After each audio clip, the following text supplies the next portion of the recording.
one king.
we have a new face on the block, Alex the Lion. Thank you so much for being here with me. If you guys were following the Challenges Cup, she might look a bit well, her voice will be familiar, but this is the first time you guys are seeing her. So I'm very excited. Alex.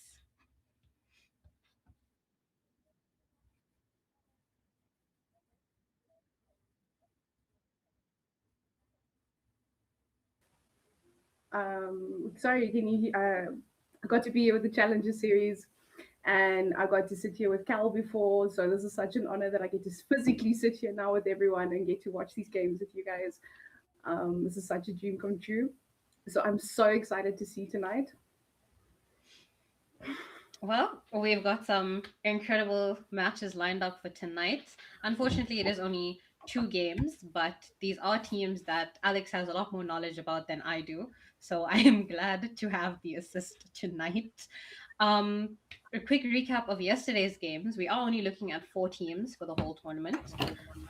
Yesterday we had Strix Gaming versus Mighty Esports. Strix Gaming took a 3-1 win in that series last night.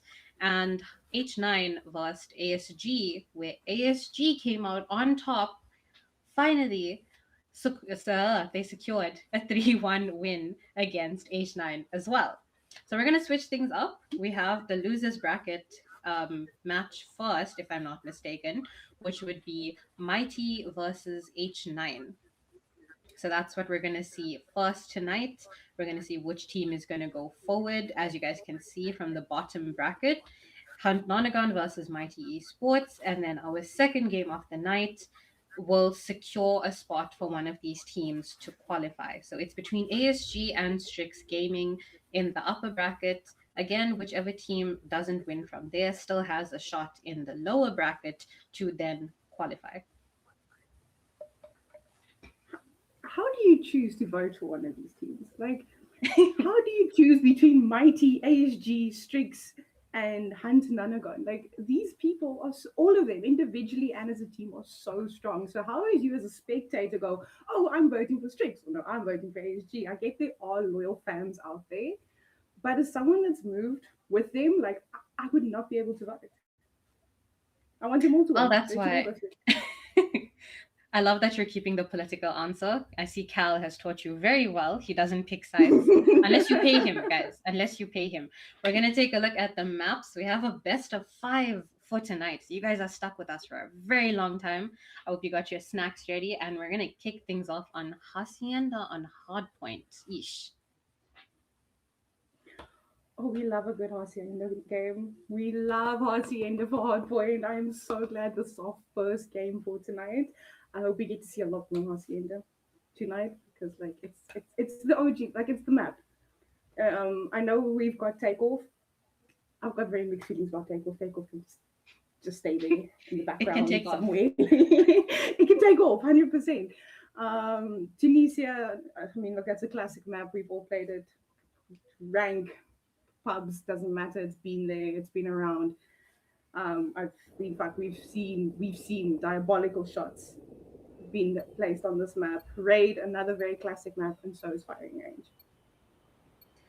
Well, we are going to head straight into it. Scratch that.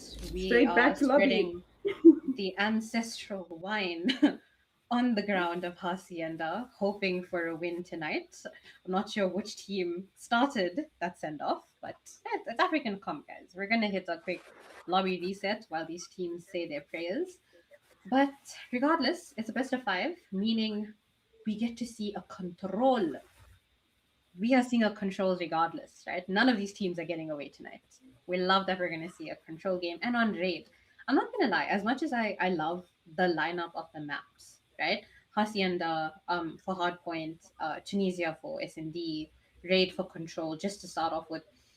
I'm not going to lie, I'm a bit tired of those maps. What do you want to see? What maps do you I want to want, see back in the pool? I want to see something completely random. Put these T1 players on Nuketown. I want to see some action. I want to see like some cramped up, like some head glitches, someone sitting in top green and just like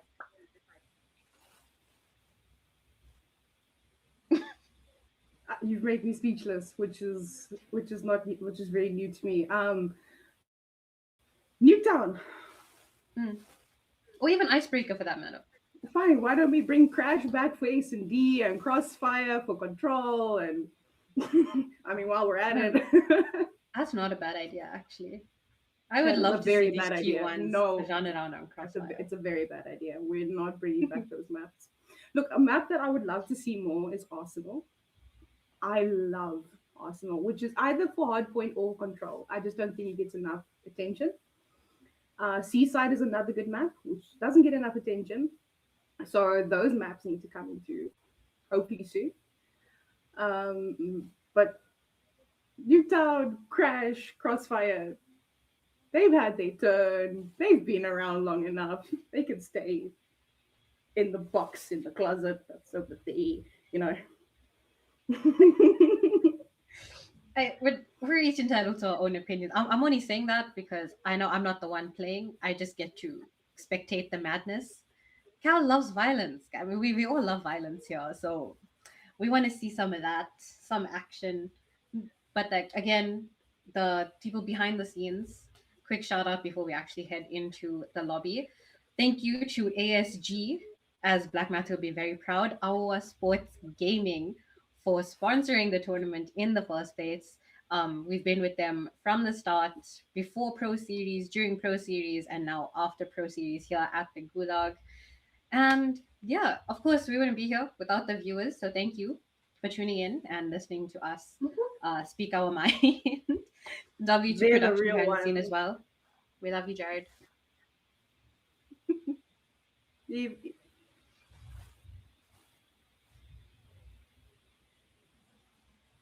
We have stats to look at.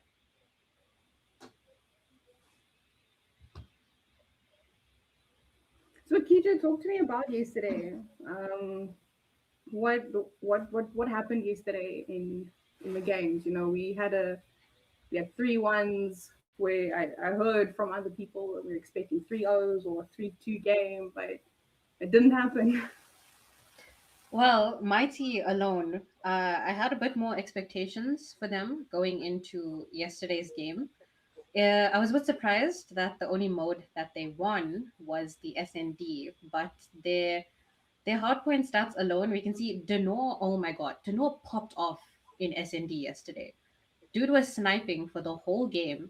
I'm pretty sure he got a colat, a two piece colat, and then a three-piece on firing range, if I'm not mistaken. But he was popping off. I think he had about 18 kills at the end of the game, and that was just SND. He was keeping them in spawn. He did not let them go past A long whatsoever. Billy as well. Billy popped off on our respawn games. Absolutely annihilated his way through the competition. I can still hear it in my head. Cal going, "There's Billy with the death machine now," over and over again. Man had constant death machines. And from Hunt Nonagon, we've seen these guys through the pro series. We've seen them go up against Paradox, MSH, NATO, all of these teams in the Pro Series, and to see them lose to ASG, it was honestly, it broke my heart because they've been through the most, and now they got put through trauma yesterday by actual trauma from ASG. It was my heart went out to them. I can't even lie. Well, look, tonight's a new night, new mindset, new games. So we could just hope for the best of them. You know, we will have to now see what they have to bring to the table, but anything can happen. That's true. The lineup that we saw yesterday was very interesting, though. Cal pointed out to me that Any, who is a former and current comp player, Any is now back from his break from studying. Definitely made an improvement to the team. We did have our usual people carrying, though. We had 4G, who is still waiting to upgrade to 5G. We had Devilman, the goat himself, who was absolutely annihilating his way through the respawn games as well. It was nice to see them in action again. I'm hoping for a bit more tonight. No, fair enough. So look, I unfortunately was not able to watch the game last night, so I'm very excited. Obviously, I've seen them before. We know what these guys have to offer. We know what they can bring to the table. So I'm very excited to see what they have to say. Um, my biggest thing is when it comes to S&D is that a lot of your bigger teams have this one way of playing. So as an example, like I've seen many teams will do a full-on A push every single round. Like we completely forget the other side of the map. So I'm just hoping we don't get stuck in this mindset of like we're really good at A, we're only going to do A now, or we're really good at B, we're only going to do B now. I'm hoping to see fast thinking, quick movements. Okay, we're not winning here. Move the other side. So I'm very excited. I'm very excited to see what we're doing this time. Well, we do have two games lined up for tonight. Both are best of five. And before we get started, we're going to give some time to both these teams to quickly make sure everything is in order. And we will be right back with you guys after a few minutes.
All right, we are back into it. The game has finally started.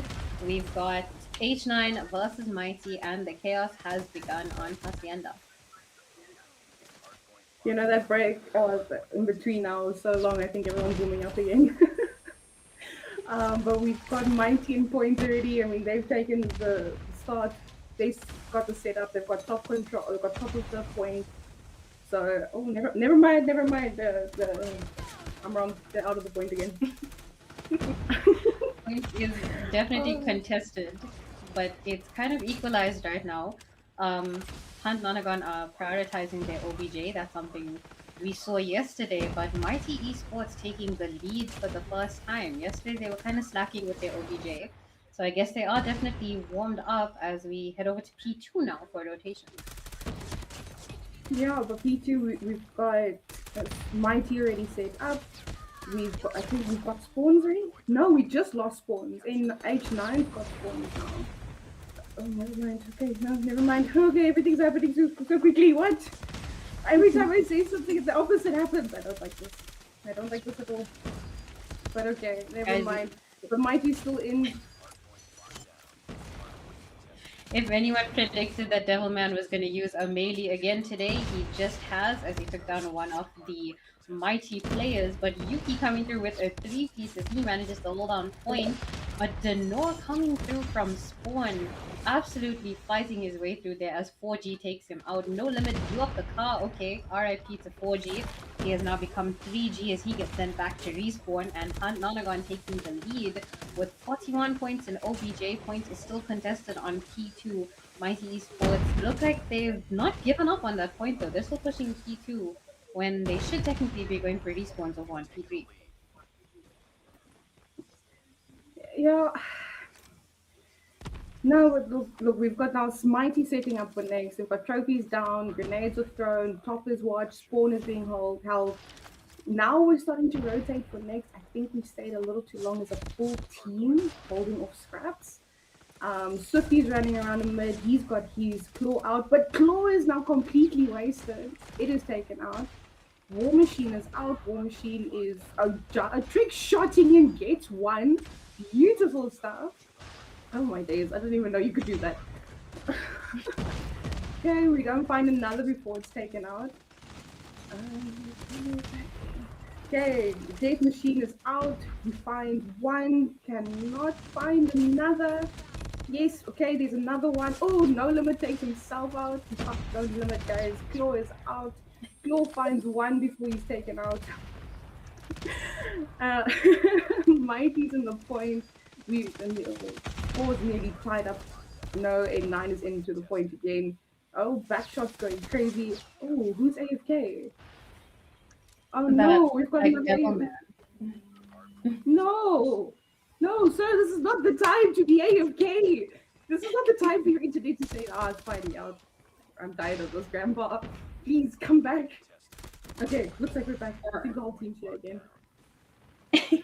We're all the way on P4 now, and great joy. We did not see him play yesterday. I'm definitely happy to see him, and he has just gotten taken out by Swifty, who's pushing over onto P4 now. Spider holding the point down. Point is contested, and Mighty take control. They've officially taken the lead here with regards to OBJ time. This is definitely a different team that we saw play yesterday against I think it was Strix Gaming, where they did lose both the hard points, but now they are doing very well for themselves. Hunt Nonagon pushing into point, contesting it. They want to take full control over those last few seconds on the point and hopefully equalize, managing to do that 70-70 now as Denor goes down by great joy, a 3-piece to his name.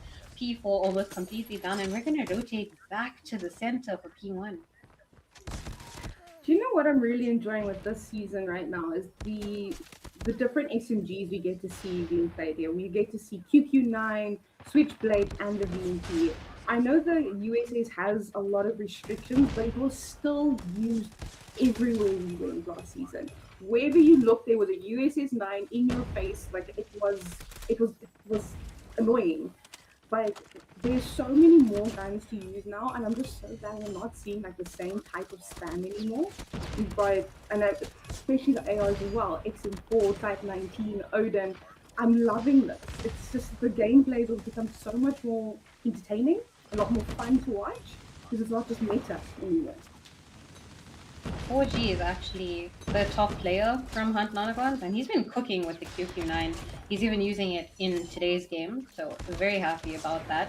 Seems to be doing well for his team though, because Hunt Nonagon are at the 100-point mark. Mighty kind of falling short behind there as Swifty has a very swift demise over there by Yuki at P1. We're already on P2 rotations, which should have started a long time ago. 4G trying to stop Mighty from getting into the point. Predator Missile claims 2. And the Sparrow is out. Hopefully he doesn't take himself out with it as well. Yuki holding down the point. Finds a third with the Sparrow there from 4G. And the operators are out on the side of Hunt Nonagon. Yeah, no, ops are out left, right, and center, and they're picking up kills. This kill feed is so blue right now. Oh my lord, we're seeing the lights. Get out the lights. So, and we've got a trophy system kill. We love to see a trophy system kill. Oh, this guy limit is found his limit again by taking himself out of the map. Brotherman does not want to stay alive right now. But Mighty still seems to have spawns, and we had in 4G trying to keep it, but it seems to have lost it. But I mean, N9 is still, or H9, sorry, no, N9 is taking the lead with 135 to 92. This is not looking so great for Mighty right now. They need to set up next. They need to. Ooh. Things are definitely being switched up here as Hunt Nonagon take the lead. 145 to 92 as we head over to P3 side. I seem to have lost count in between all the chaos. 145 for 96 and counting. Mighty are reaching that 100-point mark, and Hunt Nonagon have yet to reach 150. They are still stuck on that mark. Mighty take control of the point, and they're still keeping H9 in spawn. I'm not sure how they're holding down the OBJ and keeping Hunt Nonagon in their spawn. Swifty is doing that though with a claw. Greatjoy falls to Denor once again, and Hunt Nonagon have not taken control of the point. Yeah, but Mighty's also being built different. Like, I've watched the encounters finals. When it comes to respawn, these guys seem to just be unstoppable at some point. Where it's just like they pull off things that you just like, how? I can go copy the same movement and I will not get it done. It's actually kind of scary. But N9 is proving a point to me, going, Alex, it's fine. We will show you how Hardpoint is being played right now. They are untouchable as well, because it's just the absolute chaos here. Oh my goodness. We're over on P4. Point is still contested currently. Mighty had spawns originally, guys, and H9, Hunt Nonagon have broken into the point. They're taking them out. Denor coming from the back though with a War Machine kill, and 4G adding another kill to his count.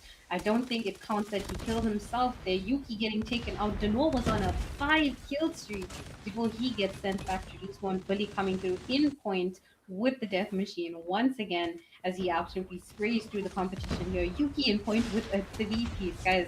The KFC cannot keep up with the amount of 2 pieces, 3 pieces, 5 pieces that are going off on the kill feed right now. 170 to 137 and counting. Yesterday's games were not this close. I'm so glad there's so much more action here today. So there's a lot more on the line right now. There's so much to fight for tonight. So, you're going to put everything you've got into it. You're going to pull out every trick out of the book. You're going to play smart. You're going to play your life. You're going to play that OBJ. Even if you don't play OBJ in your entire being, you'll play it today. Today, you will be an OBJ princess if you have to do that. Because losing now, you're out. There's no coming back from this. This is like your last chance right now. So these guys will fight tooth and nail, and it's fantastic to see them. Definitely. It is a double elimination, and considering both these teams have already lost one, neither of them want to lose a second. It's a best of 5 though. They still have a chance. 185 for 145. Hopes are still high as Devilman breaks into point and Swifty puts him down. breaking into point with a two-piece of his own. He wants to get that point in check for Hunt Nonagon here. 4G taking the drop to no limit on top control as Yuki backshots coming through from Billy. Oh my goodness. And PT rotations are already in set. We can see that last few seconds here over on P1. It seems like Hunt Donegan have spawns. Now Mighty are going to try and break in from the front. Nades are being thrown. Devilman sitting on the heady like his life depends on it. 191 for 160. It's still way too close to tell. Yes, but now we've got Mighty coming from the spawn side. Seems like they've got spawns again. We've got a Sparrow out. Sparrow finds nothing just as of yet. But A9 still got the point. They still climbing 205 to 100, 160. Mighty needs to get into points now. They need to start playing together as a team to play OPJ so that they can actually still stay in this right now. Otherwise, they're gonna have to pull out a miracle for a map 4 or maybe a map 5. But Swiftly with his beautiful claw, which is just got taken out. But no limit is not push. No limit pushes the point, taking out two of them. But no, N9 is still in the point. They have Mighty. How far is the Mighty fallen right now? It's what we see to actually rotate for next. They've got rotations down. They getting to point first. They're setting up well. Nades are thrown. Smokes are out. Trophies are down. We've got the head glitches.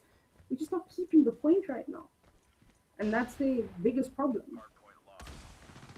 That's true. They definitely are quick with their rotations, but holding down the spawn, holding down the point is not proving to be one of their strong suit. Devilman blazing through. Quick little two-piece there, almost a 3 with his equalizers, and now he's going straight for the jugular into the spawn of Mighty to finish things off. He kept those last few players out of points for Hunt Nonagon to secure their win. The first map win of tonight, 250 to 167. Absolutely insane score. Sorry, I'm a bit stunned. I mean, we just saw Mighty go get the point. We watched them go set up. What do you mean the game just ended? What do you mean they got 7 seconds and then 7 seconds later the game's done? What? Wait. What? No, I'm sorry. That doesn't seem so unreal. I mean, Devilman with a 51. Well,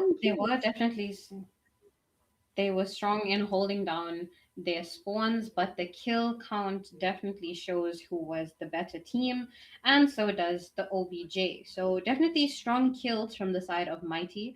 But I mean, it's like we always say, Hardpoint is not TDM. You have to show your strength on the side of OBJ, and we just didn't see that from the players in Mighty today. 100%. 100%. Hardpoint is not TDM. It doesn't matter if you drop 100 kills. If you're not in the point, it doesn't count. It does not count.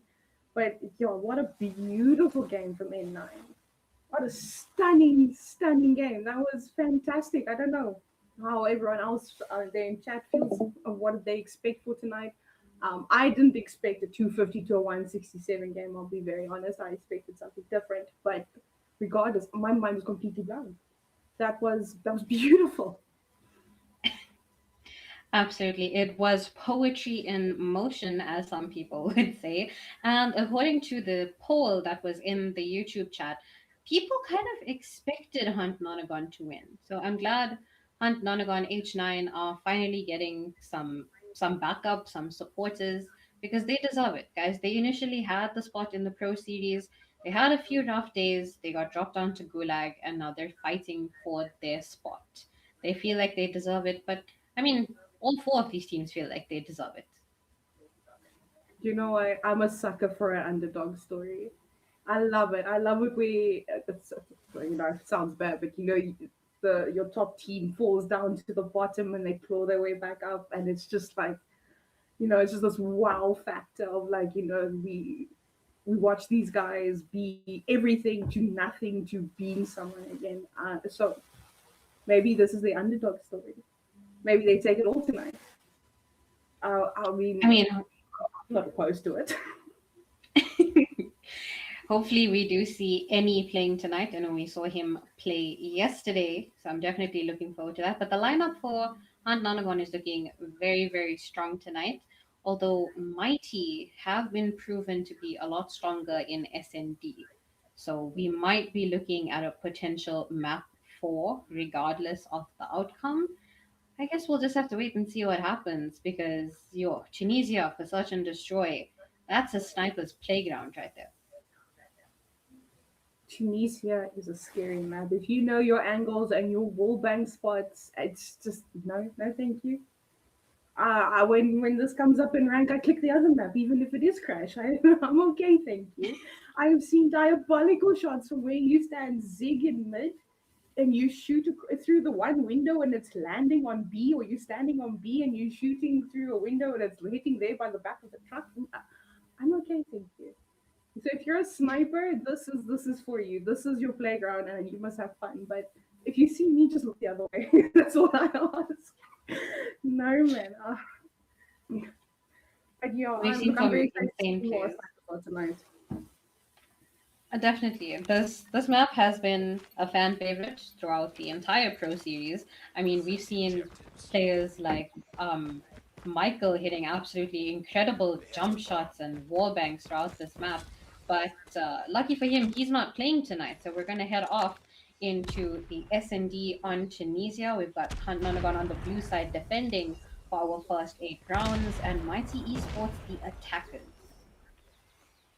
Yeah, seeing a sniper or 4G with the sniper. He's our sniper for tonight. Oh, okay, this is going to be a very dangerous game. And we've got a Type 63. Type 63 in the right hand is a scary, scary gun, but it's very, very passive plays right now. Mighty is trying to maybe get a feel to see where everybody is, maybe to see if someone ego peaks, rushes without thinking. But I don't think we're going to get that from H9 right now. They seem to like, it's fine. We will park our car right here. I don't need to push you. You need to blind. So I don't know what Mighty's going to do. They slowly trying to peek mid. Oh, but 4G is there, and 4G saw you. Okay, now we're tactically retreating. We're pushing off to B now. Beautiful. But bomb. Oh, spider down. But bomb's still on A. Team. Your bomb is still on A. Ooh. Gracious. Two kills dropping there on the side of Hunt Nonagon. So now it's a 4v3 in favor of our attackers. And as I say that, Femi has shut my mouth. 2v3, actually. We've got Mass and Billy still alive on the side of Mighty. And Hunt Nonagon are definitely playing their defensive cards very well. Billy shooting out into mid there, but no bullets are finding any of the Hunt Nonagon members right now as they're pushing in 3v2 still. They have to play this very strategically. Yeah, we've got Devilman trying to do a flank, but I think Mass saw him. But it's a 1v3. Bomb is starting to be defused. I don't know if he's going to make it. Oh, ninja defuse. Oh, unlucky Mass. Okay. Why are we leaving the bomb? Why are we leaving the bomb unguarded? Because we had faith that they weren't going to ninja defuse. Absolutely insane. We've got round 2 here now as Hunt Nonagon took the first round. Things are looking well for them because on the defense side, I jinxed it, guys. Kijo Curse coming into play better than any of these players' snipes. Just like that, the trades are coming through 3v3 and Swifty with your second kill off the round. 3v2. Swifty has the bomb in hand. You do not have the capacity to be making pushes like that. Denor getting the snipe on Devilman, and now 4G Lone Wolf second round. How the tables have turned. Well, that was a very 180 of a round.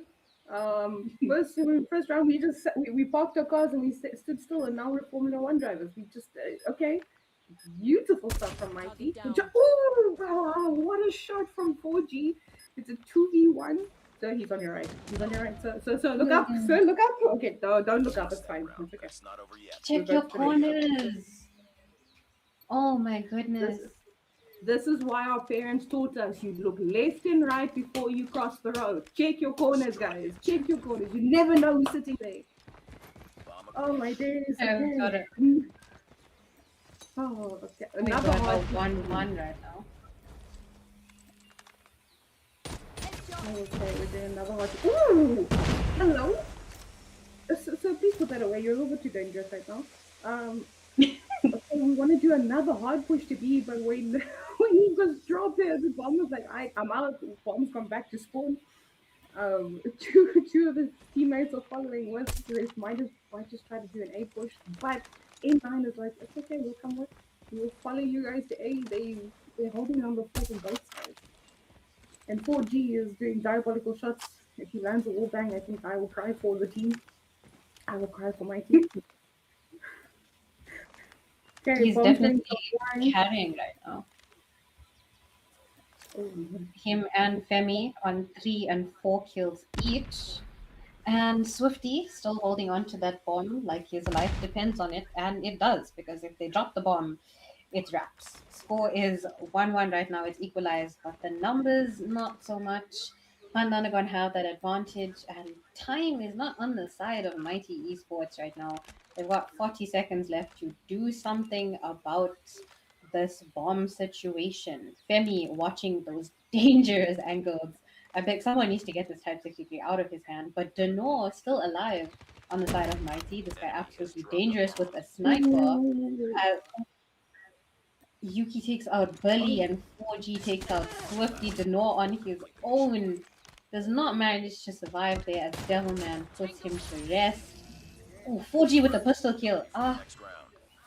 Nah, that wasn't nice. That was mean. They're bullying them, guys. What? How do we go from aggressive to play to passive play to aggressive just to all that? What? Okay, anyway, we're going to A now. Change it up a little bit. Maybe A just does this a little bit better. Mighty, I don't know what Mighty needs to do right now because they push together, but then one drops and then they kind of like tactical retreat back, but then they don't move together. Then they stop moving as a team, which is not doing them any favors. Devilman drops Massa. There goes Bully. There goes Spider. Okay, it's a 2v5 now. Yuki's dangerous with the switchblade. Okay, okay, Denor, can we pick up anyone? One person, two people. No, maybe, hold on. Okay, not. Okay, but Swifty at least gets great joy. That's one kill for them. Okay. Definitely a bit concerned with how Mighty is playing this, because these are the same players from yesterday, but not the same skill level that we encountered in yesterday's match. Denor feeling a bit shaky with his sniper in hand. Swifty manages to attempt at equalizing the numbers here, takes out Femi, the dangerous Type 63 man that he is. But it's still a 2v3, 40 seconds on the clock, bomb in hand for Swifty. And 4G is about to peek him. Denor and 4G going head to head, the two sniping goats on this game right now. Who's going to come out victorious? Let's just hope Swifty doesn't third party. And he gets taken out from the back by Yuki. 4G puts Denor down with the pistol. He says, Now, leave that the was snipers. great. I'm going to send you. So I'll touch you with a different one, that boyfriend. I'll touch you with a different one. Yeah, 50 GS is dangerous. I mean, if you hit upper body headshot, that's nearly to one tap, is it? If I remember correctly. One shot, headshot. No, but I mean, like Yuki, what a fabulous teammate. He got some shots off there from top line, which was obviously a game changer. Oh my word. The hit glitch with the Type 63. Oh, what did not takes him out? What a beautiful snipe. Okay, Type 63 out. Great joy out. Okay, this is looking much better for my team now. Now 4G is trying to see if he can maybe help out and find anybody, but does not see. Okay, never mind. He took out Mass. Yuki's here. Yuki finds one. Beautiful stuff. It's a 3v2 now. Oh, it's 4G. Duh. Yes, no. Denor was just slightly a little bit better there right now. Beautiful stuff. It's a 2v2, but bombers dropped and bombers dropped in very focused. Oh my days. So who's gonna be the brave one to pick up on? Well, Mighty are the ones planting right now, and I'm not sure either of them want to make that sacrifice. 50 seconds on the clock, and we can see Devilman is securing his position, sending Yuki out to do some recon here, while Billy, the sacrificial goat, is going to make that push for the bomb. They're not going to hold down the right angles here. Please check your corners, and it works in his Oh! favor. He takes off Devilman with a pistol in his hand. Billy has the bomb. 2v1 now, and Yuki left last man standing. 20 seconds on the clock. Never mind, timer reset. 40 seconds on the clock, and all in his favor. Can Yuki do it? I mean, look, Yuki's being a great teammate right now. He's doing so well. He's checking his corners, but he doesn't check the furthest one. Unlucky. I had a better faith in Yuki, I'll be honest. I thought he might be able to pull it off, but Mighty said, no, hold on, Alex, let me show you something. And they showed me something. Fabulous round. Okay, off to A again. Are we actually going to get through on A this time? Are we actually going to push through? Are we going to peek and go, oh no, I'm out and go back the other way? Everyone in winery. They seem to be doing some recon, first of all, but it's 3-2. Hunt Lonergan still have that round advantage. We're still on round 6, and Mighty do not want to let go of that bomb or whatsoever. They need to be able to push out on at least one of the bomb sides. Pick your side, A or B. The binary choice, guys. Not that hard of a decision to make. And stick with it. So we can see that Spider takes out Yuki though. Mass gets dropped. Spider finds a second in Devilman. 4G, hold on, 2-piece. Spider and Swifty go down. Deno pushing through, pistol in hand, takes out 4G. A little bit of payback there for the 50 GS that used to take him down. He broke his ankle. That was a full piece from him. Oh my goodness. Guys, look, I mean, Spider woke up. He got his first 2 kills that game. But then Deno was just like, let me show you guys how it's done. And Brother Man just pulled off an amazing clutch. What a beautiful round to Mighty. Oh my days. That's incredible. They're actually quite neck and neck players. 4G and Deno are both sniping, and they're both carrying the team right now. Billy and Mass saying, okay, we want more kills for ourselves. 4G and Yuki have been dropped.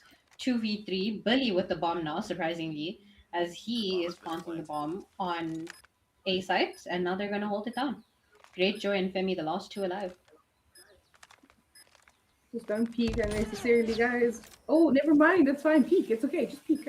Beautiful stuff. It's a 1v3 now. Great Joy trying to come from the spawn. Grenades being thrown. Yes, okay. Oh, beautiful grenade. Billy's been taken out. 2v1. He's got 18 seconds on the clock, though. I don't know if he's going to be able to do it, but anything's possible. I mean, we've seen it this game already. Oh, trying to do a little bit of a quick... Oh, okay. Never mind. I thought he was trying to do a little flick there and it didn't land. I thought he was going to be taken out, but the Deno said, no, Alex, I'm not taking out that easily. Let me show you how it's done. Beautiful stuff from Mighty. Okay, but now Mighty's in the lead. 4-3. What are the... Not how I expected that to go.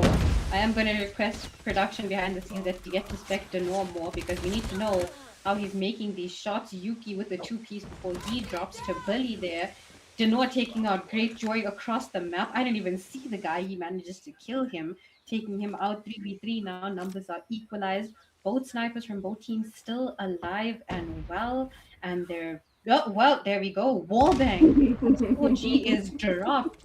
Deno said he is not respecting him whatsoever.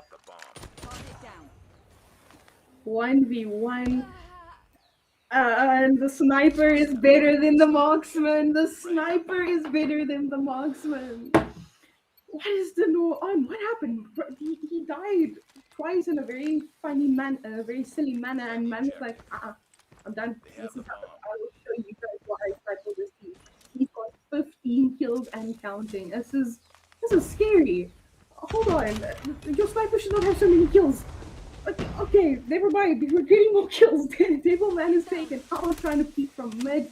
Mass takes out Great Joy, but now, okay. The nose finally taken out by 4G. It's a 2v3 right now. Okay, Spider with a shotgun. Lost that round, but it's not over yet. Spider with a 2-piece with a shotgun. Excuse me. Not the map that we expected to see a shotgun on, but I mean, I guess he just wanted some kills, and it seems to be working in his favor. You guys can see my face right now. Spider didn't get kills for like 3-4. Like it was not the first 4 or 5 rounds. He took some kills with TNT. Now he's got a shotgun. He gets the first round to the shotgun. What might be end? I think that's good that they just flip on and now they can all of a sudden just do everything. Like what is happening? Well, we did say that. Oh my goodness. We did say Mighty was stronger in SMD, and as I say that, Yuki proves me wrong. Quick 2-piece there on the top frag is Denor and Billy on the side of Mighty. Hunt Lonergan have a lot of ground to cover after here. Numbers are still equalized though. Yuki does not want to keep the wrong angles as he is currently almost carrying the team here. Drops 4G. Yuki getting the revenge kill there on Swifty 1v1. And it's Spider versus Yuki. Both have close range weapons in hand, so just don't get too close, guys. Keep the social distancing apart. It's fine. 14 kills in Yuki's bag, 4 for Spider. So this could still go either way. Bomb is being planted. The time is going to reset, and the pressure is on. You know what? If there's a hunter killer drone, okay, GG. Please find the trophy system. Please find the trophy system. Thank you. Look, shotgun on the B side is not in your favor. This is not a. Never mind. Never mind. Spider showed you I am wrong. Okay, I'm sorry. Never mind. I'm wrong, guys. I'm wrong. I'm always wrong. What? He dodged a whole freaking 90 kilo drone in S&D, and then he marched up to Yuki with a shotgun.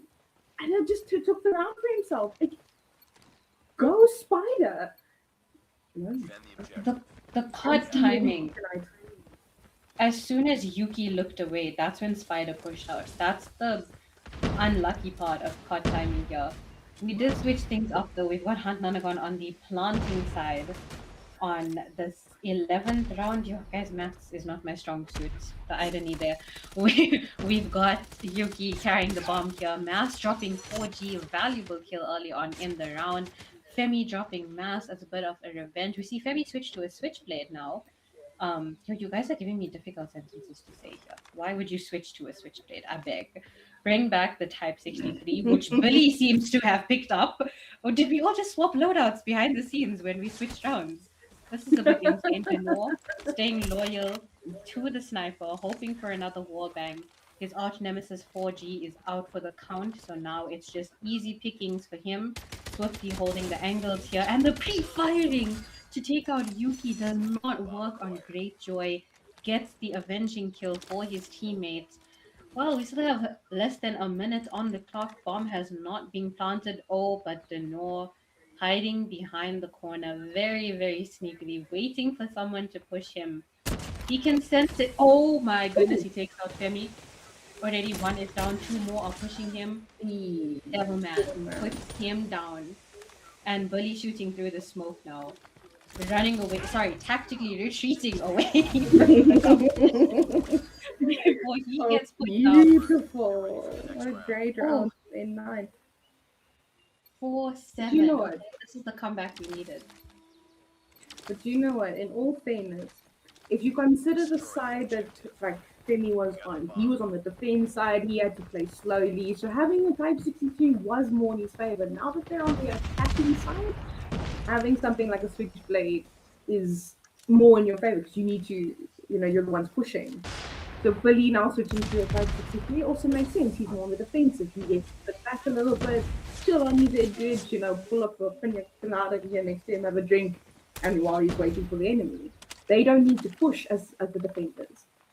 So the gun switch makes sense, but the shotgun does not make sense to me in any given point because that came out when they were on the other side. I'm I still very, mean, very. it's working for There goes the him. shotgun, and shotgun takes it. Sorry, 14. Sorry, 14. Sorry.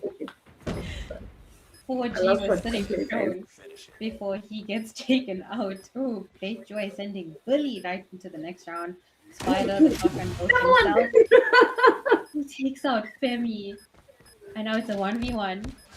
Shotgun versus XM4. The range is going to be in the XM4's favor right now. You do not want to peek that. Trying to close that gap of distance. Does he know the bomb is being diffused? Oh my goodness! Lost that round, but it's not over yet. Ready up. The ninja What diffused. just happened?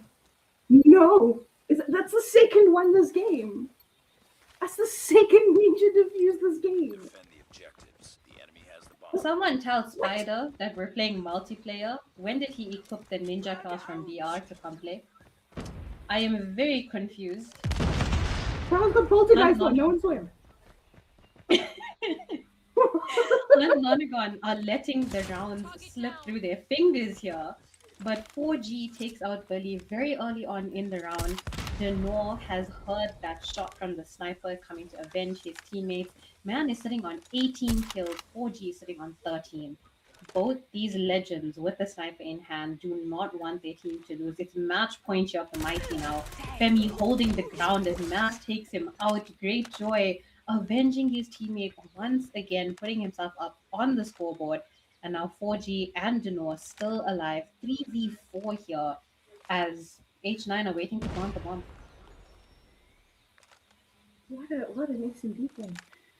Oh my word. You know, we've got Swifty here by B. He's in the middle of everyone. He gets taken out.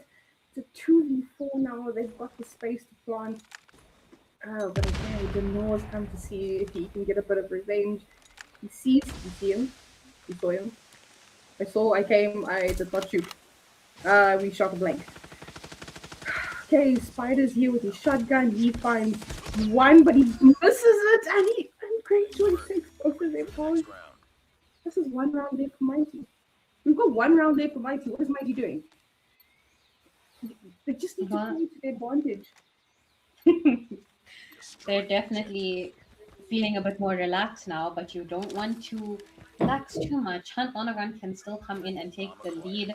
Femi a bit unsure about what to do there. He's waiting for his teammates to give him some direction. 4G holding off mid here with his trusted sniper in hand. Still a 5v5. We're still respectful. We've got Yuki carrying the bomb, our designated bomb carrier for Hunt Lonergan. Spider waiting in quite the literal shadows for someone to push him. And Denor on the other side of the map waiting for it. It's almost like he can sense it. Take a look at the mini map real quick. He's lone wolf on that side. Everyone else is pushing him. A nade comes through, doesn't even tickle him. He's completely unfazed by that. Trophy system in place, and he is just waiting for someone to step into his crosshair. He is Well, so that's it. intimidating. He is so intimidating that the whole of N9 has gone back to spawn. The whole of N9 went back to spawn. He is standing alone on B side, but Nano's so intimidating. They're like, we're not pushing it. We're going somewhere else, guys. Now there's a whole chaos. There's all the chaos is on A. Smokes are trying to be thrown, but the trophy systems are down. Oh, Mass has been taken out. Swifty's trying to get a shot off. Spider picks off 2. Denor picks off 1. And that's it. That's a GG for Mighty. Ready up. Okay. Absolutely insane. Okay. 9-5. From losing the hard point 250 to 167. They said double it, give it to the next person, and took the S&D 9-5 in their favor. This is, I'm not gonna lie, this is almost like deja vu. We did see this yesterday where they lost the hard point and they won the S&D. I'm hoping they keep that momentum, bring that same fire into the control. But oh my goodness, when we take a look at the stats in a second, Denor, if there was an award for man of the match, Denor would get that 100%. His crosshair isn't just accurate, guys. It's psychic. He can just tell when the people are about to step into it, and then you would be out for the count. Almost a 20 bomb. Some players don't even get that in Hardpoint. You're telling me this man pulled off 19 kills in SND? No, but like if we talk about the team overall, 19, 10, 10, 10, 10, 5. Billy fell a little bit short because the Nord took all the kills, but it's fine. It's okay. We accept it. But it was amazing. I mean, the teamwork was there. Like I said earlier, Spider was lacking. He was falling short. He was just not picking up the kills. He was not having a good game. He all of a sudden, I don't know, gets kicked in the behind and he just runs off, picks off 2 kills, and pulls out a shotgun and pulls off a miracle. I think he got 7 kills with a shotgun on Tunisia. I don't see that often. Not in the comp scene. That's not normal. I mean, what a beautiful gameplay from him. But I mean, not entire team in general. Look, 4G on the other end, he had fabulous snipes left, right, and center. And the pistol kills. If I see these guys in rank, I'm leaving. I don't need it. I'm okay.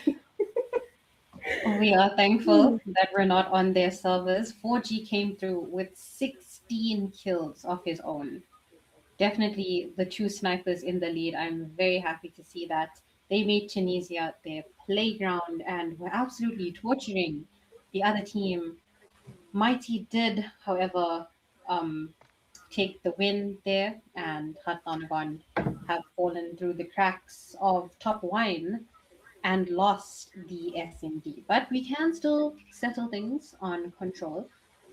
Best of 5 for tonight, and we're going to play control on a raid.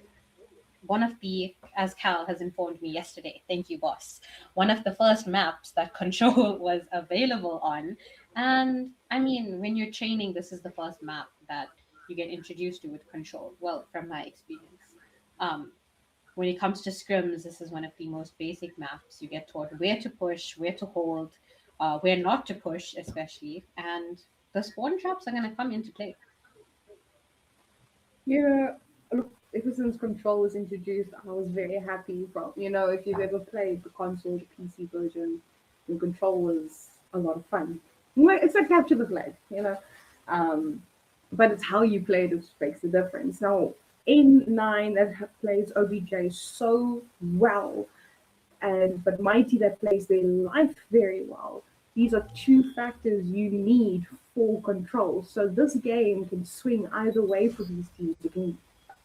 If Mighty plays their life but keeps N9 off the point, then cool, it's in their favor. But if N9 gets point and just holds it, then it might just be a GG for them. So this is going to be so exciting, and we're going back to lobby. Sorry guys, I forgot my purse at home, so we're quickly going back to lobby. We'll be back shortly. Guys, they left their bullets. Someone forgot their bullets. I forgot to attach my smoke, man. Like, hold on, give me a second. Going back to your picture. We are saying a quick prayer for them on raid, guys. If y'all need any ancestral wine, kitchen is that way. If you're on top spawn, you know where to find it. And yeah, it stopped. I don't think it stopped again. I think we need to go to Costco to go get the ancestral wine. I don't think some of them are the age, but it's fine. We can go to Takeoff just now, and we will lift off, and we'll go find somewhere in the atmosphere. Well, true. Regardless of the outcome of this match, we are going to be seeing a map 4, meaning we have to go watch Takeoff. I can only imagine how the players are feeling. I'm not going to lie. I hate this map with a passion. Right? You can play every single mode on it. You can play Hardpoint, S&D, and Control. I will never choose this map. I just won't play the tournament. I don't like Takeoff for S&D. It's okay for Hardpoint. I hate P1. I don't like P1 for this point. It's way too exposed. There's so many tops. You got top blue, top red, top P2. Like, what do I do? Do I have to climb into the fountain under the little like under the fountain just to go like hold this point because they're not safe.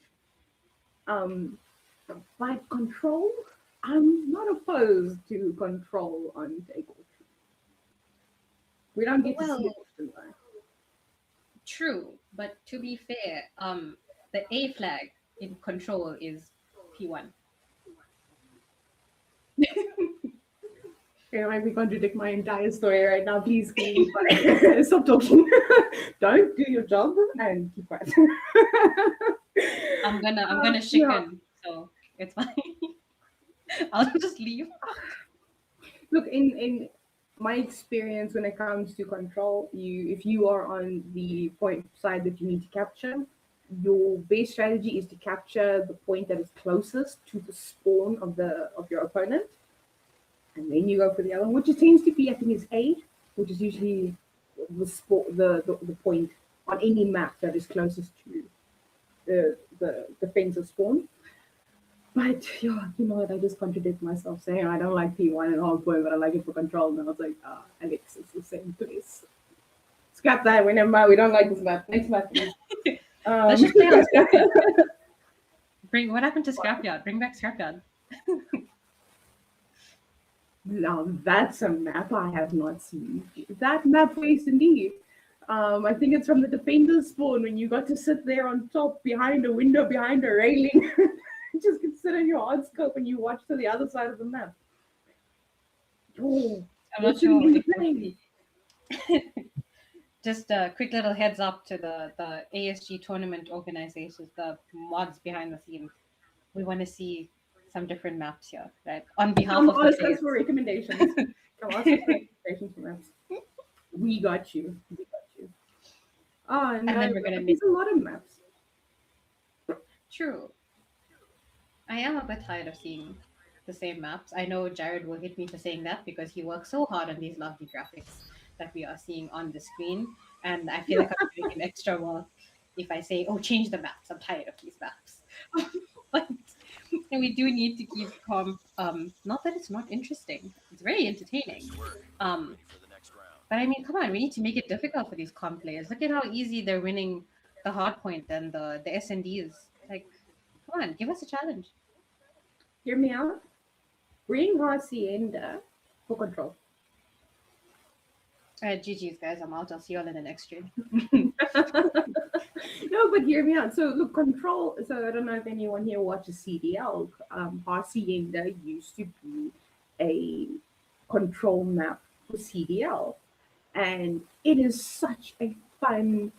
It is so much fun. Like I mean, B side is they. You know where P1 is, but they where you're going underneath where that little bri area is.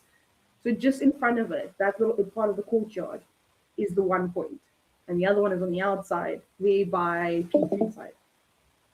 So, if I remember correctly, I'm sorry, Hacienda has a bra area. yeah, there's like that oven stone, the pizza oven stone thing there underneath where the wood stacked. Underneath, not there by the zebra stairs, the other side. My wife is supposed to know this. You need to know me. Anyways, long story short, it is such a fun map. I've watched it a million times. So control Hacienda, like I don't like it for S&D. This map is not built for S&D, not for the way I've seen people play. But it was so much fun for control. I would love to see slums taken away from S&D. Ah, Not it. do not come after Jared's home like that. No, the disrespect will I not thought be he lived in accepted. Scrapyard. No. Oh. Oh. Oh. The disrespect, you heard it here first, guys. There we go. Slums is a respawn map. It is not an S&D map, and I'll stand by that. Well, while we are busy discussing all of that, I think the teams in lobby are discussing whether they actually want to play or not. We are still waiting for them to ready up. So for those of you in chat who are like, just start the game, we're not playing. Otherwise, we would have been done. I beg. This is delay is not at all. I wouldn't say our fault. I would say it's not our It's not my fault. Yeah. We're not starting because we're talking too much. That's what we're Yeah. trying to say. It's not But my it's fault. fine. We're counting bullets. We're making sure that there's enough gunpowder in the bullets, that our smokes are packed properly, and our trophy systems are actually working, and not when you throw a trophy system and then the grenade comes and you still die to the grenade because your trophy system's right there. You know, we're making sure these things are working. That our lethals and tacticals need to be working, and our operator skills are actually working. You know, we just making sure. Oh, yeah. I forgot that it's control. We're gonna see operator skills being popped. Everyone's gonna operate like they're doctors behind the scenes. But in the meantime, we do have a poll up on the YouTube channel if you guys would like to vote for who's winning. I know for the SND, a lot of people were voting for Han Onagon to win. Um, I'm glad you guys didn't bet any money on that because they lost. As we can see on the screen, they lost 9-5. But again, if you are just joining us, where have you been? It's day 2, guys. We are in the Gulag series. We're in the losers bracket currently, waiting to see which team is going to be completely cut out after the end of this series, the end of game 1. And then we're going to head over to the winners bracket. Um, we're going to see some comparisons here first. We've got Denor, which if I'm not mistaken, is the top player for Mighty Esports, against the stats of Devilman, our top player for Hunt Nonagon. Stats wise, so on paper, Devilman's KD is a lot higher than Denor's. His kills are higher than Denor's. And if I'm not mistaken, this is for Hardpoint. His deaths are less than Denor's. So overall, in Hardpoint, Devilman was the stronger player, but Hardpoint and SND combined. So Devilman's Hardpoint stats definitely came through for him there. And Denor able to keep up though, as we saw him MVP in the SND, 19 kills. Oh my days. Oh, and we are off. Mighty on the defense side. Beautiful. So why do I see a type 63 in control? People, you're making me anxious. Oh, okay. Okay, Mass has gone to their spawn already. We've got Mass and Billy and this. Oh my days. Guys, the rounds are started. Why are we? Okay, never mind. We're setting up in raid. Smokes are down. I think even start to capture. We have started to capture, but no one's contesting the capture. Okay, guys, okay, never mind. Rain 9's gonna take B just real quick and then they're gonna move J. Even. What is going on? The game just started. We started off control very chaotically, and B flag is already captured before I could even open my mouth. Hunt Nonagon starting off round 1 with the capturing side. Mighty Esports are defending, and the lives are looking pretty neck and neck right now. 21 for 19. It was 20 when I started that sentence, and the numbers are just dropping here. The back shots coming through from No Limit onto Great Joy just as he slides on through. Now 20 for 17 as Yuki and 4G drop the numbers even further. 1 minute and 48 seconds left on the clock. More than enough time, but no one is on the A flag just yet. No, but look, No Limit is showing that he's really got no limit. He's even wearing an alien costume. Oh my days. The No on an AR, he's picked off too, but he's taken out by Type 63. Type 63 is doing its job.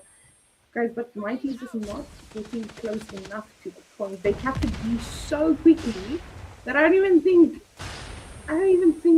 Mighty knows what's going on anymore. Like they got so confused, they just now they are sitting in it. They're like, it's fine, we'll play point.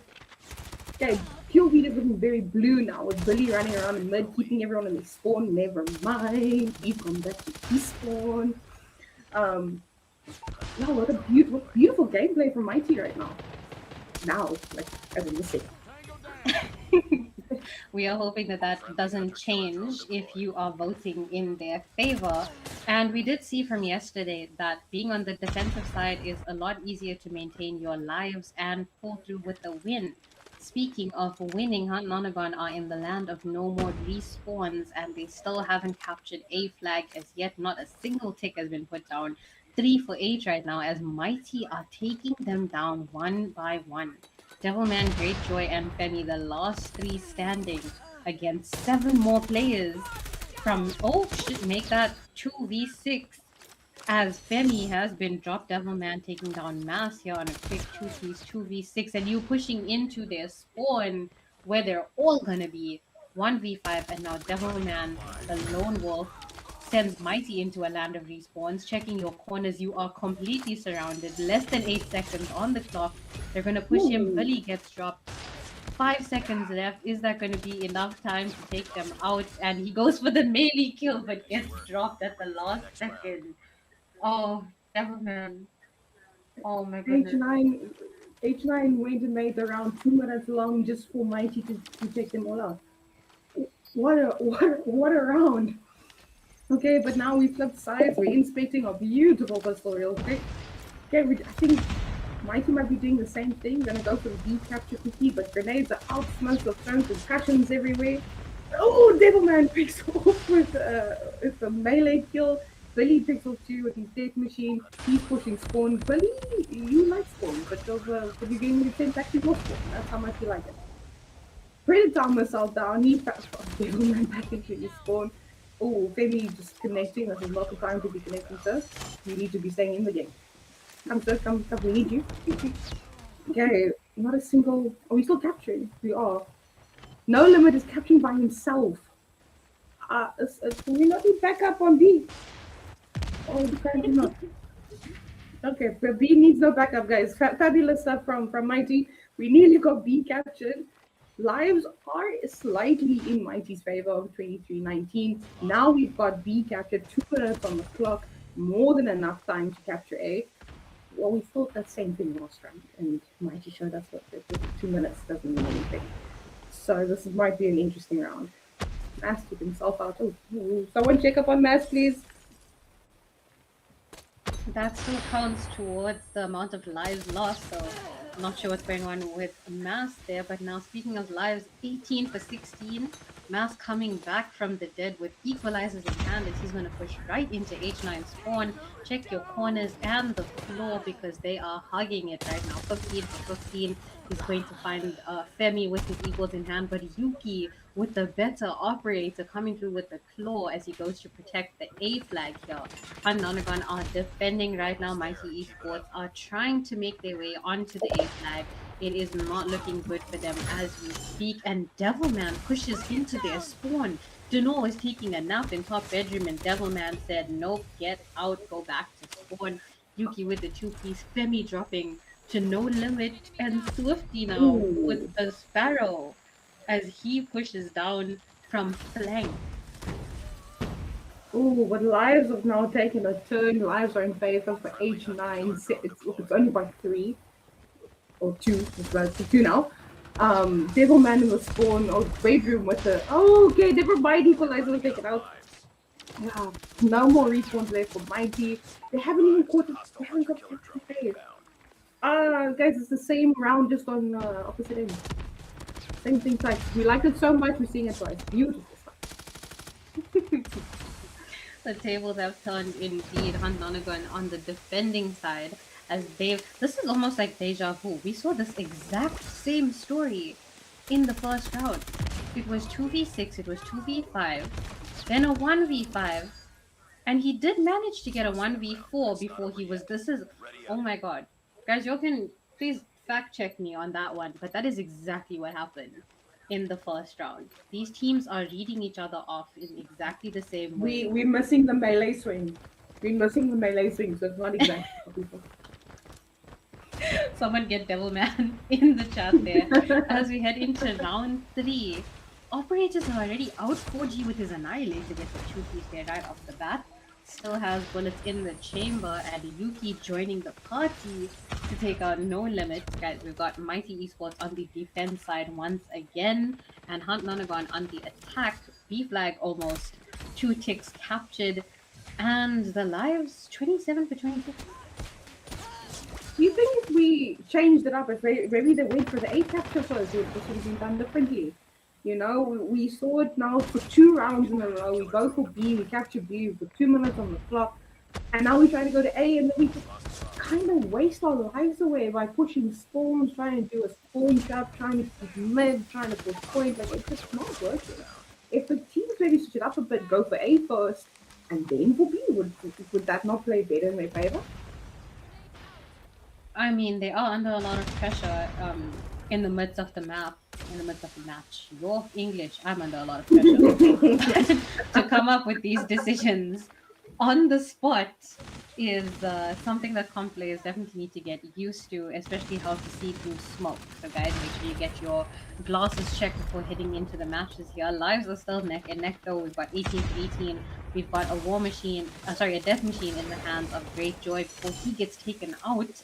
Denor hiding around the corner, absolutely camping to his favor and getting the picks that he needs, not letting them into their spawn. We've got Swifty pushing into H9 spawn, works in his favor for one kill, and we saw Devilman attempt the melee once again. Please, someone just give him a different melee, I beg. We've got 13 for H here in favor of Mighty. Defense is working for them. Oh my days, and look, the lives are diabolical. It's 9-5 right now, and we haven't even started capturing A. There's less than a minute left on the clock. I don't know where H9 is now. They're trying to find their way to A. They're sticking very, very close. That if someone drops, there's going to be an immediate trade. But they can't waste lives right now. Oh, beautiful stuff. No limit has been sent back to his spawn. Matt's trying to see if he can pick up anyone here in kitchen. Billy finds Yuki. Billy finds 4G. Beautiful stuff. It's a 7v3. But Billy finds Devilman. Okay, Billy's just finding everyone. He's really good at hide and go seek, guys. Beautiful stuff. Mass comes and helps. It's a 1v7 right now. Great Joy doesn't find anyone before he's taken out. And we're off to round 4. Well, this is not what I expected. I'm glad it's not a 3-0, to be fair. But I didn't expect it to be this close towards the end of the rounds here in control. But once again, we're switching things up. We've got Hunt Nanagon on the defense side, and Mighty are going to be capturing.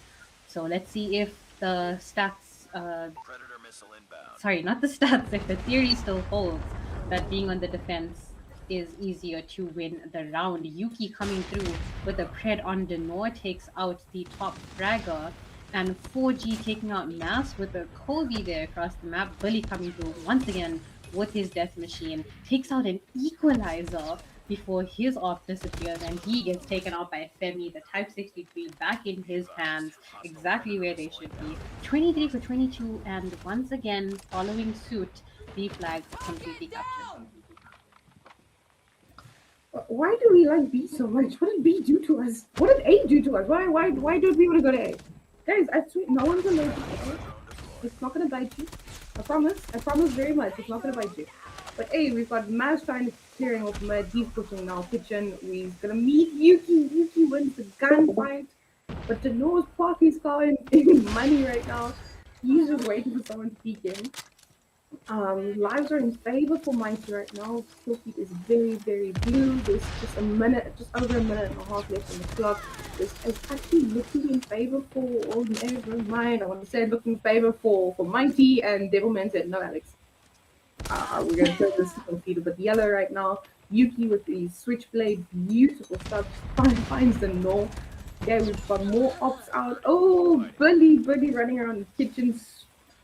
Okay, Annihilated, Sparrow is out, and Annie finds one. Sparrow finds another.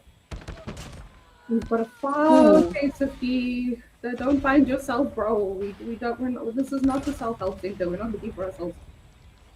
Hey, okay, no more respawns left for H9.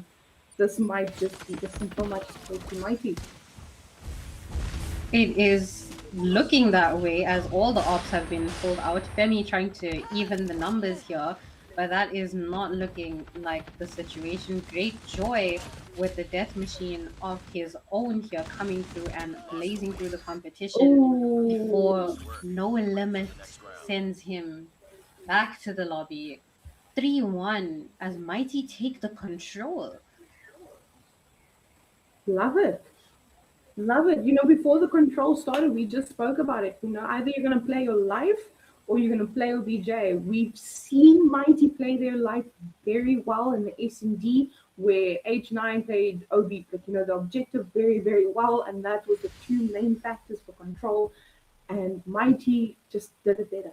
It's a draw. Yes, they catch a Stand beat, but down. they played their life 10 times better compared to H9 right Definitely. now. So their momentum, they're still riding that momentum from SND, and we can see even from their kills alone, Billy with the most kills in the lobby, if I'm not mistaken, almost a 30 bomb from him. He's sitting on 29 kills there. Both No Limit and Swifty came through with 26 kills each, and No on 22. Nas, the bottom fragger on 13. Absolutely not bad stats from the side of Mighty at all. And compared to the stats from Hunt Nonagon, I mean, their numbers aren't looking that bad either. No, I mean, look, their bottom fragger has at least got 18. You know, it's a five life difference for the bottom fragger on the other side. But Mighty just did it better. Friendly that was running around like a chicken without a head, he was just unstoppable in mid. You'd pick off 2 to 3 before he was taken out, which makes the difference. And It Swiftly definitely sitting in makes their a difference. spawn, you know, watching both sides there by garage. I mean, it made the biggest difference. They would pick off 2 to 3 kills before they get taken out, which is only one kill. So, you know, 3 to 1, the three is better. Well, like I said, maths is not my strong suit. So we are currently looking at a 2-1 series point here for now. It's a best of five. Mighty have 2 points, H9 have one, and we are looking at a map for the dreadful takeoff for Hardpoint, where Mighty are at a series point here. If they close things off on takeoff, we do not get to see a fifth map for tonight.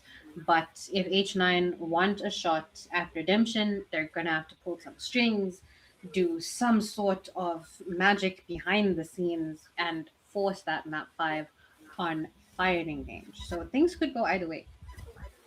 Well, if we see a game again like game one, you know, we might actually just end up on map five. I think everyone in chat that is voting out here for H9, they really, really want to see a map five. They do believe in their boys. There's potential here. I could see a map five tonight. I don't mind seeing a map five tonight. I'm not opposed to it. Um, but it all depends on what happens on takeoff. Because takeoff, you could be a very good, a hard point player team, but takeoff can make and break that because of the various angles, you know, like I mentioned earlier, all the various top angles and, you know, bottom scaff and this little corner and that little corner. There's so many corners on this map. I mean, it's you have to walk and turn in circles while you're walking because you never know where someone's sitting. So this map can make or break anybody. True, but judging by the matches that we have seen so far, just in the Gulag series alone, Mighty are yet to win a hard point. They have been consistent in lose. This is, please, I do not mean this in any offensive way. I am speaking straight. It's just based on the stats here. They have not won a hard point game yet. Keyword yet. YET. This could be the turning point for them, but their hardpoint game does need a bit of work. Maybe it's the map that was the issue. Maybe it's Kijo cursing them, but hopefully we see things turn around in their favor on hardpoint takeoff.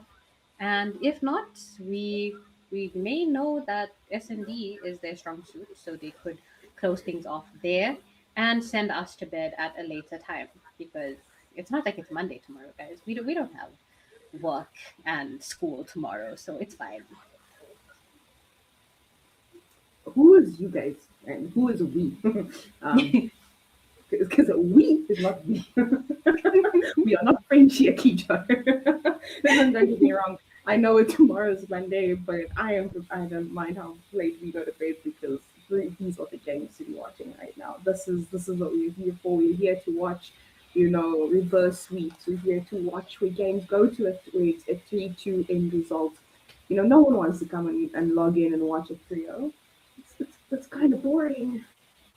It's kind of boring. We don't want to see that here tonight. So if we go all the way to firing range, we go all the way to firing range. We are happy. We are happy to sit here. We that's the unit we need to be using.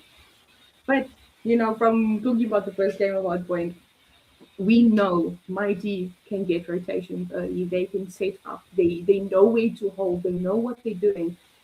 But they just, I feel like maybe if it's a comping of saying, oh guys, they're pushing from the side.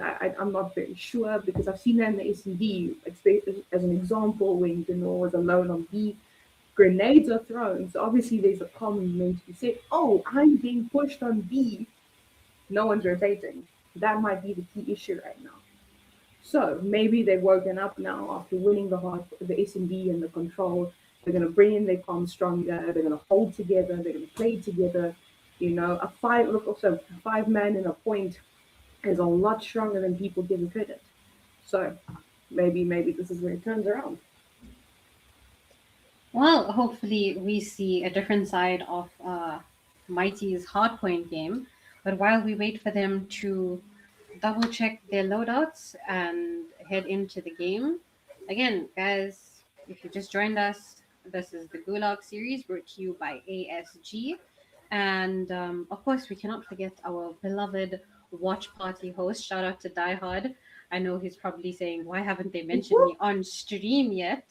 Absolutely. We love you, Sending Diode. all the love to Die Hard, who has watch partied every single game. Guys, whether I'm here, whether Cal is here, whether Black Matter is here, and now whether Alex is here, Die Hard is always here. He has watch partied every single game, start to finish. And when the players mess up, yes, we get to laugh. When we mess up, Die Hard gets to laugh. So, huge appreciation to him for he's just sticking with us and obviously putting the content out there. It's a draw. Stand down. Okay, we're counting bullets. Peter, I'm gonna go get the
with ASG has been amazing so far. Good promotion, good graphic. I think my team stands out the best in the Sunday. We have not lost to anyone during the group stage. So my personal experience in the tournament has been very, very convenient and very good so far because it could fit into like a student's schedule. So it was like very, very good. Shout out to the mods and the organizers. What separates us from Eclipse Gaming and Hunting Underguns is our placement on the table. But if we have to verse these teams again, it'll be a 50-50 as we two strong teams putting it out, fighting it out. So all respect goes to those two teams. I'd say the mentality that each team went in the game before the game started. I'll say that the mentality in which players put in their head once before they started the game. So I can't say it's practice because each team has different ways of practicing. So I just say this is the mentality of the team and as players individually. I think that it kind of has to do with two main things. The first one has to do with just coordination in general. I think that the last two teams like have good players, but just do not know how to work those players to play together, and also just probably a difference in experience and gun skill. You know, it's not that these players are bad or don't have the ability to be insane players, but more of just they do not have as much experience as some of the other teams. I would just say like just focus. You get me? Like focus on everything you do, cause like focus on the registration, on the roles, everything. Like don't like be set up for everything, and like these tiny bit of mistakes like screws you off. You get me? The two teams that are already are what separated us from them is that I would say we're just like simply better than them, because on facing them we came victorious against the both teams. Like that is Eclipse and Hunter Underguns, if I'm not mistaken. We came in victorious in the matchup. The moments of putting up numbers against teams and players that I once looked up to and used to use these players and teams as basically inspiration. Now I'm on the same basically battlefield as them, and it's an honor to verse them and, you know, try to put up as much numbers as possible. The game against PDX, those games, I think as a team it motivated us to continue playing well. Yeah. I definitely have to say it is when we won the 4v5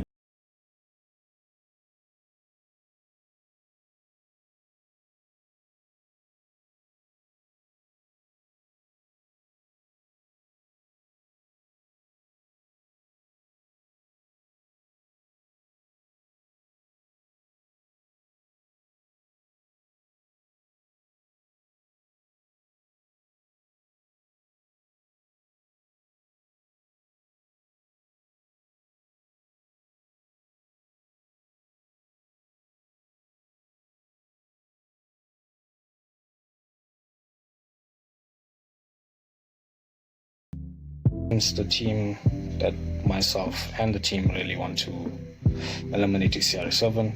Last game with them was the odds was in our favor, but hopefully in the elimination brackets we put up a better fight and we beat them. We need the most. I'd say PDX. I think every team right now wants to beat PDX because they have been in the lead for too long. They've been at the top. So I'd say most of the teams, they'd want to remove PDX from that top spot. I think the obvious choice here is going to be Paradox. You know, obviously if you want to be the best in the league, you gotta want to knock off the current best in the league. So yeah, I definitely would have to say like Paradox for sure. The ones that I would wanna beat the most is the ones that like talk a lot of shit. You get me? The ones that trash talk a lot and talk behind your back. Like these ones, like they deserve the beating. I guess it's NATO because I'm not picking on a team that we can't beat, so bye-bye, NATO. I'll say Trinity, and the reason is that during the group stage, our matchup against them, there's just like a lot of unforeseen circumstances. I think I myself, I could not play that game, so it wouldn't have made any difference, but still, I would like to.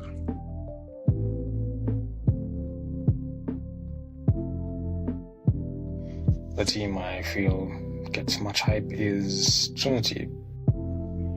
I wouldn't say it's a good hype. I'd say Sims because he has been performing. My Nigerian brothers, I'm sorry, I'm gonna have to call out the Nigerian teams. You know, I do think that some of them are getting a little bit too much hype, especially since most of the games do get played in their servers.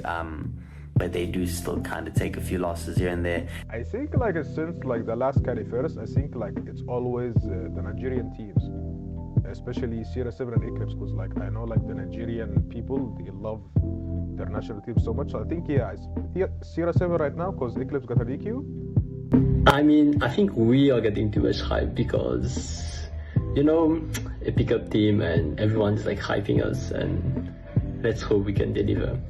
The team I would say that is getting the most hype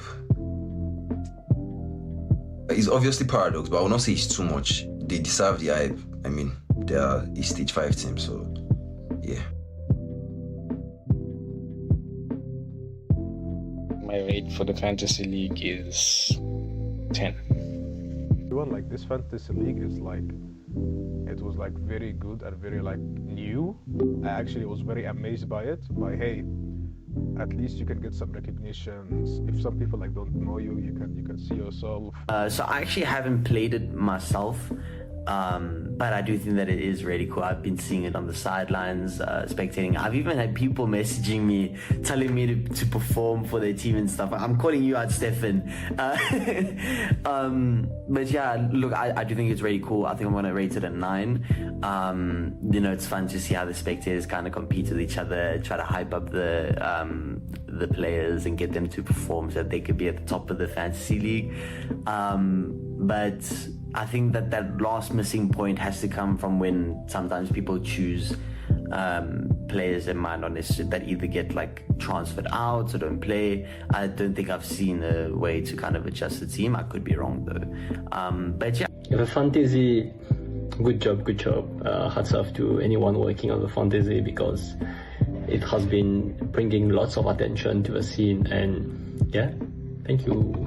So in regards to the fantasy team that was brought up, that was like a very, very nice idea. It was like a new feeling for both the fans and the players. I mean, it was like a way for the fans to keep in touch with like their favorite player. It's just like a very, very entertaining strategy to like make people more involved in the tournament.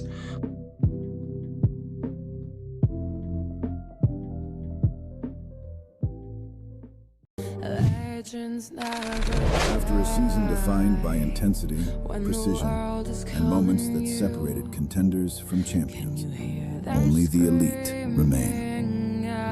I present to you the top 6. Welcome to the playoffs. Oh my god, it all comes down to this.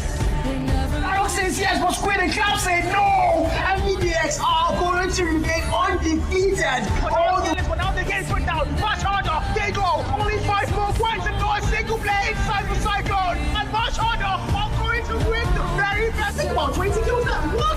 I'm gonna take some water first because that was a lot to unpack. If Trinity can, Cyclone can. Those coordination deep within the strategies. One statement was being shouted out. Let Cyclone cook. Let Cyclone cook. And that's exactly what they just did. It's number 32 piece of VMP for life as well. 36-28. Series 7 take back the hill and they take back the lead. Trying to double the number. That's the Cupid of Blue and Hacks for the XM4 3. That is triple kill for Hacks. And now the 3v3 numbers are still Retro Force instant takes him down. 3v2 numbers advantage to NATO Gaming. Numbers advantage to NATO Gaming. It is. Hopefully they'll be able to take advantage of that because it goes all the way down now to a 2v1. Xavier on the other side, and the player sends him away. 1v1 it is. Will Xavier be...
there to Guys, so quick little heads up before we have a surprise in store for you guys. The Hunt Nonagon and Mighty Esports game is currently being played off stream. So we will keep you guys updated on what happens in that situation. But for now, we're going to start getting ready for our next.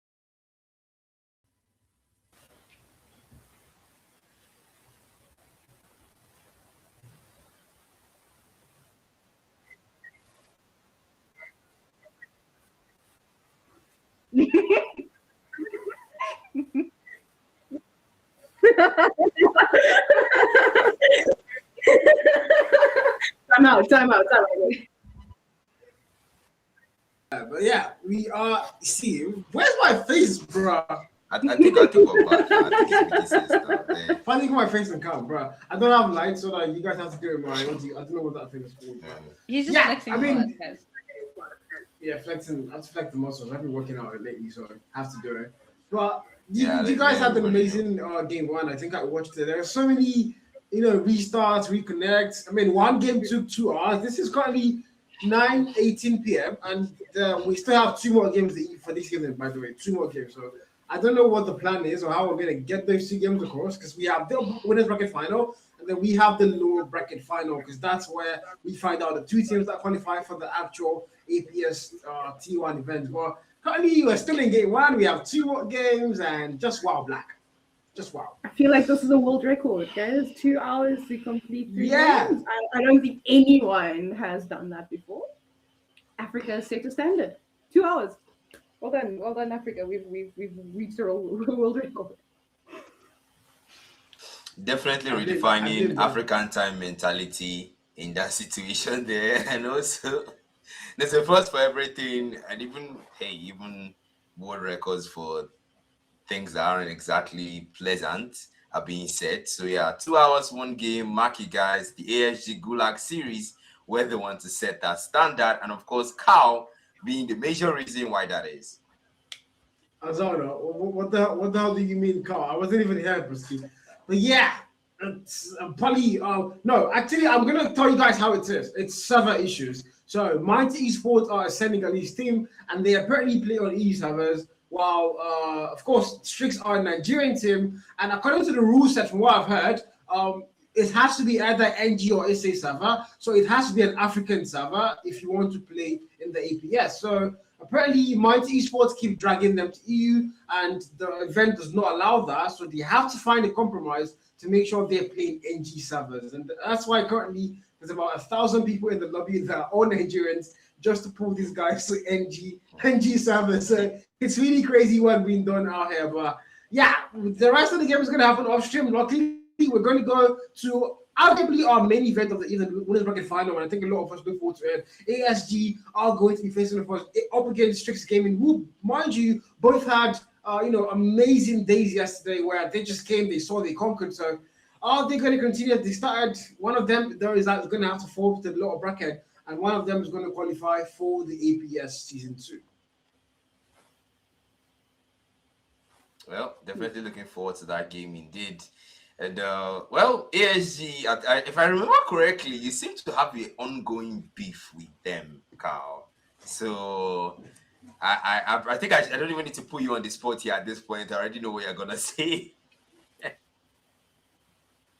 I mean, to be fair, I do have a beef with them. I'm like, if ASG has 1,000 haters, I am one of them. If they have 100, I'm one of them. If they have 10, I'm one. If they have only one, it's me. If they have no, I'm probably on vacation in Jamaica. I have no idea. But I wouldn't lie. Yesterday, everybody's laughing. It's actually the actual fact. It's the fact. But yesterday, though, I did become a fanboy for ASG because, man, they were so good. Bello was outstanding. Clyde, Belize, every single player was outstanding, yesterday. So, man, I'm a big fan. Of course, Jared's I have to go to shift my chair again, guys. Yeah. Thank you, Jared. God bless you, bro. But yeah, big shout out to Kijo and Alex, who just casted game 1 for 2 hours plus, by the way. One game, 2 hours plus, and it's not even the best of 7, by the way, just the best of 5. Big shout out to Nonagon and Mighty Sports. They fought us through hell. They put the female casters to out. Now it's time for the boys to come and take over. Well, I don't know. Best of 5 again. Best of 5. Hopefully, these guys don't give us. I mean, I don't think they will because they're both West African teams, and they're definitely going to be getting even servers, most likely NG servers. Black. So yeah, definitely they'll be playing on equal terms, and no one is coming to anyone's place anymore. They're both in the same place and playing on the same server. So at this point, it just boils down to skill, how coordinated you are, how adapted you are to certain strategies that your opponents are going to bring. And I'm really looking forward to these maps, man. Look at the maps. We see Hacienda, Hardpoint, first map, and of course, Search and Destroy on Coastal. It's kind of a classic at this point, if you ask me. And Control on Rage, like you said, one of the first maps that ever released on Control. And we see Hardpoint on Combine for the second Hardpoint. And now we see Search and Destroy on Firing Range. I love that map so much. And the reason why I love that map is because there's a very high potential for warbans in Firing Range. The obstacles are so fragile to safe, right? Wherever you think you are, you're just going to get back shot or maybe a headshot potentially, depending on where you're positioned and where your enemy is. And there's such good places to position yourself as a sniper. The edge center, for example, this is a very good spot to stay in and really get those hits in if you know what you're doing. But that's if we get to that game 5. But for now, it's Hardpoint Hacienda. Yeah, the way Block said back shots and had a little pause there, he seems to know a lot about back shots. But okay, Hacienda Hardpoint is where we're kickstarting things off. And Coastal S&D, one of my favorite maps are actually going cast. It's a very beautiful sniper heavy map. But Hacienda Hardpoint, we've seen a lot of Hacienda Hardpoint in this event. Even with the Gulag itself, we've seen a lot of Hacienda Hardpoint. And it's one of those not really classic, but it's been on repeat for the past couple of years, ever since it came out in, I think that was 2023, 2024. The first time we saw Hacienda introduced to Call of Duty Mobile. And it's been on the esports game base ever since then. It's been really reoccurrent. We saw it on Control, and was it Control? No, I think it was just Hardpoint. I think we saw it on Control at one time, or maybe that was CBR. But well, Hacienda Hardpoint is where they're going to kickstart things off. If you're ASG, there's a lot of eyes on you right now. This is your event, so you have to find a way to now qualify for the T1 event itself, and you are just one step away. Because if you win this game, you're automatically going to book that ticket, no matter what happens in the grand finals. I don't think they're even going to play the grand finals, but I mean, right now, if you're ASG, there's a lot of stake here. You have to qualify. Strix Gaming, on the other hand, mind you, on the interview, Strix on the podcast, but Strix Gaming did say they were going to beat anybody and everybody in the Gulag. So. ASG, good luck to you guys. I don't know how to translate that good luck. Is it good luck in a good way or good luck in a... I don't exactly like you guys, but I'll just say it so that the stream will not think I'm hate casting right now. But yeah, definitely a bold statement to make from Street Gaming. Saying you will beat anyone is as good as saying you're in the Pro Series yourself. So... let's look forward to the games, guys. Let's see what they do. It's one thing to say it. It's one thing to do it. You can talk the talk. Who can you shoot the guns? Do that rhyme? He's creating new pawns anyway, Chad. He's creating new pawns. You can talk the talk, but can you shoot the guns? I mean, it's actually a very vital, important line there, because they did show that they could actually shoot the guns the last match. You saw them yesterday up against Mighty Esports, but can they do that now against ASG, who somehow I would say are on a generational run? Because again, they've had so many chances to qualify for the African Pro Series. They never made it through, but now they have one final slow, one final chance, one final show at Glory, at the African Pro Series, and it's literally at this particular venue, at the Gulag Series. So this is everything to them, and they have to find a way to be probably the first team to qualify for the African Pro Series from the ever first Gulag, brought to you by ASG. I mean, don't forget, the event is sponsored by ASG. I don't think give them enough credit, guys. Big shout out to ASG, our sponsors, for literally every single thing you're seeing on your stream and on your screens, rather. The whole event, the African Pro Series, the Gulag event itself, the Challenger Series, the whole African Championship Circuit, brought to you by ASG Codem. And they do have a team as well who are about to fight for their lives against Strix Gaming, who arguably are, miles ahead from what we saw in the Challenger Series. They were miles ahead of everybody else alongside Mighty. So if you're ASG, though, in the Gulag, you've stepped up from what we saw in Challengers. You've looked a lot better, a lot more confident. We had Bello saw earlier today, saying they believe they can go all the way to the African Pro Series. So this is going to be a battle of who wants it more. And I just can't wait to get the game itself started. Yeah, and Mighty qualified, man. Oh my goodness, Carl, please. Oh my goodness. Look at Mighty qualified, freaking fight. Yeah. I think we all know who Carl is supporting now. I think we all know. No, it's not about support. There's so much.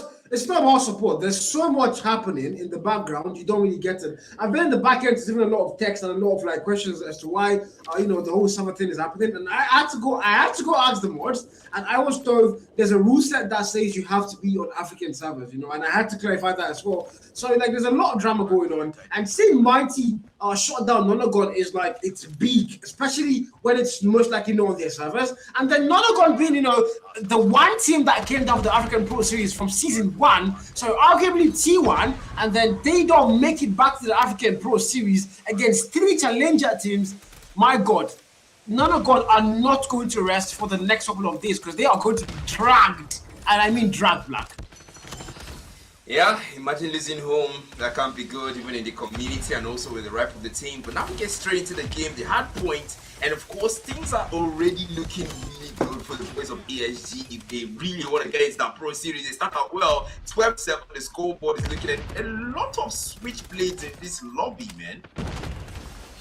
Yeah, it's one of the most meta SMGs in the game right now. Got a major buff for the past 2 seasons, so you'd expect them to get a lot of spams in. And since there's no actual cap on the amount, the kind of SMGs you carry, so yeah, they might as well spam the whole thing here. As you're going to start off early, ASG are going to get that lead locked in on P1. We have to start making our way towards that P2. Look at that minimap. Who's going to get there first? It's going to be a mixture of both teams, and only one player in blue, and he's going to win that gunfight. The Strix now are going to get the better spawn, and of course the Hardpoint for P2. The thing about Hardpoint are saying that, man, the rotations always matter early, but still, we see the switchblade still doing numbers for these guys, and now 10-point score difference here, and that's straight up. We get straight into the P2, and the hill now they take it back. Okay, it strikes. They might want to live up to what they said. They take back the hill now, closing in on that gap. It's only 3 more. The difference make that one, they tie things up and take back the lead. ASG now playing catch up compared to how they started here. It's a 2-piece picked up early, and now they're way past them. ASG, what is the plan to break it to that hill? Now we see the drive with the contest coming through from there. They're trying to make sure they have their hold, but through that water, they're not breaking in. Straight got a stronghold here. Yeah, Strix is going to lock it down. Almost a full 60 found. And ASG are going to have absolutely no value whatsoever on the P2. And eventually now they need to go towards that P3. Who's going to get there first? Look at that mini-map. I mean, you didn't get P2, you might as well rotate first. And that's exactly what they're going to do. The comms are going to be like, rotate all the way through. You get the hill on lockdown, get the better spawn, make sure it's yours. And hopefully they can start to make that comeback. They had the lead on P1. They lost it on P2. A full 60, mind you, it was for STX. And now they're going to go towards P3 as well. And somehow they did rotate first, but they're going to get into the hill first. It's going to start counting for them. And ASG are going to get absolutely kicked out. The big guns are going to come out to play. Death Machine, War Machine, Equalizer. And it's value all the way through. Double for Babushka there. He's going to get put down. Claw popped down for Bello. Not a single value found. Actually, did find one, but 74-32. The Strix are still going to lock that hill time down. Indeed, locking it down, and now we passed ASG. We saw at some point ASG actually had the lead. It was close, and now we see the warehouse rotation. If we get to his P3, Death Machine comes out to play, picks up 2, wants to get 3, make that 3, make that 4. He clears them from the warehouse, and that's where we're supposed to begin. If you're ASG to closing on that gap, but man. Series Gaming Arnold playing. They take back that hill again, 84-48. ASG take back scrap. That's how we head straight to P4. Yeah, 81-49. And right now, sure, Strix Gaming, you've got the lead locked in. You're playing this a little bit better now. You're starting to get the value you saw it. Didn't really start with on the P1. And this is exactly what matters most. Releasing out at 90 little towards that rock spot. P4. Who's going to get there first? The answer, of course, is going to be emphasis on the boys in blue as they lock it down with release now. Going to release them with their duty. Finds a double. Goes through in the steam up players. See that smoke. Can he find one more? The answer is going to be no.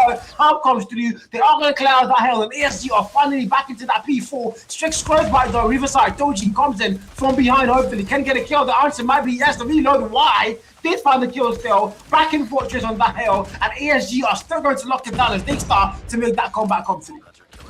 Come back home through indeed. They are closer now. It's looking good for them at least. They still have the scrap time there on that P4 on rocks. And now Tempest, that's one shock dart. You'll find Toji, and now thinking about things are now on the attack look drone sent out 87-75. The contest even for the scraps for P1 is where you're supposed to rotate to a Mano, but ASG hold it down for that very last bit of time and they salvage it, but Strix are still in the lead and it's P1 who's going to enter there first. They rotate Mano, and ASG beats them to it and now trying to keep the boys out. They take them out. The Fred comes through. That's one taken down by the Fred. 87-82. ASG milking P1 to get close up, and Strix Gaming have lost their hold on that lead and are now almost tied with ASG. One more point. They tie things up and take back that lead. And Strix, you made a bold statement. Live up to it. He did. At 95 now, the boys from Ghana gonna get that lead locked in. I see a SC Explorer, probably AFK there. I think it's already back, so that would be a really good move for them. Stoji fighting a double there, which could get put down. 100-point mark now, family cross for the boys from Ghana first, and that's going to be very vital. P1 about to expire, and it's all contest all the way through the Strix now. Going to lock in that scrap, but I did jinx it now, as ESG are going to get the final 7 seconds on that clock, but we need to make our way towards the next one. Who's going to get there first? Look at that mini map. It's going to be the boys in blue, as one player gets sent in, and now they're going to come to you, Roxy from ASG, but can you break it? Came when he finds the double on the kill feed. Claw comes through with Bello. Can he make it big? No value found yet, but they are going to take over the 3-2, and can they lock it down, as the boys in blue are going to spawn all the way over at Rocks. And now it's all going to come down to who wants it more, as Nicolás are going to get popped up. Bush can find the value there. First kill found. They are going to flip out spawn somehow, and we're going to see Strix Gaming start to spawn off on driveway. And yeah, this game is really back and forth. Back and forth, really. That's the word to use in this situation. Mandem through the smoke, the spray and pray, and it's gonna find one Mandem. And now the double break for Trauma. That must have dealt something to the boys of Strix as the score gap widens even more. They take back the driveway. If there's any place we've seen them dominate, it's gonna be this hill. It's K-Money on the switchblade. They find one, but get shut down immediately. And more numbers will drop. They get past the 100-point mark, but ASC already feed them to it. It's scrap time. They're trying to milk, and the triple kill picked up by Toji with a switchblade, make that 4. Through the smoke is chewing more to make it 5, but no way. These things are 4, 113, 134. ASG rotates immediately onto that P3 at Warehouse. 134, 116, both sides, really very close. A raffle draw. Who's going to get a 1? On the very first map in our best of 5 series here, Nicolás came when he popped out. First kill found, looking for a lot more on the kill fed. Might he get a double now? Trade comes through, he's gonna get that double, but make it 3, the punching glove. Oh my god, the movement, but he's still gonna get shut down there. But that was so nearly close. Torgi now comes in as well. SX9 fills in Bello with a double, as these also gonna get put down. This might be there still. It's 141, 120, and Strix Gaming are still on the back foot, but they're keeping things very close. Keeping things really close. 25 score difference between both these teams. Make that 24. Double pick, picked up triple kill with the XM4 ASG. The sponsors are impressive, but still, I mean, it's not about the lead. It's about who holds it until that 250 points. We've seen ASG take the lead. We've seen them lose it to Strix, and now we're seeing a double with this XM4 Strix. The boys are not smiling. They really want to make sure what they said is what they do. 123, 159. It's less than 100-point marks. That 250 target point now, Carl. They've got to make it and they've got to make it through. It's P4 Rocks. The contests are going to come through. More numbers being dropped. ASG and Strix. But Strix dominates this hill. Sparrow comes out to play the Archer. Will find Trauma. And that's one inflicted. 1 kill down with the operator's kill. 132, 161. The scoring is close. They're trying to make sure they make the most out of this P4, and ASG are trying to break in, and the boys are being kept out by the XM4 where they shut them down and break into, but Strix still have their numbers, and it's 20 score point difference. Yeah, it's 161, 145. Tempest now for that ball. Can't get a kill there. It's gonna go a big wicket, a double. Oh my freaking god! Clean. They're gonna get the hell out knocked in now and rocks. Scrap time's gonna be there. Spread's gonna get called out. Did get one kill. General freaking Uling. Not the Emperor, but the General this year around in Africa. Death Machine. Not a single value found. Came when he found to double. Make that 3 on the kill feed, by the way. A set on court on the podcast says I don't know who came when it is. I think you'll see who he is now. 4 kills found on that kill feed, and he's still going looking for more. Might make it 5 there. Bello spotted. Wasn't really 4. Plays it safe on that P1. Tempest comes out to play Clyde. Able to get that kill, and now we are going to get things tied up. And Strix Gaming are starting to look alive once again as they go and take the lead for the first time in a while. First time in a while, Annie comes out to play Papshika, picks up a double on his own end. That's 163, 166. It's super close, Carl. And P1, we're back to Mano. It's Papshika whipping out the equalizer. The man wants to make the most of it. You've got to make the most of it, man. Tochi! Who bid 1 to 4 seconds to the equalizer, and now time is running out. Mandem is inside, and Mandem gets put down. He wants to go for a 4, but the time runs out, and the switchblade will be back to his eyes, and Dako makes the most of it, gets a double of his own. 164, 179. It's ASG who's on the lead this time, and the scrap time taken by Strix, man. You can tell that they are fighting for everything, but the time and the target point are getting closer. Eventually, someone's gonna have to take it. No doubt. It's 187 point mark. ASG a little closer to that 200 point execution. But can they get there first? Key when he goes big, finds a double, Trade puts him down. That ball for the one trade again, and Clyde gets put down. The kill for a mix of blue and yellow. Doji finds a triple to clear out the hill finally. Now they're going to have it a lockdown. P2 stairs, that ball, watching that rock spawn. If you come 2 stairs, if you come to swimming pool, you're gone. Rather, rivers, rather. Why am I confused about the call on Snapchat? But 189 and 177. Doji finds a double, and it's going to be Strix going to start to catch up again on that lead. It's literally been a back and forth. If you take the lead for 10 seconds, I'll take it for the next 20. That's exactly what they've been doing. And Death Machine popped out. Doji through that door. First kill found, make it a double. But Prey and Spray ultimatum as they're going to get it an absolute lockdown. P2's almost been theirs. As Spread comes out to play, might get a triple there. He's absolutely going to get it. And now the 200 point mark locked down by Strix as they edge towards that finish line.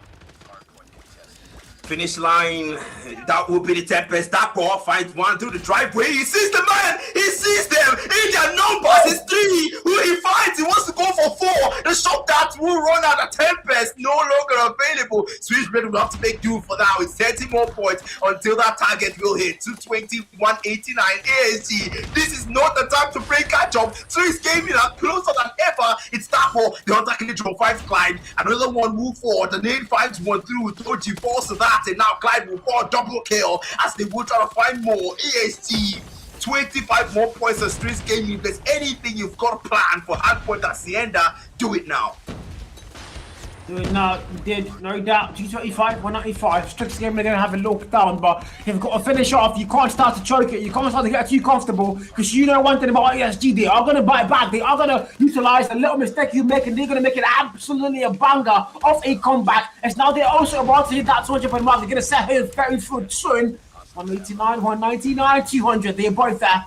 Ori comes out to play now. Uling finds a double kill. Going to clear out that elbow. 13 more on the clock. They can't enter in here, but they can definitely get above that 240 point mark. But ASG are still not going to settle for that one. But they need to start going towards that next kill. And look at that minimap. Emphases are going to be on rotation. And who's going to get there first? Only 1 player for ASG. As 3 players make that 4. Are going to flunk that rock still. Can they find a way to win the gunfight? And yes, they finally do. ASG are going to have to give it everything they have. Or we might see P1, P4 rather, go to Strix, and they might end things here. And War Machine, Mandem, they might end things here indeed, Carl. They might just. That's 3-piece. Mandem, what the heck? The man clears out ASG, send them back to respawn, and it's only 8 more points. Make that 6, make that 5, X and 4, keeping them out, and Mandem gets shut down. And now Death Machine, Choma, he comes out to play. That's 2-piece, picked up, almost 3. He's looking for the next target. The timer is running out. That's only 2 points. ASG take back the hill just at a clutch moment, and Strix Gaming, 2 more points left to take his hard point.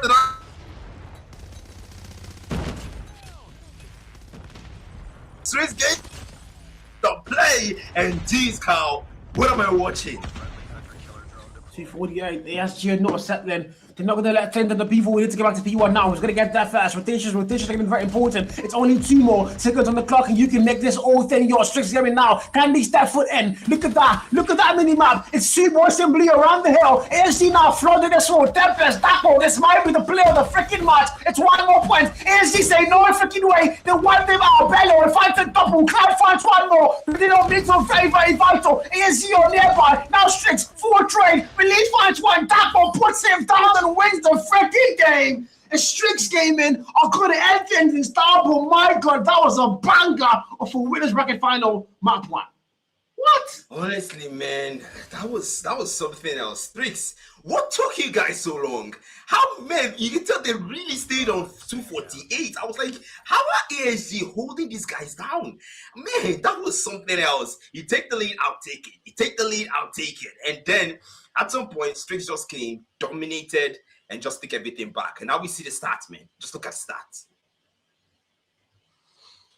I didn't know what to make of what I just watched. That was 2 intense. That was still anybody's game up until the very final Hardpoint on P1 there. And you could just see ASG still fighting relentlessly. They had so much to play for. They had so much hunger in them, but ultimately Strix said, we have to win this whole thing. It literally couldn't be predicted this was going to be the score line. It was way too close.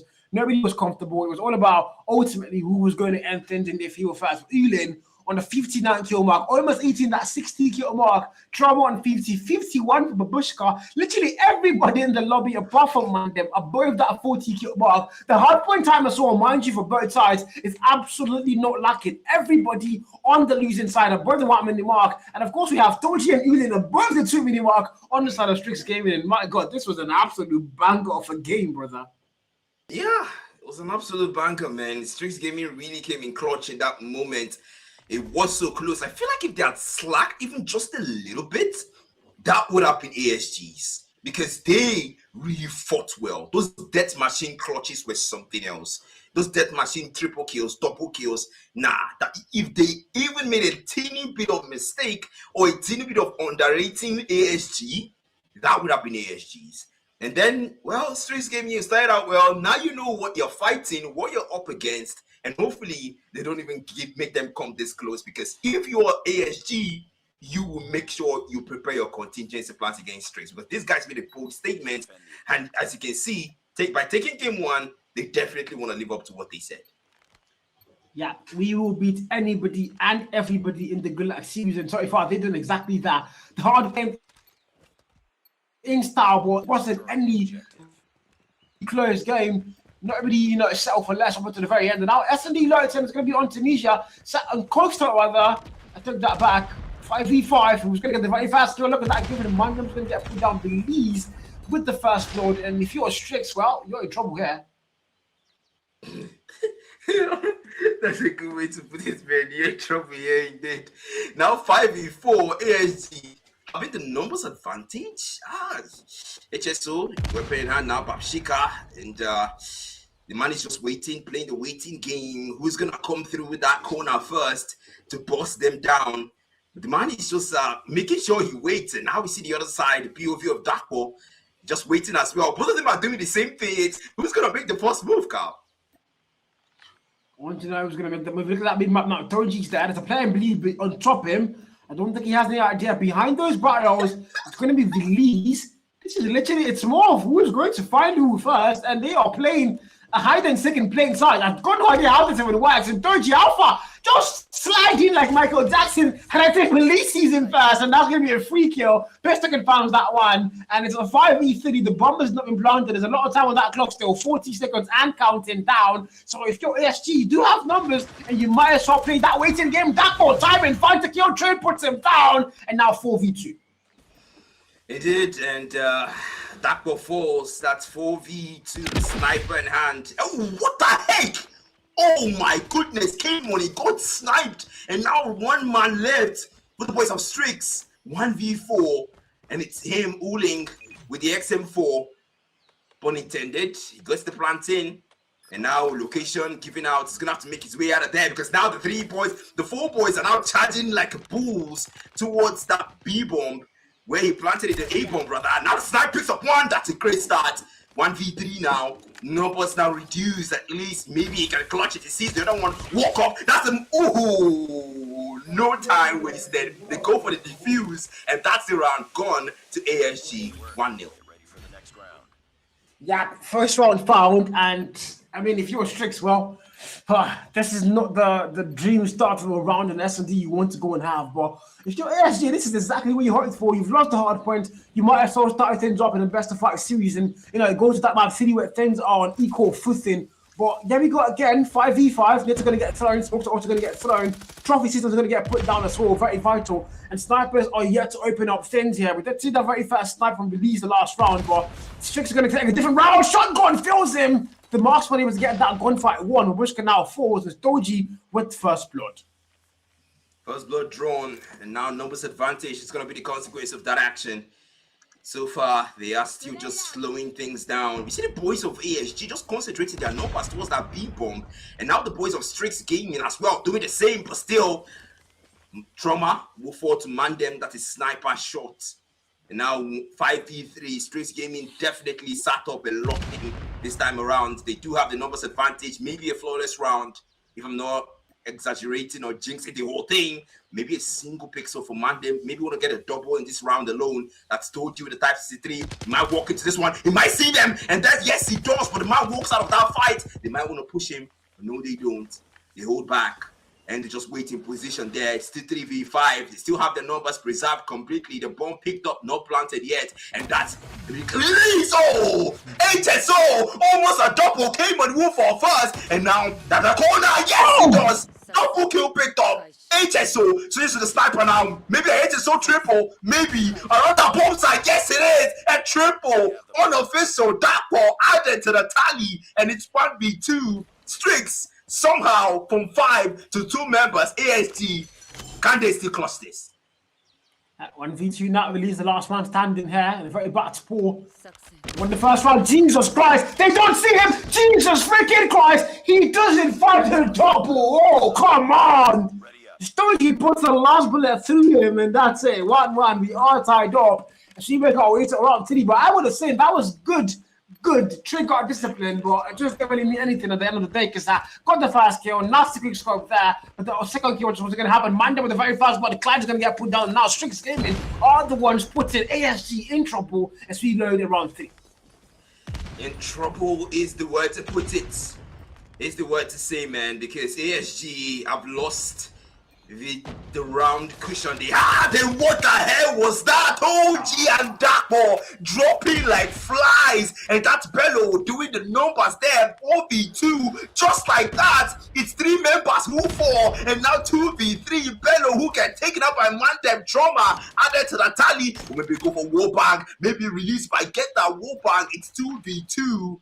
And the bomb picked up, not planted. Papshika, maybe an HSO. Until Mandem, he walks in. Yes, it is. Lands it in clean. 2v1. It's Strix Gaming who's not having the numbers advantage. General Ealing left to get that clutch. Bomb in hand for him, has to get a plant. There's a minute on the clock.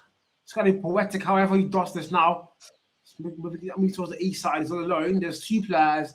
One at the mid-map. One just below the stairs, beneath the stairs rather.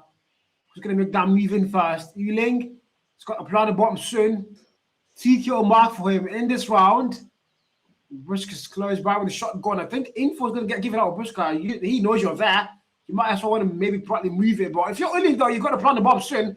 There's 27 more seconds on that clock, and the boys in blue, they literally have nothing to do, just to wait for the bomb to get planted, and they can get put on notice. Now, Ealing goes to the plumb, but release the freaking timing to get past the kill, and card timing is going to be the worst enemy of Strix Gaming, as it's going to be ASG closing up that round, 2-1, and we make our way to round 4 with the Ghanaians in the lead here. Man, the Ghanaians are definitely in the lead. ASG, I'm pretty sure they're smiling right now, maybe even smirking at Carl, because he's the one actually said, oh, what the hell? Release the shot that got the first ball in Mandem. Sent to the next round, the 4th one that will be. But geez, what the heck was that? What the hell was that? And now I'm a single pixel onto that next one to get a double in this round alone. Release is looking for that single pixel. He knows there's someone there. He just needs that single pixel, but he's not able to get it, man. They will get away, and now Toji might find one for himself. It's 4v5. Straight Gaming now, they don't have the numbers advantage in this situation. The bomb picked up, not yet planted. And Streets Gaming is going to have to be very careful as we see all the boys move towards that B-bomb side. And there's one player there from ASG who is positioned at that place. It might be Babshika. He might see Doji. Doji walks in, HSD jumps over the bullet, and the man misses. You know, say pistol, but we get taken out immediately. It's 2v4. 2 players left only for Streets Gaming. And that's Babshika taken out, man. It's a spike. Ooh, Trauma misses the shot. Jeez. And the sideline, Dapo. Clyde knows he's there. Clyde has seen Dapo. The man reloads the HSD and HSO and waits for the perfect moment. And no can do. Still not landing those HSD shot. Clyde might be struggling with the trigger there, or maybe the aim. And still Trauma, still finding more there. But then numbers advantage to ASG. Yeah, advantage for them. 4v2, 2 more players left. Clyde out there, but Trauma still has one kill. When he finds a trip there, Trauma might get a double pistol, fails him, but Bello comes to the clutch and confirms the final blow. And the boys from Ghana, 3-1. That's your scoreline. So you not make our way to round 5, where Strix giving it on the back foot. Not really what you'd expect to go and see in such a destroyed round, but I mean, this ASG team, my God, they have stepped up. Far from what we saw in the Talented series, they are doing a lot better. They are playing so coordinated. The composure is a lot better. The snipers, the release is doing a lot with them. 11 kill mark for that man. He's going to find the first blood. Speaking of the devil, and now 5v4, ASG have numbers locked in. Numbers locked in. The Ghanaian teams now looking good. Oh, the bomb already planted. You can tell Streets Gaming don't even want to take a risk anymore. They just want to go OPT, looking for a single pixel release. Maybe that jump and haircut. You might want to drop that out and drop one down. And Trauma, a single edge, maybe a single one. You might just find it, man. These guys, the way they keep finding these little openings that me and Carl wouldn't even think of looking for when we play. And that 2 players drop, release, and that for vital kills for either teams. 2v4, Streets Gaming came on, he fights Clyde and slide through. Only the 2-man him. Made that a double. How? A 4v2. How the hell do you guys push one by one? Make freaking sense. 4v2. They flopped. I don't even know what that was, but that was Black Matter level gameplay combined with Jerry in the same lobby. I don't know what the hell that was. It was 3-2. ASG have the lead still, but that was a very disappointing round. So you're not going to round 6, and if you're 6-well, you might have the ball in your court now, a little mental flip, hopefully. As you start to go in, Eulin now, they might go through that door, but Bushcart with a shotgun waiting for them to come through, and he's going to put a bullet in there one by one. I think they're going to get the info given out, and they're going to rotate backwards, as they're not going to come through that door anymore. Come through that door. I see like they've learned their lesson now. They're no longer pushing B. They are now pushing A. You can see all 5 players moving towards that A side. And I don't know what the change is, but still, strategy remains the same for ASG. You stage 2 players at the A side, stage 3 players at the B side, and just retain and wait for that potential chance. They push and maybe just get that chance with the Odin. It's Stroma there. They're pushing 4 man at the same time. The Streets Gaming who come in their numbers. He might go big, but no, he doesn't. Gets shut down immediately. The casters jinx. Come in now. Release! Whoa! Release! What the heck? The wall bank finds Uling, and now the mouthfuls is 4v4, and Bello finds Dapo. The man goes for another. It's a PK. Maybe the bullet chances there, but Tochi on the side gets a headshot with the HSO, and that round will go to ASG. Yeah, 4-2, going to round 7, and I don't know what to make of this right now. This is starting to look a little bit too scary for comfort. It's not really. It's literally anyone's game still, but ASG are starting to hold it down. Hold it back the Bullocks. Round 7, Lurk 7, release. 4-10 kill mark. Trauma finds one. Oh my God, look at that. Off Bello goes, speak him with a double. What's that? A wall bang headshots, by the way. Double all the way through. And it's man them in a 1v5 situation here. Can't be good with his nightmare wedge. The last man standing complete the mission against Release. I don't think that's a dream. It's a nightmare as he's going to get put down. Release shots him with a final 1 tap. And 5-2. The boys from Ghana and Africa. I was about to say the boys from Ghana, Nigeria. Ah, good. Now, wow, bro. The boys from Ghana, Nigeria, man. That's crazy, bro. I have just one question, I beg. How many bullets PKM get, I beg? How many bullets? That's it's got about 200 if you build it to 200. You can get 200 bullets in that thing. You can even, I think, about 250. I know there's an LMG that has 250, but PKM can get 200. But I think most players prefer to get the 100. We can actually see there, if you look at when Bello comes on, look at the gun, you can see how many bullets he has. How many in his ammo, so you can actually find that out together. But well, look at the game right now. So far, it's a back and forward. Look at a 2v2. As numbers are equalized there. Bello is still standing. The sniper in hand, a single pixel doesn't get the kill. Single pixel. Yes. Oh my god, this guy 16 kill mark, and we're just in round 8. How far? Oh my goodness, man. Bring me crew, bring me Fadi, because this guy, Release, might just be the upcoming challenger if they do make it to that African Pro Series, man. Because we have seen some insane snipes from Release. The wall banks, check. The sides, the single pixels, check. The side shot, checks. The corner shot, check. And now see the man again, just trying to do the work of art that is the sniper shot he makes that impresses even the spectators. It's Stroma who for force to Tochi. And of course, the trade comes through Bello to find him. And I found him releasing a 16 kill mark. If you had, I think that's me about to do too much, but if you had all the kills in SCX, they're out to Release, but just passing in by a little. So it's Release against SCX right now. It's literally a 1v5 show. And Release, oh my freaking god! I don't know what the hell that was. The pistol in that range for the last stab could find the kill. And it's a 4v3. The boys simply have numbers knocking still. Release now, making that move reroute towards that mid map. There's a player waiting. That general freaking Euling in wrong time in Mar. No, I jinxed it. Release falls, and now 3v3 numbers back and par as the bomb does get planted on the B side. Ooh, Jesus! Ooh, switchblade K-Money! That almost a triple, but Clyde will put him down and says, nah, you can use me to farm. Clyde gets on top of his own, he's gonna just shut down, and now it's a 1v1. He knows it's there, Dapo. He knows it's there, Clyde. Gonna reload that switchblade, man. He sees by the corner, slides through. They're chasing each other, Dapo! Loses the Clyde, and the man bags his own dog triple kill against K-Money. And geez, I think he just showed K-Money who is the better switchblade user. That was a three-piece clutch, by the way. Got the first kill, got Elin put down, got a third kill of that. The better movement, by the way. Both players had good movement, but he just showed he had the better movement, Clyde, and the better SX9s or the better SMG. Got the kill of that clean work. I think ASG, I don't know what they promised us, boys, but I think it's a Lamborghini for every single player. Because if there's no how, it's not Lamborghini, chat. Because they've improved so drastically much that whatever the coach is, he needs a raise because my god, SG now 7-2 and S&D's locked down, 2 more rounds to close things off. And if you're a Strixwell, you're in a very bad spot because you've now lost 2 lives in round 10 rather, and it's not looking good because Release is alive, Ian's there, 3 that's where he finds a kill, Cloud's gonna get put down. Can he find any more? The trade comes through, but Bushka with the pistol puts him down fast, and it's a 4v2, Jackpo and K-Money on their side left. Indeed. Now, as you say on the side left, the no possible drop. That's a double. Picked up Dapo. What the heck? The man definitely wants revenge for being the last blood drawn in the last round. And that's 2v1. Dapo now.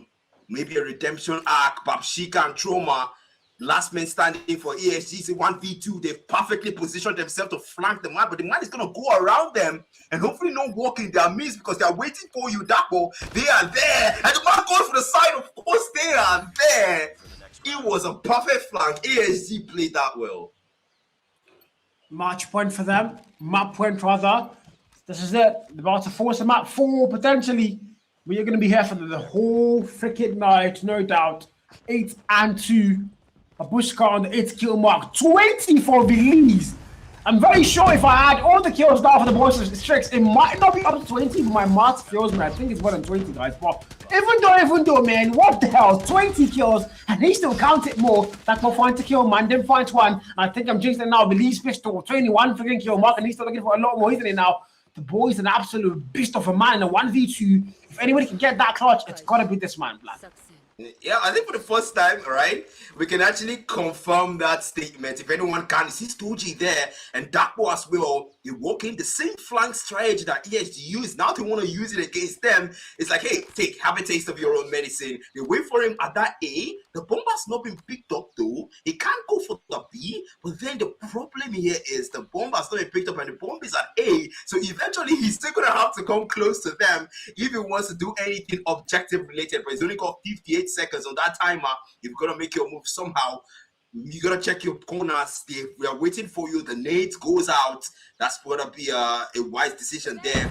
Man is just waiting. He knows they're there. Ooh, the nade will miss. Not even able to make it into he knows they're inside him. How will you make this move release? How will you break this out? It goes there, snaps. Whoa! They don't waste a second. They put him down, man. I mean, that's exactly how you want to do it.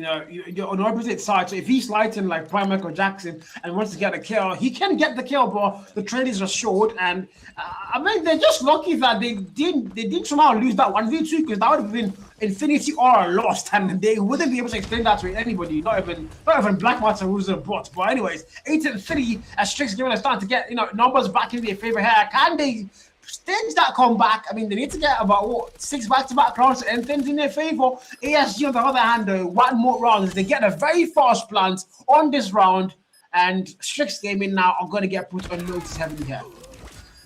Indeed, now Clyde Force, that's 5v4. A great start for Strix Gaming. If you want to close in there on that lead, that large lead that ASG's got, you see Bello really just persistently trying for that potential goal bank. And then all the 4 players, what the hell? Rolling! XM4, the man picks up one and it slides through, and that team picked up immediately. Release will fall, vital kill, and now non-pass will drop as release will go. As that's man them, Bello will fall again, wipe out ASG. Yeah, I think the moment they took no time. Release, what?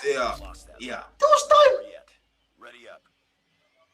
Bro, what was Bello even thinking? You might as well play time. I don't know what Bello was thinking of that, but that was Jerry level gameplay. You might as well play time. You had time on your side. You had a PKM. You just, go behind the bomb, pray and spray all the way through. You had no reason to push that man. You did exactly that, and I don't know what the hell that was, but yeah, 8-4 as Strix Gaming are starting to pull off something that might be a nasty comeback on ASG here. HSO picks up one, Babshika. That's a good Babshika. Double with the HSO, and the man is cooking. Who's next? What's next? Maybe man them, but the man gets shut down immediately. You break more havoc in this round along to 1v3. It's gonna be released, but I say no, not this time. Hold it back and get sent to the next round. And man, I really hope that this is not a choke, because this is how he starts. I don't know what to say. 8-5 for 3 back-to-back rounds, and might start asking you guys a lot of questions now. What exactly is happening to these boys here? As LSG is starting to slow down, maybe a little bit too confident, and they're starting to slow down drastically, and that cannot be good for them now. So you now have 4 players in the whole lobby on that double-digit kill, and actually 5, 3 of them on the blue side, and Doji and Manda able to join that side as well. And so far, 5v5, nobody put it down, and there's going to be a 4 push towards the A side once again for this, guys. And blue, you want to get the ball planted on the A side. I don't know if that's the best call, because there's a full 4-man team waiting there. And finds a double, Manda finds 1 more, and it's Release and Clyde left to get that cut for their side, and it might be GG. Doji with a flank, and he's going to get, Clyde. Perfect read there, Black. Perfect read, indeed. The man perfectly understood what to do in that moment, and now Release 2v4. They can't still clutch it. The man is just waiting for that single pick. So you can see the players proning. They already know what Release can do. 23 kills on the man. They know that this person is a very talented sniper, and he knows what he's doing. And they might want to bait him in. They might want to walk into this one. He doesn't know they're above him. He doesn't know. The man is just being cautious when he enters. And that's exactly what you should do in situations like this. It's only 2v4. Release is there. His teammate is there as well. Clyde with the switchblade. They might want to walk together. Sticking together might be the situation here. That might help. Or maybe split pushing. I don't even know. But man, the boys definitely are close out. You see two players standing up, two players prone. Who's going to make the first move? They don't know that he's by the side. That was stands up, and that's going to be released now. Trying to find a single pixel there. No numbers found. Just gunshot and K-Money with the first to fall. Clyde finds one that ball, then engages him, and it walks away. Clyde wants him to push him back. Release goes up there to find out what's going on. The gunshot, the gunfight, so going to fall. Release, snipes that ball, gets taken out immediately. Man them, finishes the job, but no way home. Man, I think this is no time on the clock to put the bomb down. The responsibility to plant the bomb was theirs, and I think they forgot they have to plant the bomb, and they were just playing that safe all the way. And now we've seen 4 back-to-back rounds of Strix Gaming. The Nigerians are starting to look a little bit alive. Chelsea lost today, but looks like Nigerians are not going to lose, are they now? 8-6. We now going to around 15.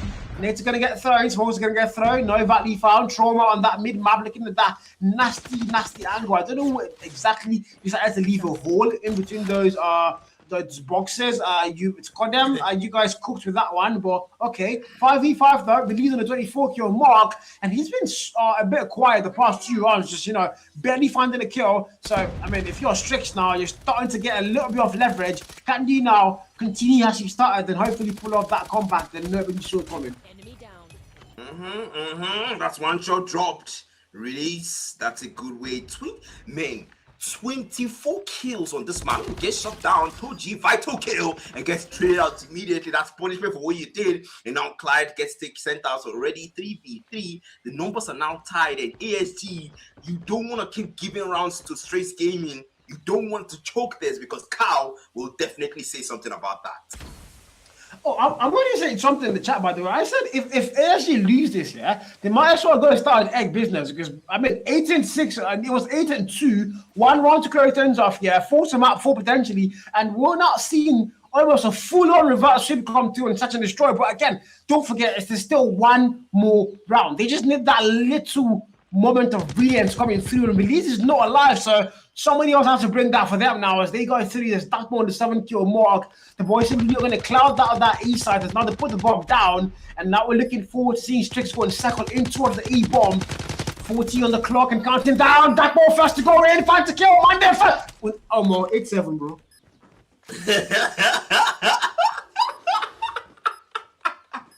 Oh, wow. Oh my goodness. God, this we can't wait to hypecast and immediately just said, nah, there's no even point again. There's no point. Oh my goodness, yeah. ASG, waiting the happen. Waiting the happen. 8-2, 8-3, 8-4, all the way to 8-7. How now? At least Release has tried so hard for this round. Let the man's effort be something, worthwhile and take the game at least. But then, let's see how this goes. Are we going to get tied? I don't think there's an overtime. It's a Gulag series. Production, please confirm if there's an overtime for this. And the nade! Bamshika gets taken out first. The first blood drawn, and now 5v4. The bomb not planted, picked up though by ASG. OPG has to be prioritized at this point because he can't even afford not to play for OPG. Everything that's working in favor. Oh, OPG! Release puts him down. That's 25 kills for the man. And now 4v4. Numbers are tied. I'm tired, boy. My books, I don't even know what to say anymore. I've lost the hype. I've lost the hype. I don't know what I'm watching anymore. This is just an absolute blunder so far. And if they can't fix it, they are going to be living in regret land for a while. Because 8-7, it was 8-2, man. It's 1 more round, close things off. Force them out 4 potentially. And now Strix are all just 2 more rounds with the time things up, but even getting that lead release though. Shotgun picked up, sniper put down. Ulin comes through. Clyde sees him. How did Ulin lose that gunfight? I've got no idea, but wow, numbers are not looking for them. 4v2. And if they lose this round with a 4v2, they need to start more than an egg business, bro. Yeah, they want it. I think at this point, Carl is just consistently jinxing it. And, ASG said, nah, I know, Carl, you want to take that opportunity to drag us, but no, not today. Not today.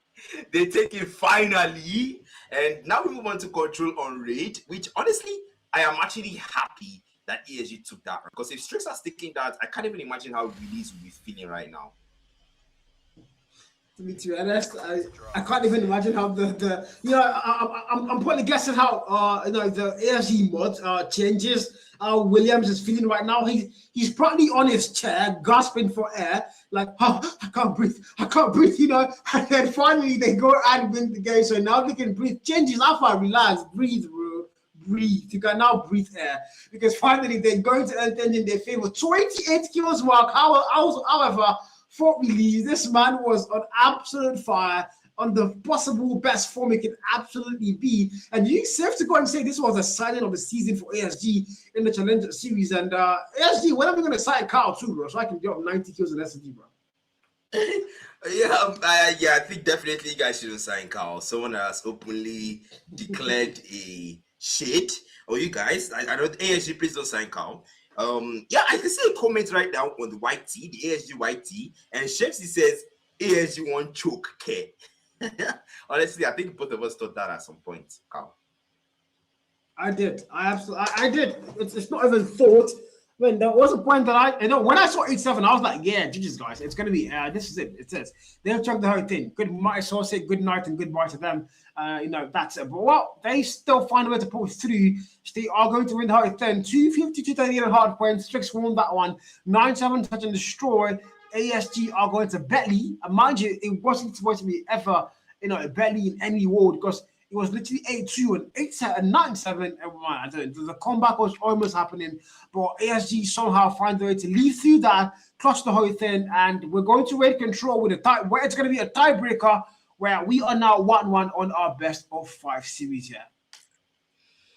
And best of 5 series, 2 more maps. Well, actually, 2 more maps for these teams. Any who takes it first, get home with it. It's a Gulag series, of course.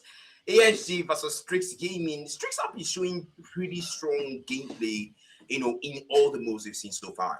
In which Hardpoint at Sienda, Search and Destroy on Coastal, they've been showing very, very good gameplay. I mean, we've seen players clutch, we've seen players do so well. That ball we saw, also on the other side of ASG, we saw, especially obviously, if I don't mention release, who else am I going to mention in ASG? The man just stands out. 26, if I'm not mistaken on that number, 26 kills in a single S&D with a total round of, correct me if I'm wrong with my math, 16. So yeah, that is something, man. That is a lot. We don't even get to see that even. We don't even get to see that even in the Pro Series. We didn't get to see a single player drop that much kills in a single S&D in the Pro Series. So the fact that we're seeing it here, bring me Crew, bring me Fadi, and I'll put release there as well.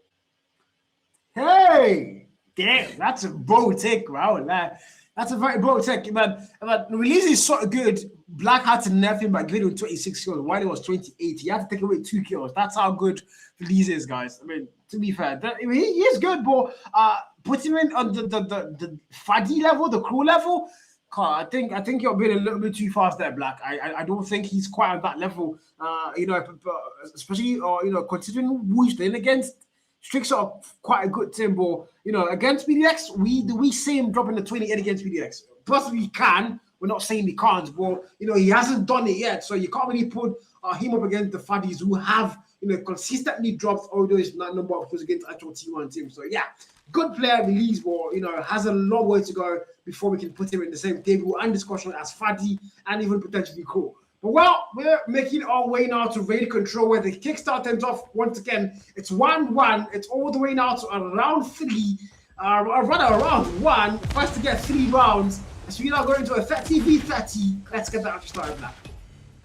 Indeed, and they start out to release the early 2-piece, and the man does not have any kills. He already has the highest number of kills in the entire lobby right now. No one comes close. And Carl, are you sure I was not doing too much when I said what I said? But still, K-Money meets up immediately with that switchblade, finds a 2-piece of his own. Trauma finds one, and man, 25-24, 2-tick locked in for Strix Gaming.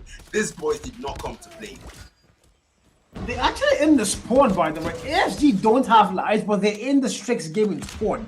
I don't know what the game plan is exactly, but it kind of isn't really working out. So you might want a little bit tricky. You've not lost the A flag while you're trying to play Spawn Trap Demons. You've lost the A flag, which, mind you, is the harder flag to capture on this map. And now you have to defend B, which is nowhere close to your spawn, and you also don't have life locked in. So, I mean, a Spawn Trap failed, and right now, they might have to regret that because now the B flag is going to start getting countered by the boys in yellow. Fast tick locked in, 2 more to go. The gunfight still very much back and forth. Take one, I take one. It's just a 3 life count difference, and Strix Gaming are looking good to win this one here. Indeed, they do have the life count and 1 tick already locked. Actually, almost 2 tick locked in on the B flag, and only 1 left, and they will take the round 18-13. ASG, what is the plan? Because Control already first round looks like he might be straight in. Finally, they take someone out of that capture flag B, entering that second tick. The bread comes out, finds a double. What the heck was that? Finds a triple. K-Money. This Switchblade, man, what the hell? Jeez, this guy. Okay. At this point, man, no, Strix Gaming just gonna go TDM. TDM, man. TDM. That when we spawn, 4 more lives, make that 3.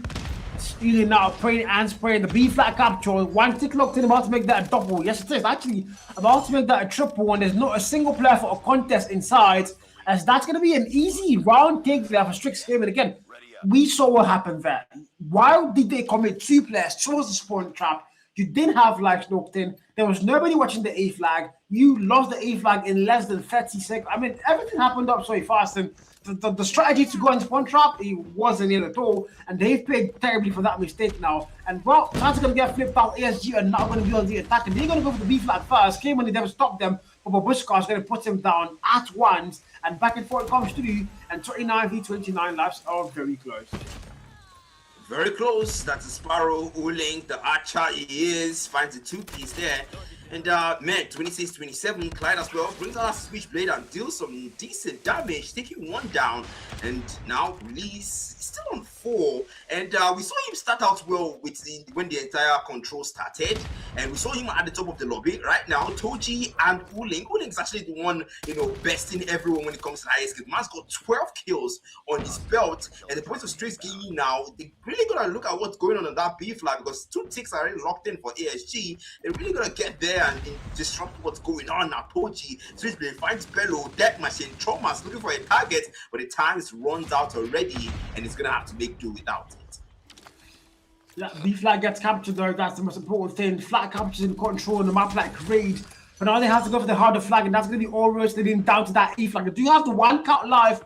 In the favor here, can they make it work? The Annie, the equalizer, big gone to both sides, who's gonna be able to use theirs better. So for Bushka finding 1 kill there.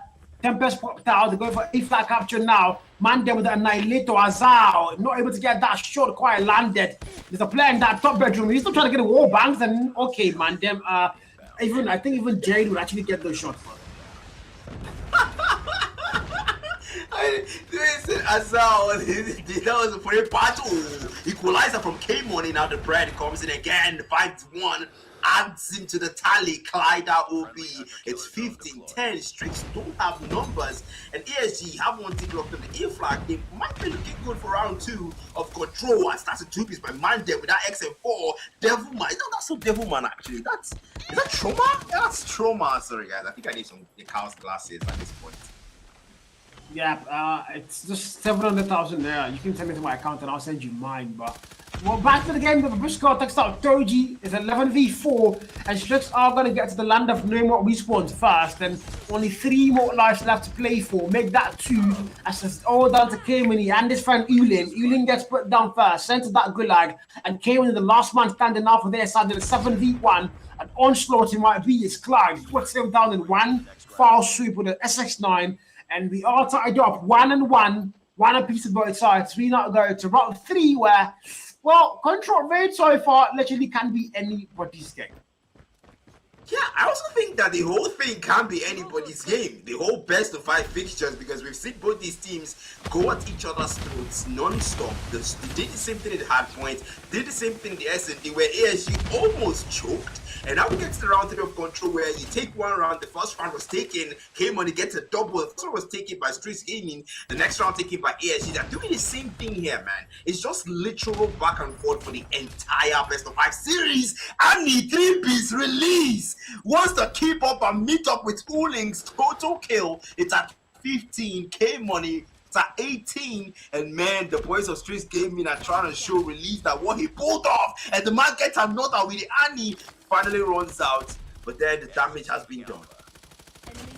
Damage has been done, man, them find to kill. It's back and forth still, but ultimately the ASG are going to have life count advantage here, and they're not letting Strix pull off the earlier tactic of getting the A-flat capture. They are still going for a sponsor, however, though. Didn't work out last time. Body shot! Clap for Jesus! Violence! Let's freaking go! Monday with the body shot. I am alive, aren't I? Babushka is still in their spawn. Babushka Alpha, if I ask you what exactly you're doing now, what will you talk? Because there's not a lot of people respawning, and he's just still waiting there. But now a couple of respawns might come to the Doji somewhere. Trauma finds a kill. Dako gets put down by Release. 18v12. The 6-5 count defense, and ASG are controlling the pace at which we're playing Control on raid. Control on raid indeed. Man, this is definitely not looking good for the boys of ASG. 1 tick locked in on the B flag, 2 tick on the A flag, and at this point, Streets Gaming don't have numbers. Stackwall finds 2-piece with the switchblade now closed in on the numbers difference here. It's 12-11. It's 2 tick locked in on both flags. 1 more on either. We'll get there around the B flag. Almost gone in the objective. Red comes through. Doesn't find anyone. B flag lost by ASG. A flag, only 1 tick left. You're going to have to defend that one with the little lives they've got. Soon there will be no more respawn zone. 11-11. 1 more tick on the A flag is going to make everything count for Strix Gaming. And they will take the round. But still, numbers going to be found there. Dapo finds Babshika. And now Mandem sort of find the value there with that XM4. They are playing it slow now because they know that things are very close at this point. ASG guarding that A flag with every man they can man on it. Yeah, 10-10, 10v10, 9-10. It's back and forth and still very much close. Can still be enemies around here. Toji goes in. SX9, see the mid map. XM4 puts him down first. Now the Anite Little looking for a kill. The answer's going to be no. Bello finds a kill first. Kimberly gets put down. How far, Mandem? This one, Islet, or more? Asal. It's not even funny anymore. Yeah, definitely. The man seems to be having not exactly the best of aims tonight with the Annihilator. And now 9-5. Streets Gaming don't have numbers. They now need no more respawn zone just for that 1 single take. I think at this point they need to go for full TDM because trying to push in for that single capture on A, that single take capture to take the A at this point doesn't seem to pay no. But then 25 seconds on that timer, they've got to step there unless ASG will get a successful defense and take the round for themselves. 20 seconds there. Streets Gaming, make your move. If you are going TDM, go TDM. If you are going capture, push capture, do something, anything. It's the death machine who comes up from Toji and says, if you're not gonna do it, the 150 bullet on my death machine will do it. It's 5 seconds left. ASG, enter no more respawn. So 2-piece picked up, the crawl comes out of play. It's 2 seconds left, and they finally step on the capture area and Streets Gaming. Oh my god, so freaking close. But ASG take down the final member and get that control round for themselves. Yeah, that was a little intense. That was a little intense. I take that back. That was a lot of intensity going on there. That round 3, but now we go to round 4. ASG are going to get deducted, and the start of a reverse flip, it might be the collage is going to get spawned down early in the game, and K-Money, nobody uses that thing better than him, but of course I jinxed it. Cast his curse, and she's going to get put down. Doji now comes 3, finds a double. A Bushcart finds 1, Mandem gets put down. The back and forth. Doji finds another kill there. Instead of not letting ASG anywhere near either flag. They're putting it on total lockdown, like what we saw in 2019 with Corona. Clyde puts out Dako as well. Clyde finds a double. Now Ealing with the Sparrow to come out to play through that door. Clyde, if you make any move, you're gonna die. Faster move is game properly. That's what the comms are like now. Look at that mini map. Dako finds a kill. Bushka finds a double as well. And I mean, Clyde, how far? Yeah, move. We don't eat out. Okay, we got the kill. to a 19-19. I was supposed to say 20. They jinx it immediately. Now Clyde 10% finds one, maybe a double, maybe a triple, but they deny him that final kill. Get it down immediately. Clyde will force switchblade, and now the equalizer on Babshika wants to make the most of it. Now Trauma, Warbank finds K-Money. It's man they move forward next. Kill feed now blue. ASG brings out their operator skills in their arsenal. Want to make the most of it. Trauma, 3-piece with a death machine, and now release with the Addy. Sees 2 players in the distance. Not able to find any. Come on, that's one down. Now next to the topping block with Tochi, and he finds a double, and that might get him some more time. But the XM4 betrays him, and now he gets shut down. 13-8. It's 2 tick locked in on the B flag. ASG want to finally take this round and end control on Rage. Yeah. Can they do it though? We want to find out. 12v7, B flag captures are going to be 2 thick. Make that free about to get locked in, and now they do get it locked in. If you're strict, you don't have lives, and now you have to defend that A flag and everything you possibly have. It's in your spawn though, so you can't make it work. Kimmy, 35 kill mark, and you have to get in a lockdown. You can hold that top. Laundry finds Sarah. Release falls down first. 11v7, time on the clock, 1 minute mark and 10 on the clock, and counting down very freaking fast. So you're the boy assembly, there's a lot of time, but you have to also get put on notice. Coming to the kitchen, Clyde sees Doji. That ball finds one more now. Numbers are almost all equal. Tied up. That ball finds a double kill with the 10 best there. Looking for a lot more still. Live from a 12v7, it's a 7v7 and 6 gaming. Can they pull off this on the force around 5? They might be able to go and do it. Colato's gonna get given. The Predator missile was a literal UAV there. Doji fights another double on black. Please finish the freaking round. It's no more response zone for both teams. 4-4, release of the sniper, his trusty weapon, trying to go for that whoop on there. And the man just need a single pixel. This is his strength. He comes out instead. Uling staying in the buildings. They know what release can do. So they're all staying within the buildings and waiting for someone to potentially bellow. You know, Stoji as well is there. They're all in the buildings. No one wants to come out. Not even a single peek. They go, what the hell to finally came when it gets shut down. Trauma. Put that as well. 3v3. It's closer than ever. Annie. Betrays Mandem. And what was that? Mandem. Nah, it needs to use under operator skill at this point. Nah, it needs to use under. And isn't really working. It's like Prime Jared with and Holger up against a bot in shipment, and he still can't get a kill. So I mean, Mandem right now, the Annie's really isn't working. He might have to change that, but I don't think there's a chance to change operator skills mid-game, so he has to stick with that, unfortunately.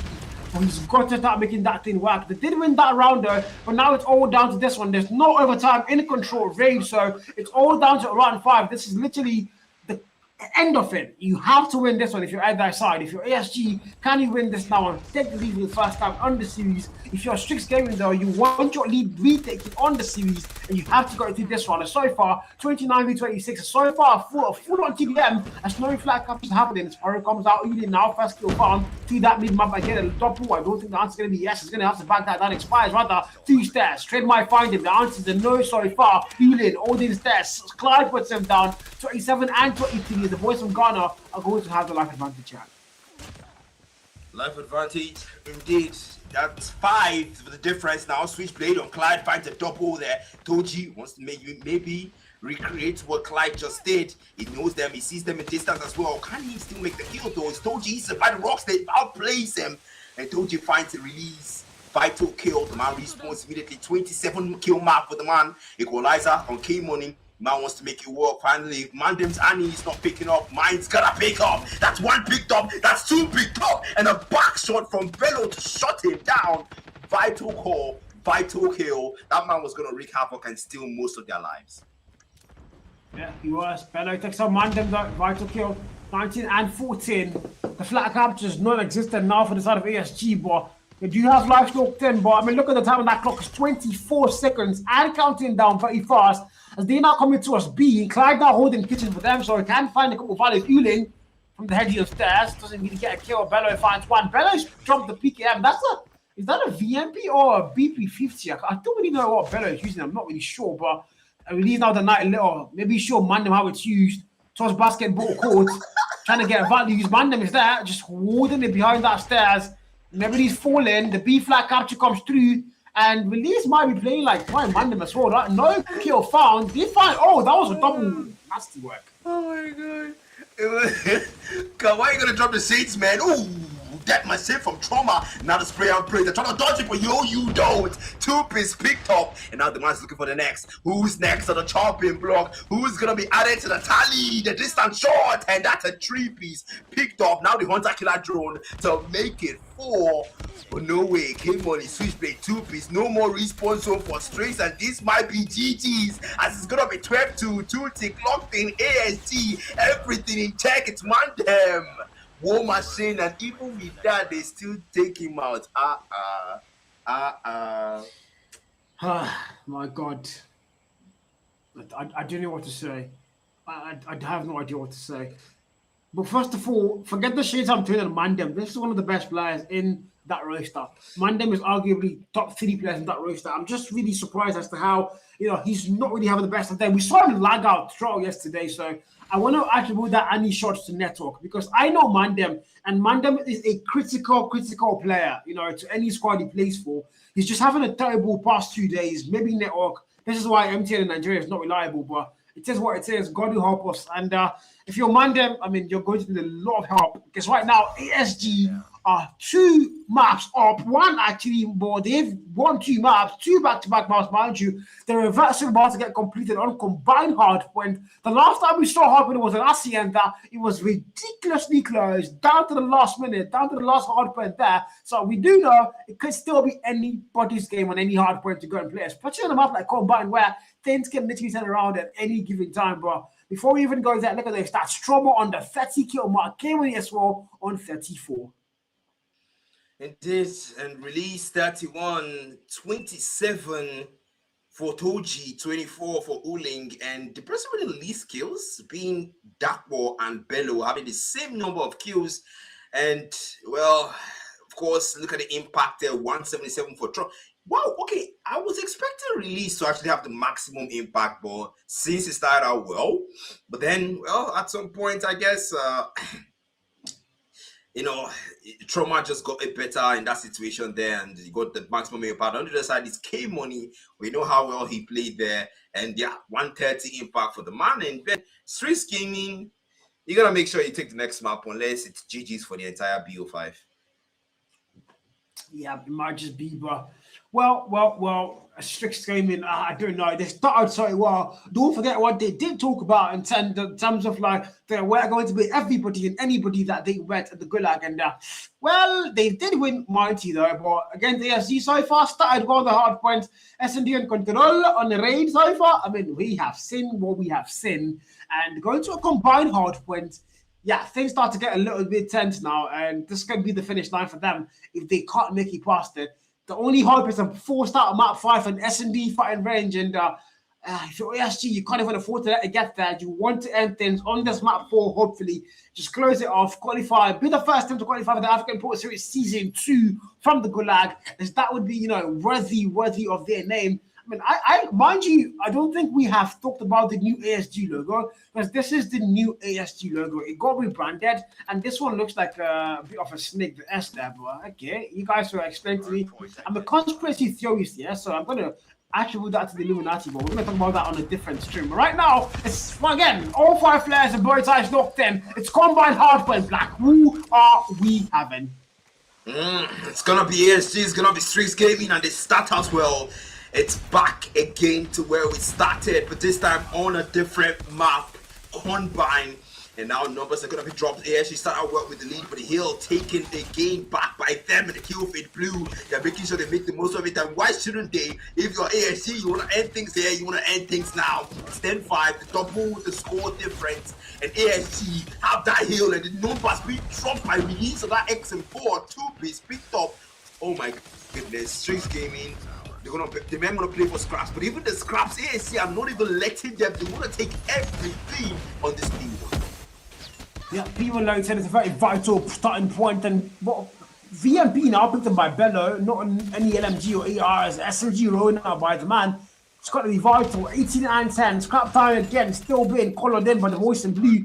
So we need to make our way towards that P2. That they are going to have the better spawn, mind you, ASG, as they're going to rotate first. And Bushka comes 3, G falls. And what if you're Strix Gaming, you have to get a break in now. You don't have the better spawn. Spawn's got flipped out, kid. Ow! Yeah, I'm also curious as well.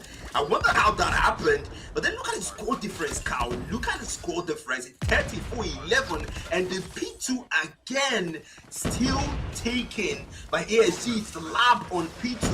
And now the threat comes out. Maybe a double, but only one found. It's Dapo who falls. And Clyde now will fall as well. ASG up stronghold. On that P2, they cross that 50-point mark. Now Archer Hooling comes out with no single value found. Gets shot down immediately. Tempest comes out to play. Clyde will show him how it's done with the operator skills. Gets a double onto game when a man then falls. The nade finds Tochi, Bello, Clyde, and Dapo. All three added to the tally. The lab already dominated, and the scraps 5 seconds only is what Strix Gaming gets. 65 and 16 though. Look at that score time. It's starting to look a bit too apart. And if you're Strix Gaming, well, the boys from Nigeria, how can they start to make this work? Bushko's equalizer, it's all blue on the kill feed. Nate's gonna get found. Bello finds a kill. Trauma able to put down Toji. Now the trade finds one evening. There's a claw and equalizer popped out at the exact same time. Since come off a Bello, they can see that door. That machine number 30 is going to break that hill. Finds a very fast kill. Okay, when he comes through, it's over support. Finds one war machine, and now they are going to clear it out. It's going to be theirs. They have the better spawn, mind you. So the spawns and the hill time, but can they hold it down? The boys of blue come through for a contest. The answer is going to be no, as they're getting shot down in every angle possible. All cylinders are being fired now by Strix Gaming. They are going to take over the Hardpoint. Equalizer came when he comes out. First kill found. As they're holding it down. Scrap time might be fully theirs if ASC cannot get that bridge to work. And it might be fully there. Stoji picks up a 2-piece on the switchblade that's closing in now to put the score difference. Release. 2-piece release. 3-piece release. Makes that 4. What the hell was that? This guy came on it to give him that 4, confirms the kill, 90, and now AST waiting for that next hill to open up. They can get close to that 100-point mark, maybe there first, and AST will rotate, but Strix Gaming wanting to beat them. They need to come through. It's both teams who contest the smokes, the spray and pray from the players, but AST dominates it and get close to that 100-point mark. 93-44. A War Sports Gaming would never call the name fully out loud. It's a War Sports Gaming, and right now they are showing why they sponsored the event. They might have missed out on season 1, but season 2, they might be calling that name. They are one map away from qualifying for their own first ever African Pro Series playoffs. Because my freaking god, Clyde, the 16 kill mark, that ball finds one, 2G finds a double, Clyde comes through, his Uling falls.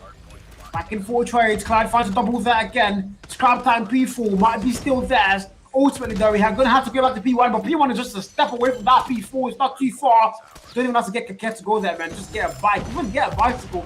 That one finds one more. It's 113.50, though. The score line is double and counting as ASG are looking firm on this map, lad. Really firm, man. They're looking really firm. Now it rotates back again, straight to where we started, and now we see the nades there. 117.50, the nades being thrown, the XM force back and forth, switch blades everywhere, dealing damage and then taking down kills. Came when he finds trauma, and that's 119.55. Strix Gaming grab a hold of that P1, what they've not been able to achieve for a while since the Hardpoint on combined style. But ASC is still back and saying, no, you don't get the pleasure of having this P1. It's 125.58. Remember, ASC has crossed 50% of the target point. Strix Gaming are now on notice a trauma double with the death machine, and it's P2 on loud. Yeah, 142.58 though. Punching glove. You are not Mike Tyson, my brother. Let it go. Maybe just as far. I think I think you're good at academy. You should try considering being an esports player, not a boxer, bro. Let it go, man. 150 and 60 though. Release finds a double in falls. Game when he falls. It's 121 kill mark already. Not the highest in the whole lobby though, bro. He's close. Actually, he's the highest in the whole lobby. 23 now. Alongside Alien on 21 and Clyde also on a 21 kill mark. And the clone off Bello popped out. Can he get any value? Equalizer as well. War Machine as well for the boys of Strix. And it came when he as usual. The Equalizer making big value. Finds a double kill. The trade puts him down. Manum's War Machine able to find 2 as well now. There's 2 more players in there. He's going to find only 1. Clyde puts him down. And Strix Gaming are trying this so much harder. They want to get above the 100-point mark and they want to start the comeback they so badly need. ASG are putting them down still. But looks like P2 might be all there because they have the best one. And they're holding the hard point down. Indeed, holding it down. That's Clyde. What the heck? Corner shot from Clyde. And that's 152.86. Strix Gaming They look like they are trying their best, but man, their best is not enough at this point because the little hill, the scrum time they've got here on lap, ASG are still trying to break it in. The nades come through, the smokes come through, and it's that. Oh! 3-piece on the switch blade, and the man will make sure he draws the blood of ASG and grant them the entirety of that scrap time on P2 lab. Yeah, 153, 103, and Strix. I mean, they're starting to get a little bit close. They're on the 100-point mark. Both teams are now on the 100-point mark, so it's literally it can still go either way. But if you're ASG, you started so well. The joke wouldn't really be funny. You can't let that happen. Then he finds a double kills. Paré finds 2. Make that 3 in general. Freaking Ulan, like you did, calling the Archer. Makes it 4. Might make it 5. But better able to win that gunfight first. And I mean, the Strix game is starting to look a little bit too alive now. If you're ASG, are you starting to get worried or are you still locked in? Can you end things in your favor and be the first of the qualifier for the African Court Series Season 2? That's the big question. You need to end things here and now. Don't even give Strix giving a chance because the contest is becoming heated than usual. It's a 2-piece picked up there. That's Papshika who makes sure the switch play is still working for him. They run into it. It's K-Money. He sees them back. He sees them clustered and he takes one down with him before he falls. And now Equalizer gets taken out as well. Dochi, Papshika, Dapo, move forward. Trauma gets a 3-piece. With the XM4, 187, 111, the hill time runs out, and ASG are still in that lead, but man, it's 79 points difference. Yeah, 79 point difference. That more crap shoot with Bushka. It's 190, 111, and we are going towards that P4, a bit of a sandwich there. It's, very tight and very cornered. All going to come down to who's going to get it first. And Strix came in a very bad score, but look at that lead starting to grow too much apart. Warmison, Tempest comes out to play as well. ASD still has the lead locked in. It's P4 contest. Trouble, the punching glove. I think he might be Mike Tyson's cousin because the punching glove is starting to do a lot of work for him now as they are almost nearly at that 200-point mark and Strix Gaming are starting to slow down. They kind of want to let that happen because, mind you, ASG are 1 map away from ending the entire series here, Black. Indeed, 1 map away. They take this, they take it all. And that's Darkport trying to prevent that 2-piece. Actually, let us give a shout out to Darkport. The man is on 30 bomb on his side and 35 and 35 K-Money as well as Ulink, man, 36. These guys are working overtime in Streets Gaming, but at this point, ASG don't even want them to come close to them. They're now past the 200-point mark. It's P2 on lap all over again, and the hill will reopen soon in 1 second. And ASG want to make sure the points of Streets don't get there, but they prevent that. And no, they do not. Streets Gaming get their release, brings out that Annihilator. 3-piece picked up on the Annihilator. 4-piece picked up and release. What the heck is this guy? What is this game? 210 ASG take back P2 and geez, man, I think this is it.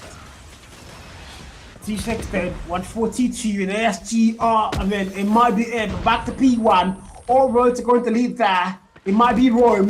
It's 224. Doji finds a kill. 30 kill mark for him now. Crossed. But they have to contest this one. They can't let it go. That machine, Trauma, Turner, and Fanta kill. Might get a double. The answer going to be an absolute no. It's 235. It's 15 more points. And a Wild Sports Gaming, the very first time, maybe, surely, they are going to be in the African Pro Series as it's only 8 more points. Contest comes to play here. Strix are not letting it go, but they're going to get wiped out all the way through. It's only 5. Make that 4. But they need to go to the next field. They can't win it here, guys. And winning here, it's only 5 seconds. It's gonna be the next hill. It's gonna be there. Toji Death Machine finds 152 and maybe 3 that distance. Yes, he does. Triple kill Toji on the Death Machine and the 150 bullets once out. It's only 5 more kills. But Streets Gaming, they take back that hill. They're holding it down with everything they've got, keeping them out. The smokes are there. Mate with the 1 machine, K-Money as well. Streets are holding on to their life, holding on to everything, locked in because everything is holding and depending on this single moment. The entire best of 5, maybe a potential choke because everybody of ASC keeps getting cleared, keep getting pulled out of that hill, and there's no way forward. Streets Gaming, maybe a potential full 60, milked out with operator skills and equalizer from K-Money. Triple kill, Streets Gaming. What is this flip? What is this game? What is the Gulag? What is ASG planning? Because there's no way in, and Streets Gaming get closer to 200-point mark to meet them there. My God, 245, a full 60. ASG not even able to get a single second. I mean, literally not one on that hill. Rotations now come through. And Strix are also going to get there first for some reason. ASG, you guys lost a full 60 on the last hill, and you somehow managed to not rotate first. Make sense. As STX now are going to get in here first. The gunfights are being won. The spawns are being held. The Hardpoint time is being held. Don't use Death Machine. The Prey and Spray for the Infinity Kill Mark. The Boss in Blue are going to flip on that spawn. But can they break it now? Can they come through for one final stun? It's a break. Finally. Which can find a kill. Breaking Fortress. Bread now will be absolutely wasted. And they do get that break. Spawns are going to get flipped out. Oh, World Sports Gaming are in the freaking African Pro Series. That was too bloody close. That was too close, man. Was that even necessary? Jesus. Man, Strix Gaming, I don't know. Are you not entertained? Are you not entertained? As Vice Condemned says, because this was absolute cinema, man. Strix Gaming, they might have lost, but damn, did they put on a show.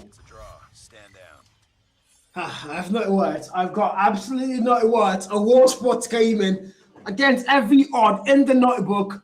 We saw them at challenges, man. You know, they mind you, they were not supposed to play the Gulag event. They were not supposed to be in this Gulag event. They got lucky because a team pulled out, and 29 points as well. Really didn't have a good game. ASG destroyed them. Find a way to qualify for the actual Gulag itself. They now went up against Nonagon as their very first game by anybody's book, because that was an impossible game to win. And Nonagon, well, absolutely got destroyed by ASG 3-1. And we said, and they come today against Strix, and we also say, yeah, we don't think so. They are definitely going to lose against Strix, and somehow they lose the first map. We are like, yeah, I told you so. And nope, S&D won, Hardpoint won, Control that one, and that's it. A World Sports Gaming R3 to the African Pro Series Season 2 for the very first time in their history, and this is a moment in the club and in this team that they're never going to forget. It's really, really worth it. Really worth it indeed, man. It's ASG's big break moment. And I can see them actually make a comment here on the ASG YT, and they said, do you understand it now? And I can also see your comments there, which I'm not going to say because I can see that.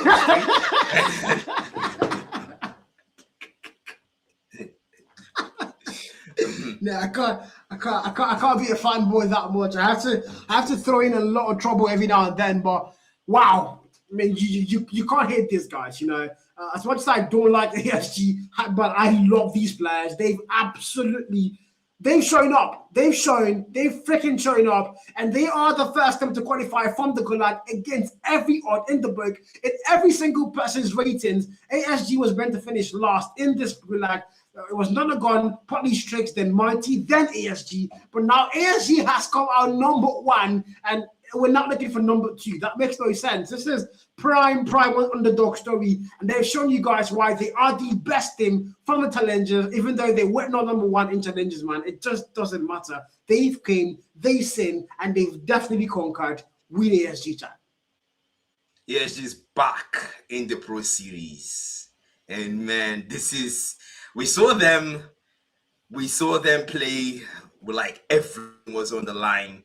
Players like Release made name for themselves, made name for himself in these games, man. The S&D, definitely. The Annie plays was something else, in control. And now we see the start here. Relieves with the MVP, 48 bomb dropped, 192 impact for Clyde. And on the other side, 195 for Uling. We know how deadly he was with the Sparrow.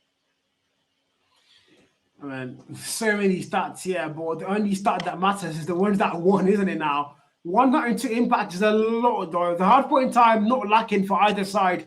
All 5 players for STX above that 1 minute mark. We even have Strowman not quite there, but didn't really mean anything because, oh man, somebody had 139, 158 for Babushka as well. Release also not able to get to that 1 minute mark. They were busy slaying out the open ends and just making sure their teammates could actually get the point. Everybody played a very vital role, and the World Sports Gaming once again are through to the African Pro Series. And now we're waiting for who's going to join them, STX or Mighty Esports. That's now the big question of today, guys. The big question indeed of today, who is going to join them? Strix Gaming, what's the plan? What's the plan? You can't do it. You can't continue like this. You made a bold statement. You got to live up to it. So what's the plan? You lost to ASG. You can't afford to lose again. You had 2 chances. No, you can't just do that. You can't do that. And man, well, to be honest, the Hardpoints, they started out well. It just didn't go the way they wanted it to go. And that last Hardpoint, the second Hardpoint, man, they really showed dominance there. They really showed dominance. A full 60? That is crazy. Yeah, I mean, they were trying to pull off that comeback so freaking bad. And it almost happened. You can't even say it did how it almost happened there. A full 60. They somehow, mind you, you know how impossible it is to get a full 60 and still rotate first. That's exactly what they did. They got a full 60 on P2, and somehow they still rotated first to P3. ASG has started to choke things. I don't know what was really happening to them, but I mean, ultimately, though, ASG just pulled off through, and they claimed that victory and that throne, and I would say they deserve it, no freaking doubt. But that's it, guys, for our winners bracket finals, and of course, our first team has now been crowned. But we have one more game today, and of course, that's going to be STX, Strix Gaming, who might have just lost the game, but they haven't lost out on their chance to qualify for the African Pro Series because they are facing Mighty Esports up next on the stream. Yeah. Mighty Esports up next. And we can't wait to see how that goes, man. We can't wait to see how that goes. And I can see the stats here still, because that still was on the screen here. We can see the timer, the Hardpoint time, man. Almost 2-minute mark for Babshika, 1 minute and 58 seconds. And you can tell the fact that Strix so badly wanted to pull that comeback. Every single member is above the 1 minute mark on Hardpoint time. That is crazy. But then we're going to go on a short intermission. And when we come back, it's going to be the final match to determine who is going to be the next team to qualify for the Pro Series, Strix or Mighty Esports. But until then, we'll be right back.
Experience with ASG has been amazing so far.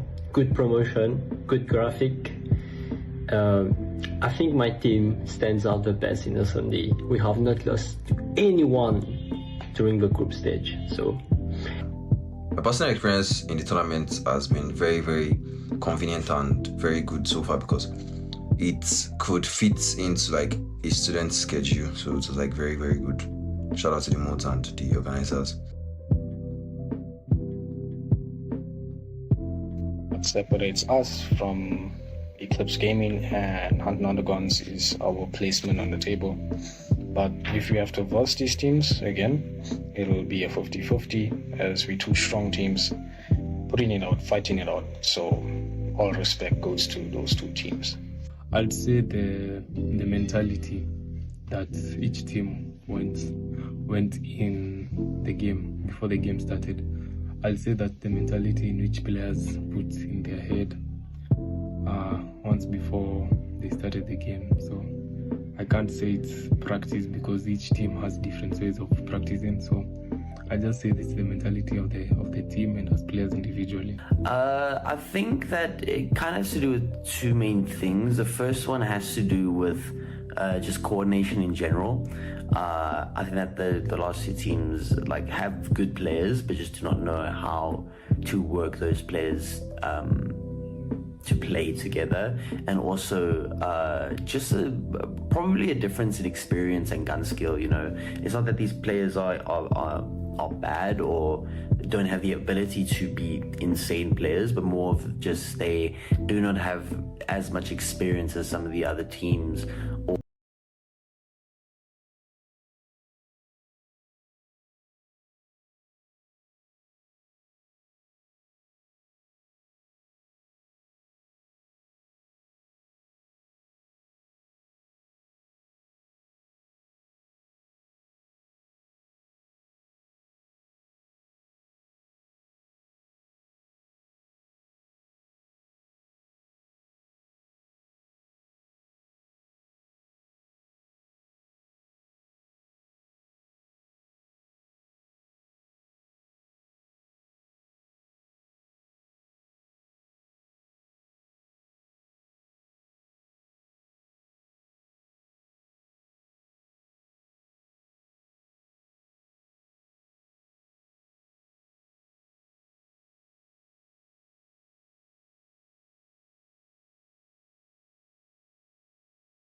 It's the team that myself and the team really want to eliminate is CR7.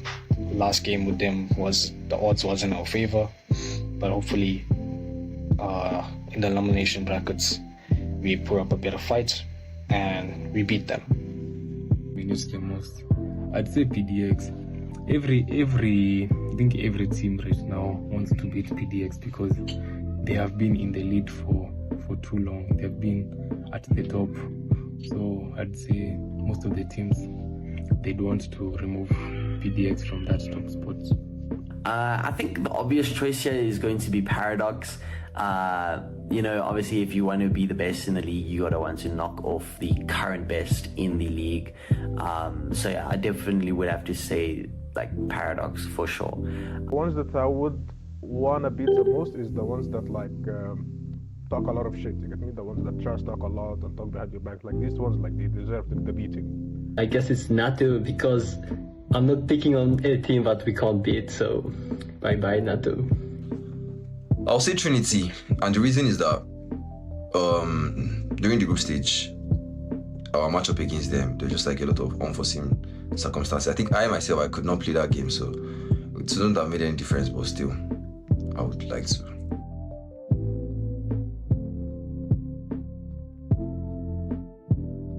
The team I feel gets much hype is Trinity. I wouldn't say it's a good hype. I'd say Simsy because he has been performing. My Nigerian brothers, I'm sorry, I'm gonna have to call out the Nigerian teams. You know, I do think that some of them are getting a little bit too much hype, especially since most of the games do get played in their servers. But they do still kind of take a few losses here and there. I think like since like the last Cali first, I think like it's always the Nigerian teams, especially Sierra 7 and Eclipse, because like I know like the Nigerian people, they love their national team so much. So I think seeing it on the sidelines, spectating. I've even had people messaging me, telling me to perform for their team and stuff. I'm calling you out, Stefan. But yeah, look, I do think it's really cool. I think I'm gonna rate it at 9. You know, it's fun to see how the spectators kind of compete with each other, try to hype up the players and get them to perform so that they could be at the top of the fantasy league.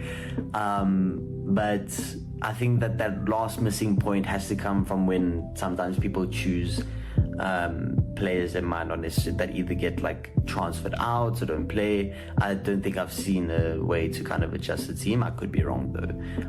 But yeah. The fantasy, good job. Hats off to anyone working on the fantasy, because it has been bringing lots of attention to the scene, and yeah, thank you.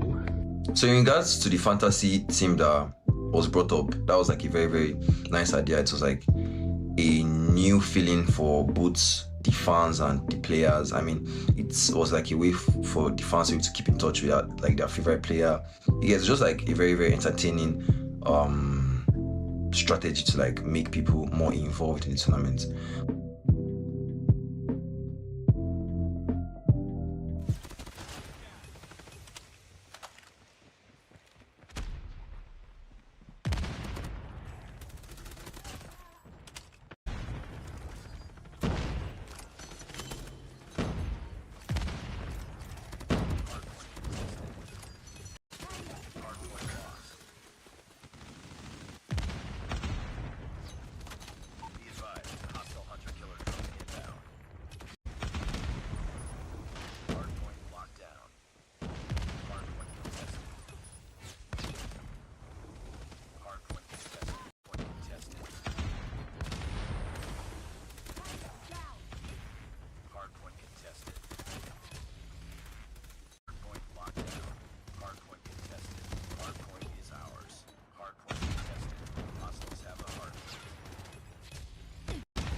Target down.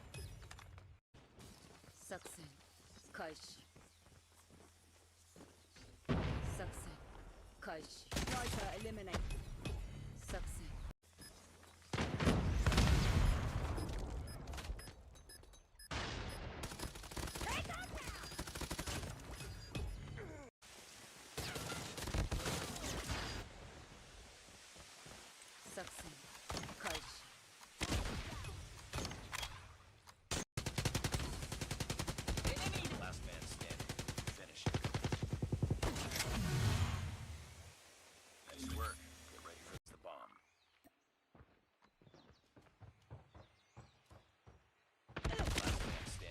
Finish it.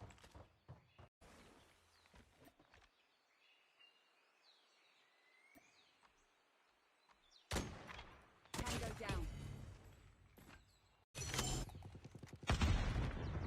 Bomb has been planted.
Success.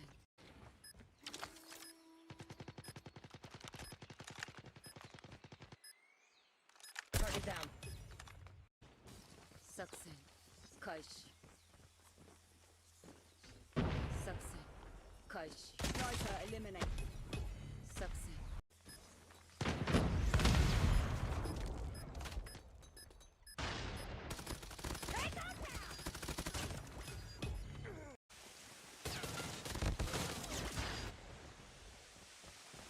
Success. Kush.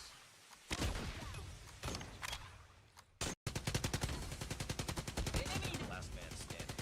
Finish it. Nice work. Get ready for the bomb. Last man standing. Finish it.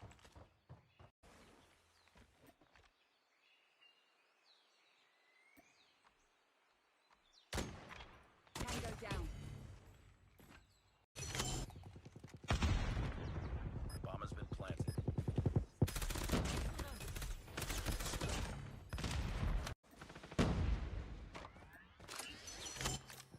It's all up to you now. Finish the mission. Enemy down.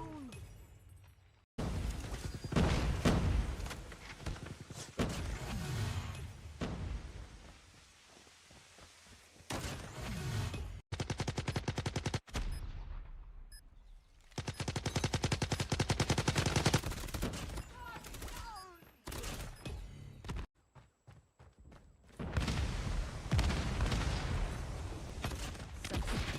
Kush. Success.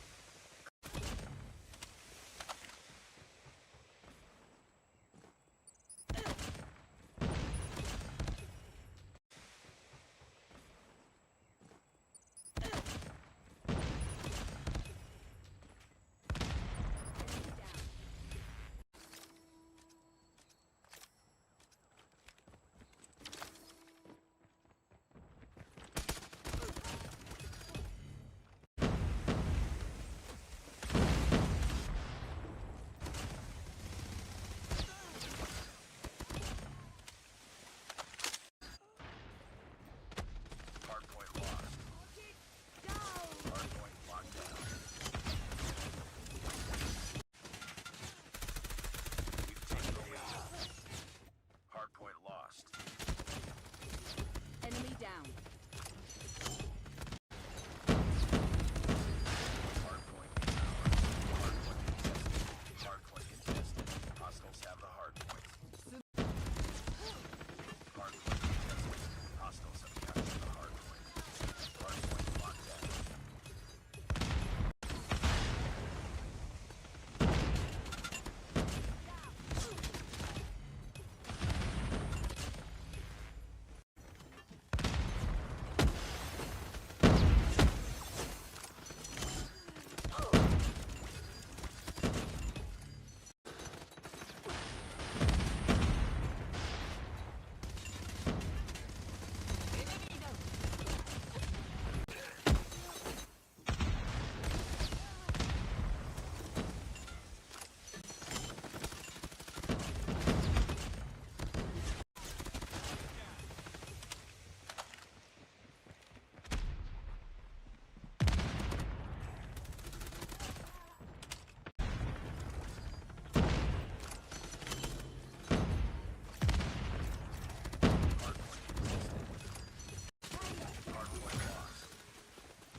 Be advised, hostile hunter-killer drone hit.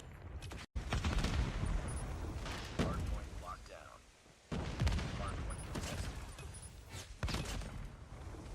Hardpoint contested. Point contested. Hardpoint contested. Hardpoint locked down. Hardpoint contested. Hardpoint is ours. Hardpoint contested. Hostiles have the hardpoint.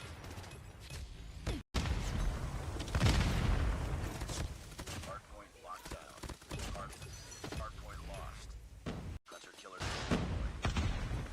Hardpoint contested. Hardpoint contested.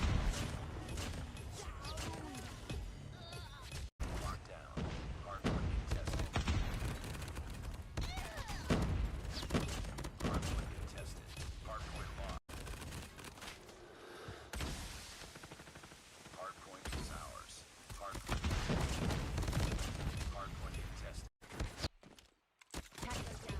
Sucks in.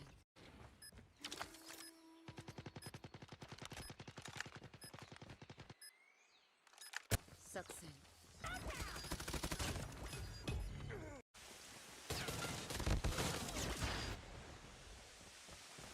Sucks in.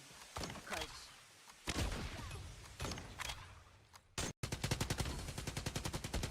Last man standing. Finish it. Nice work. Get ready for the bomb.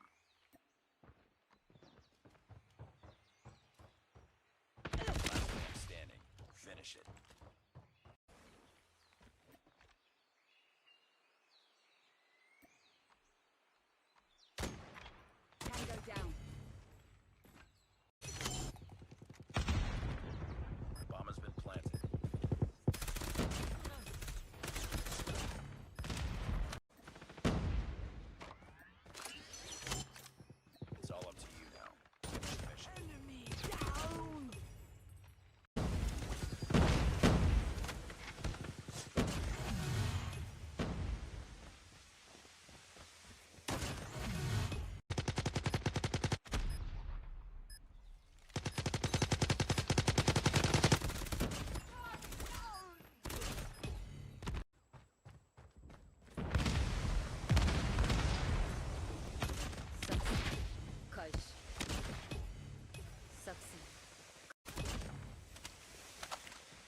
Sorry for the awkward silence, but I'm sure the game has kept you entertained enough. We have Street Gaming and Mighty Esports fighting in the lower bracket for that last spot in the qualifying the qualifying position that we have for season 2.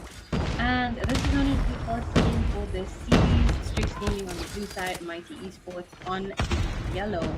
And Strix Gaming, not surprising at all, taking the lead initially. We see Mighty Esports are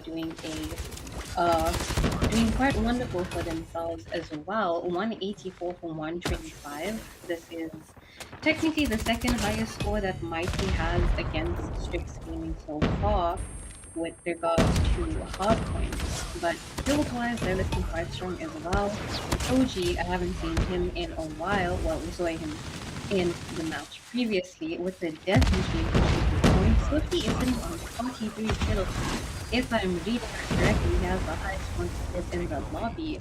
And Toji looking to compete with that as he has the most kills on the side of gaming. 200 on the board already, so they're definitely looking to close things up here.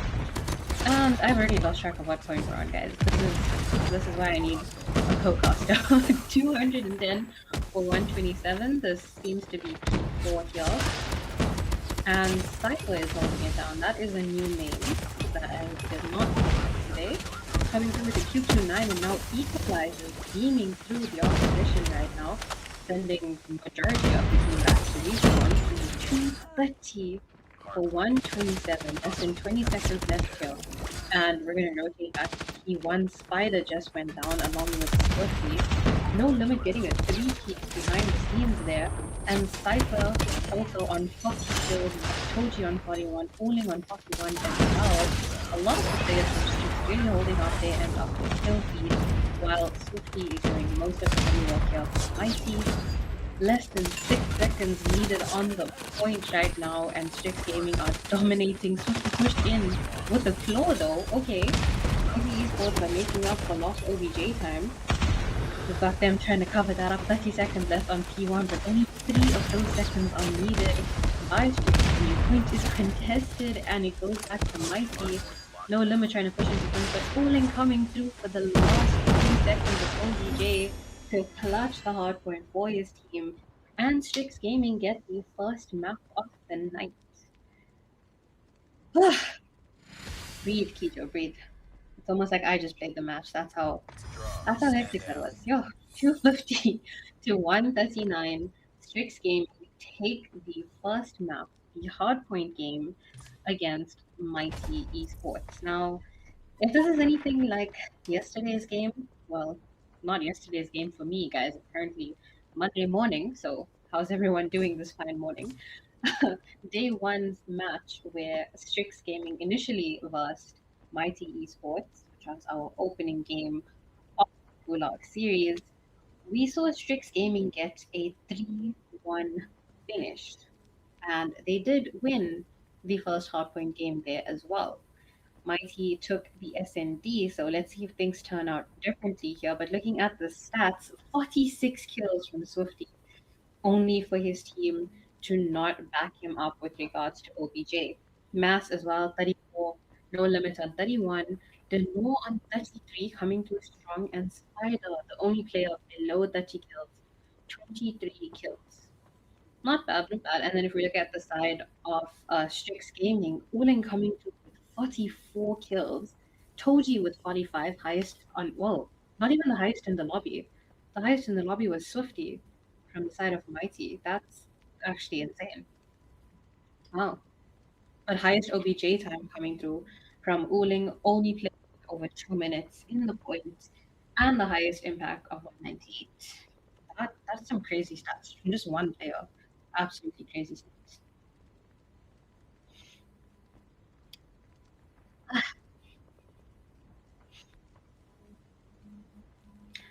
Right. Ooh, these are some different maps.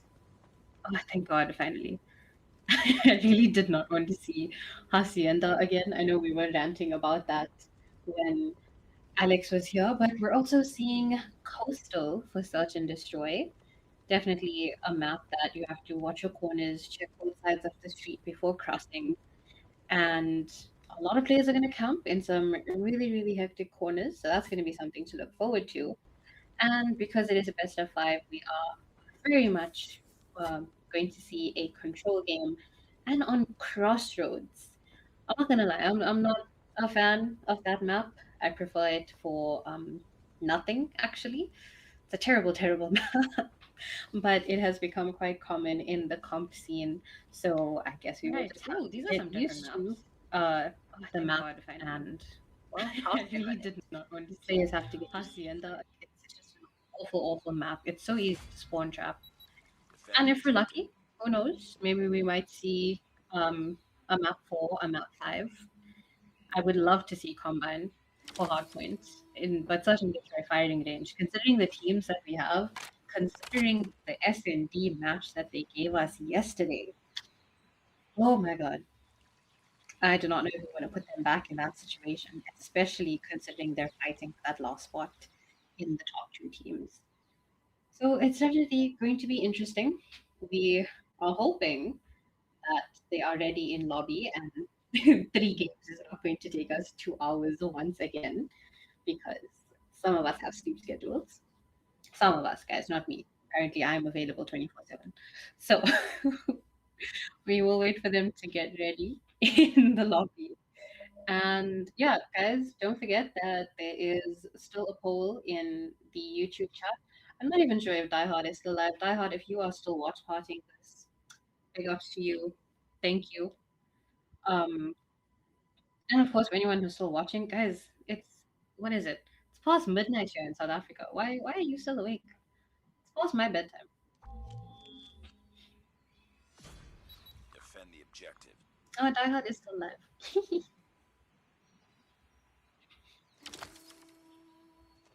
Oh, we should have brought him here. He could have watch partied it with us instead of me just casting. But we will wait for the teams to ready up. I saw someone in chat ask, "Where's Cal?" He's taking a flight to South Africa because he missed me so much, and he had to do that in his stream. So yeah, apologies for that, guys. But hopefully he will be back very shortly. But while we wait for him to potentially get back to the lobby, we're gonna head straight into our search and destroy on Coastal, and surprisingly no lobby reset, so thank God we did not jinx it this time. We've got Strix Gaming on the yellow, Mighty Esports on the blue, and Strix are starting things off on the attacking side. So one player with a PKM, ooh, all of them coming through from A long, and Spider, the unlucky sacrifice to have peeped that angle. Swifty is waiting behind that PKM in hand, ready to blast through all 5 of them. Oh my goodness, the whole team is just waiting to push out, and not a single pick was received for Swifty, even though he had the advantage on the heady. No limit taken down as well. Every single player from Strix Gaming pushed through that one angle. Denor is waiting silently. Nobody has noticed him yet. Mass using a shotgun. Excellent choice here.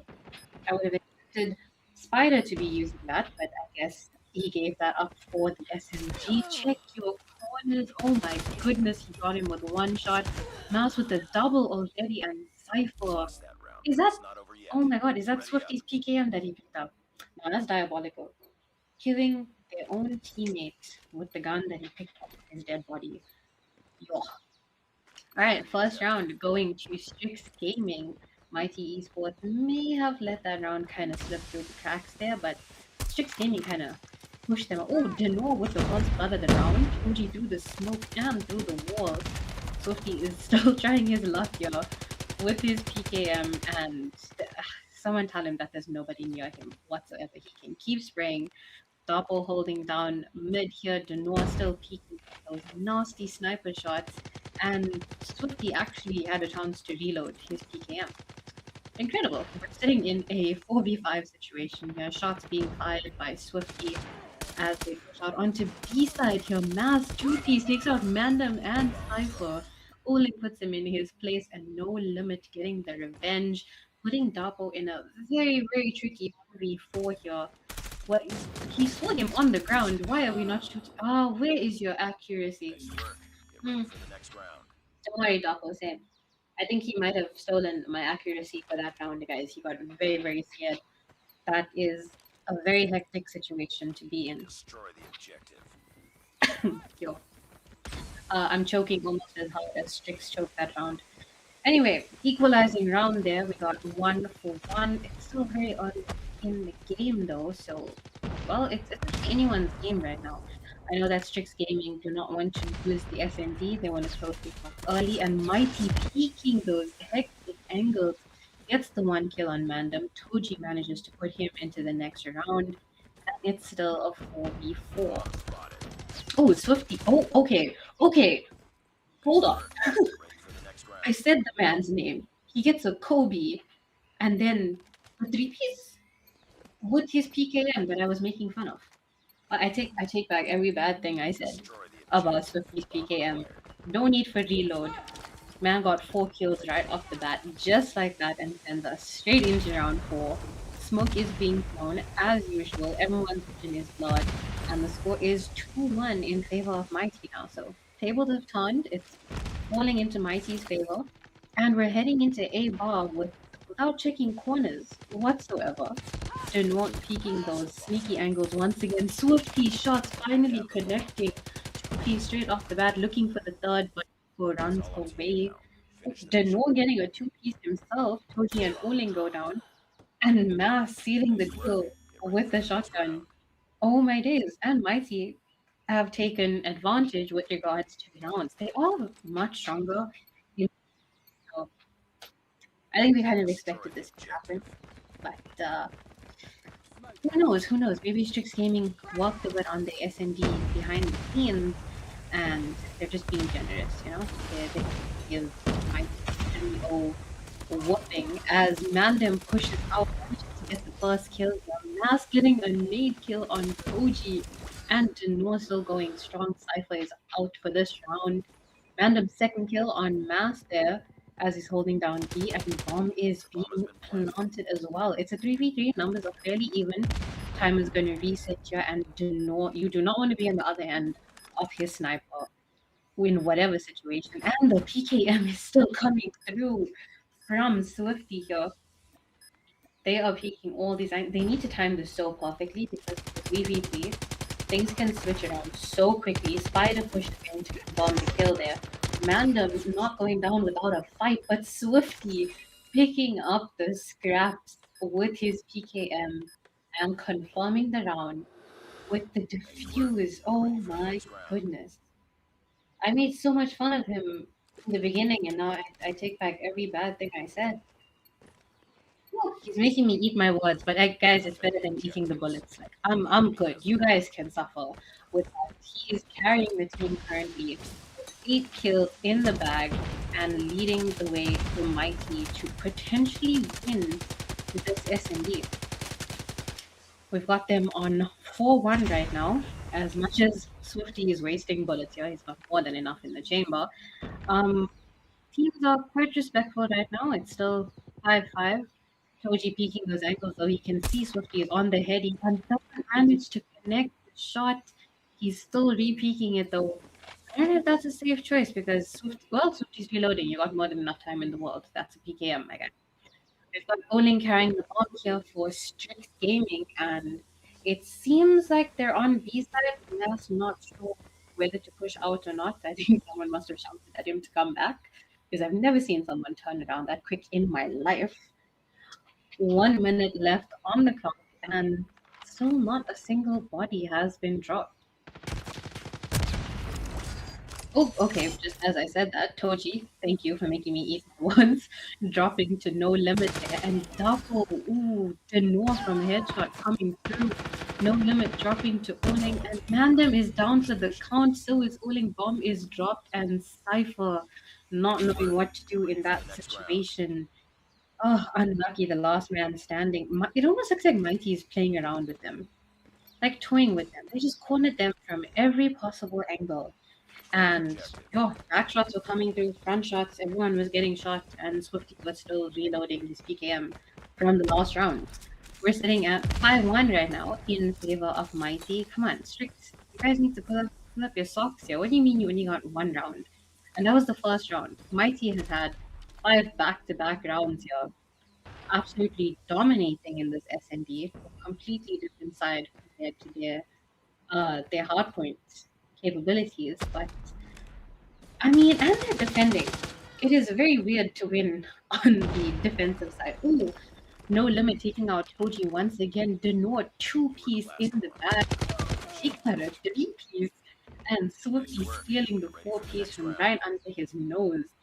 Oh my goodness. I'm pretty sure Denor might be carrier. He just took over the MVP from Swifty, proving that the sniper is better than the PKM. The situation. I'm not even showing the kills. Look at that, guys. Spider's on 2, no limit is on 3, and Denor just hit double digits. What kind? And oh my god, Dapo is on a donut. Dapo hasn't even connected to the SND yet, guys. Give him a chance. Toji taking out Spider, not even fortunate. Didn't even give him a chance to breathe. We are on the 8th round here, so this is the last round that Six will have to on for now. Random taking out Denor, but Swifty taking out Random and pulling Wallbang confirmed 2-piece straight off the bat. Right back to reloading. Cypher already pushed out onto a bomb, but without the bomb. We're in a 3v2 here. Numbers not looking good for Mighty. They're in Strix's favor. And it might be a potential turnaround. As I say that, never mind. Mass equalizes the numbers 2 for 2, leaving him and No Limit the last two standing. Cypher drop, No Limit. And now the numbers in the favor of Mighty. Davo does have the bomb though, less than 1 minute on the clock, but he's kind of cornered here. There's no way he can run out of this without being absolutely great with bullets. Mass and No Limit lost two standing. Davo all on his own. They can sense him. They know he's planting the bomb. They're just gonna wait for him to very unfortunately peek at him. If he clutches this, guys. One heal. Yeah, oh my god. Yo. But it's not over yet. Okay, hold on. I didn't even get to finish what I was gonna say. Okay, Davo, welcome to the S&D game. Your first 2 kills were the most important kills of the entire match. Thank you very much. 6-2 now in favor of Mighty Esports as they are welcomed back into the game and they are now going to be defending for our next few rounds. 6-2 though, that is a bit hectic, and lives are now 3-4. I'm not sure how Mighty are losing their lives that quickly. Like, guys, you're attacking. What happened to the plan? Where's the PKM now? Mass pushing through. Oh, Swifty has dropped the PKM for his sniper. That is that's not what I was expecting. Oh, okay, he takes out random with it though. I'm gonna just eat my words. Every player is fucking wrong tonight. We're at 3 for 3 right now. Of course, Denor with his deadly sniper in hand as well. Mass with a shotgun.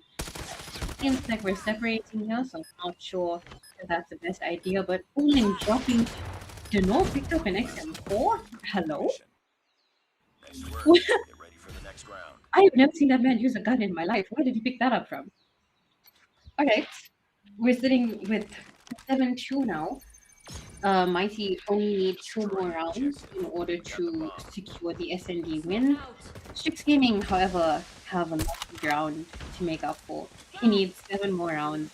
Smoke is being thrown in mid as usual. Oh, all the grenades are being thrown. Everyone's just throwing their whole backpacks in mid, and no, unlucky victim to that situation. Swifty dropped as well. Spider's out. No Limits is out. Is that another round for Strix Gaming? Okay, they're looking to bridge that gap. This is, guys, things just got intense. I had to set up for the +5 concentration because the Strix Gaming aiming for a comeback here. Alright, we've got a lot of kills on the board. Every player is still in the single-digit kills though, while 3 players from Mighty Esports are sitting on double-digit kills. Oh, this is a difficult gap to cover right here.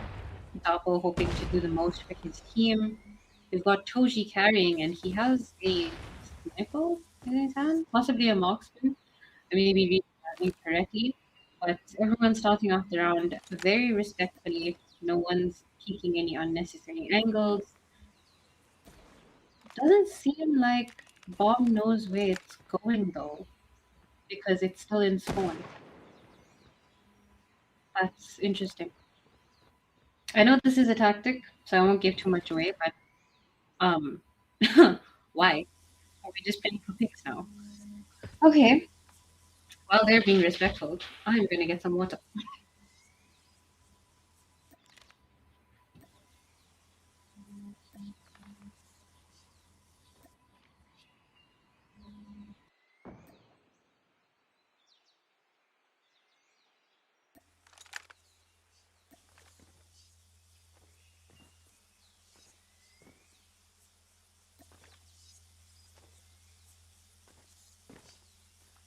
They have the bomb.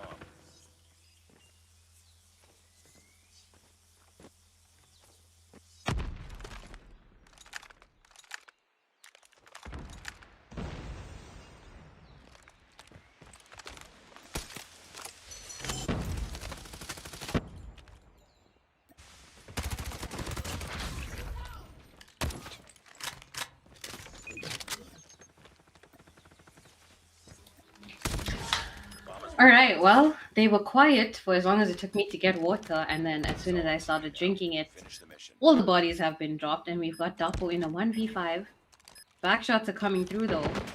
He's gonna try to run away, and there's someone right above him. He is literally cornered right now. Bomb has been planted on A site. He manages to drop one spider, the unlucky victim there, and Mass coming through with the shotgun. Oh my goodness. Guys, give him a break. He was last man standing. There's 5 of you. A kindergartner could tell you that that wasn't fair. No need to bully him like that. But that was the 8th round secured for Mighty Esports. Strix Gaming only with 3 rounds in the bag. That is match point in favor of Mighty Esports. Things are looking a bit calm. Going, and Mass said no. I want this over as soon as it can. 2 kills straight off the bat, and Doppel puts him in his place. Bomb is finally picked up. Ooh, Doppel dropping to Swifty.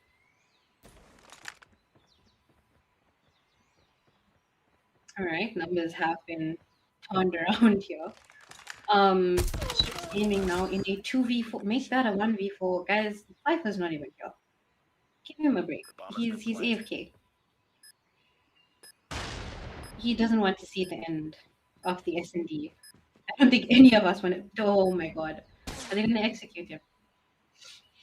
Never mind. Do not go straight for the headshot. Quick and painless.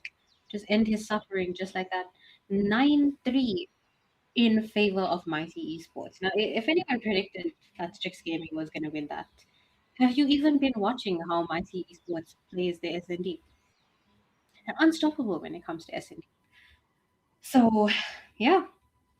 Although I will say that when Strix Gaming played against them yesterday, they played a 4v5 in the S&D, and they did a bit better.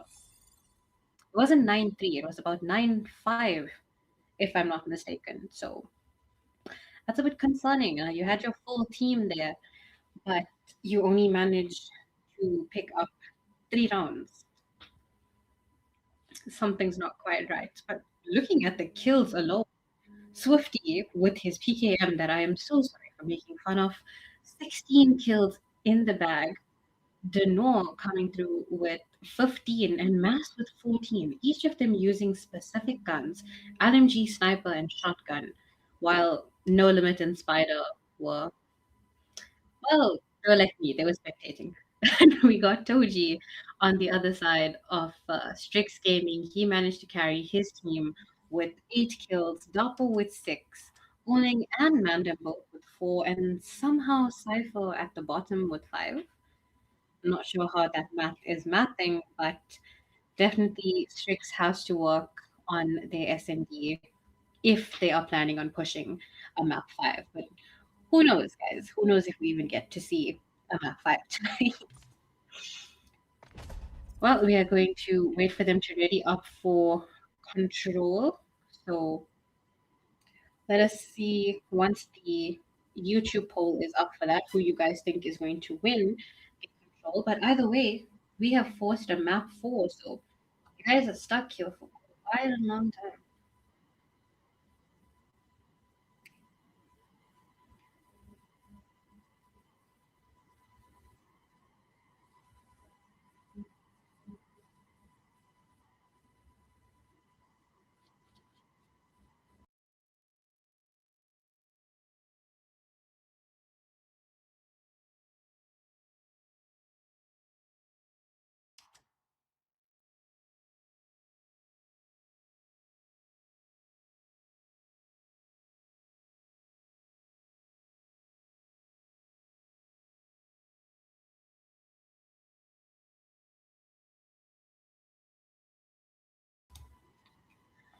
All right, guys. So we are going to wait for the players to get ready for control. As Alex says, we're waiting for them to make sure all their ammo is sorted out. And joining us back and hopefully giving me some company so I don't talk to myself like a psycho. Welcome back, Cal.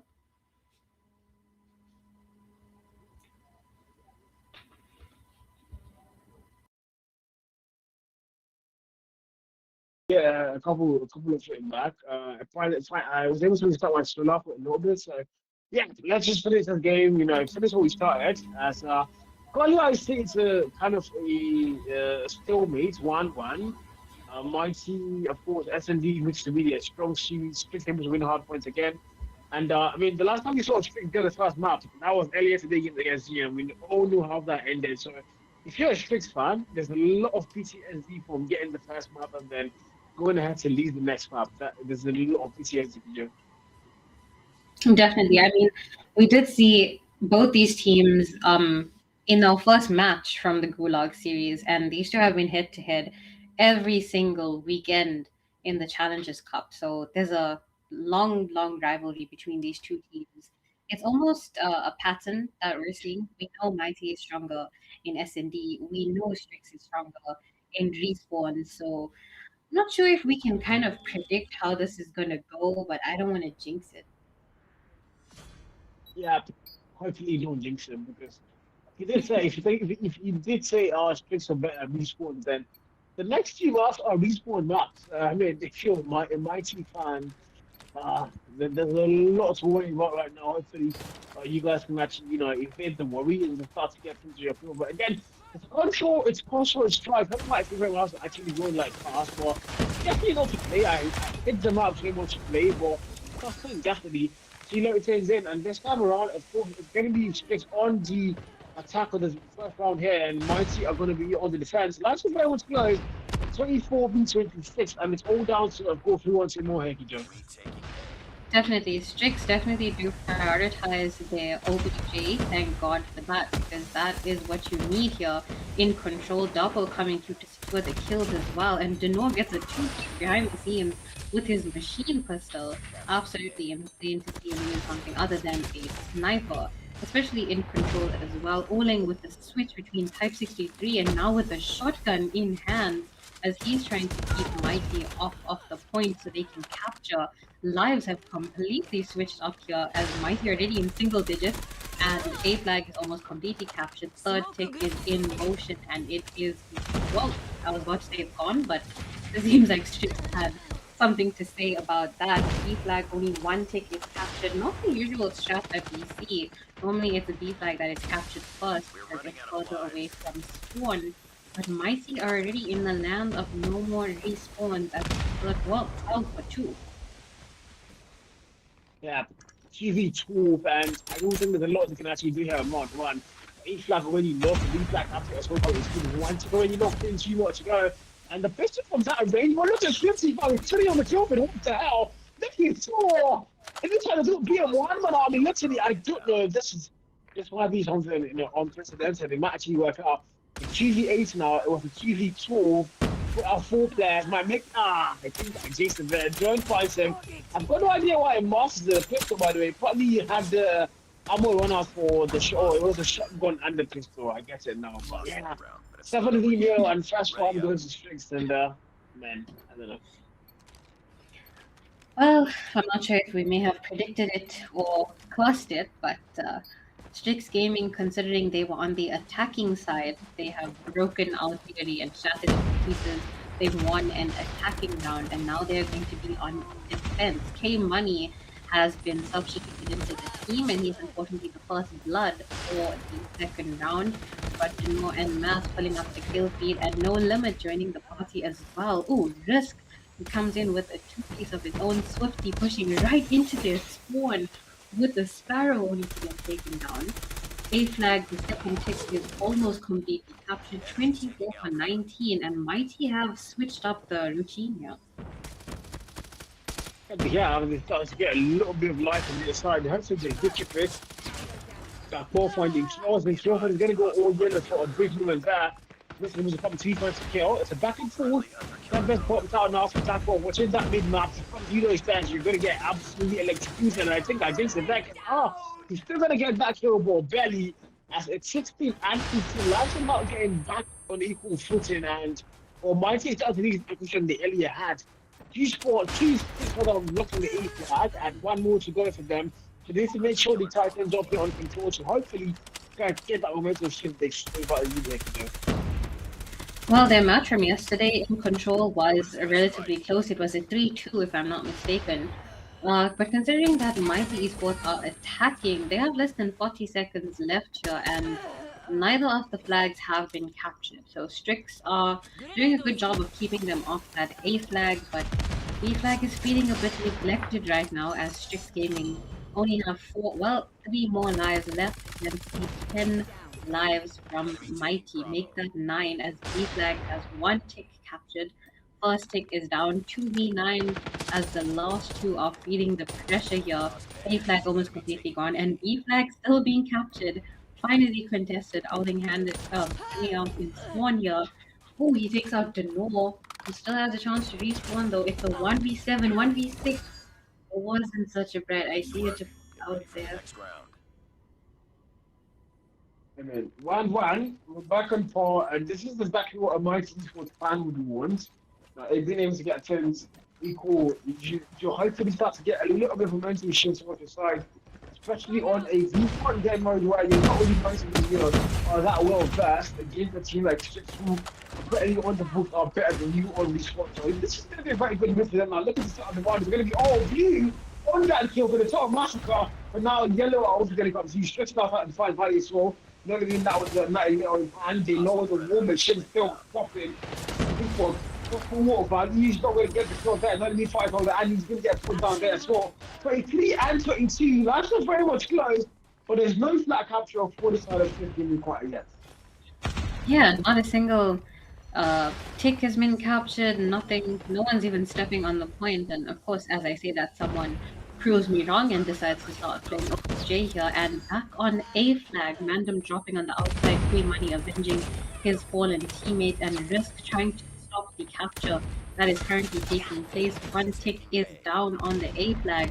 Lives are now 13 for 17, as B flag is being simultaneously captured as well. Toji and his teammate are in point. They're locking it down. Hot Doppel is hugging the floor. That's not something we've seen from the Strix Gaming members, as Mass and Swifty come through with 2 pieces of their own. Risk now with the Death Machine, trying to push into the spawn, hopefully to hold them off. Toji might, I was going to say Toji might die there, but looks like he proved me wrong. Denor dropping as well. Toji looking absolutely unstoppable here, as the second tick is captured on B, and lives are, excuse the pun, but 6-7. Yeah, 6-7 chat, no doubt. No, it's 6-6. They're not going to let that last too long. Marshall and Names get Kimberly out of the equation. That was Nemo response of Mighty Esports. Actually, both sides, we're going to get to that lot at the exact same time. The boys and the leader are going to go all people the kill fed. Point time potentially here. It's actually working out. Not the for 8 kills. What do you think? Each back up to 1 tick locked in, 2 more to go. And they completed the answer might be no. It's 1 final player, Emperor Ulin, but he's going to get absolutely annihilated. And well, my team going to get 2 back-to-back rounds and 1 more round of the close control of their favor. And they might have cussed it, guys. This one's. Well, I'm not sure what they were thinking there, but Mighty managed to bag that round, and now they're back on the offensive side, where they seem to be using the same strat that worked for them in the first round. Where Toji now coming through with his Death Machine, manages to find 1, takes out Swifty, Mass peeking the heady, and takes him out with a Switchblade. How does the Death Machine not beat a Switchblade from any angle? Only gets taken down by himself. Unfortunately, that does count for one of the lives on the side of Strix Gaming. 22 for 23, make that 22, and not a single pick has been captured on either of the flags. A flag is currently being contested. Swifty trying to make his way into the point, but that is right near the spawn for Strix Gaming. Yeah, so 19, 18. The last still very much close though. If you're Mighty Esports, you did 1 more round here to complete the remontada under control. You might as well sit at 3. It's just why they've already started analysing now playing with 3 there. Really massive to get the first kill. Looking for a spawn trap, potentially getting the doubles there. Looking 3 kills. But the backstab fighting and pressing down. 15 v 11 though, the lights are locked in.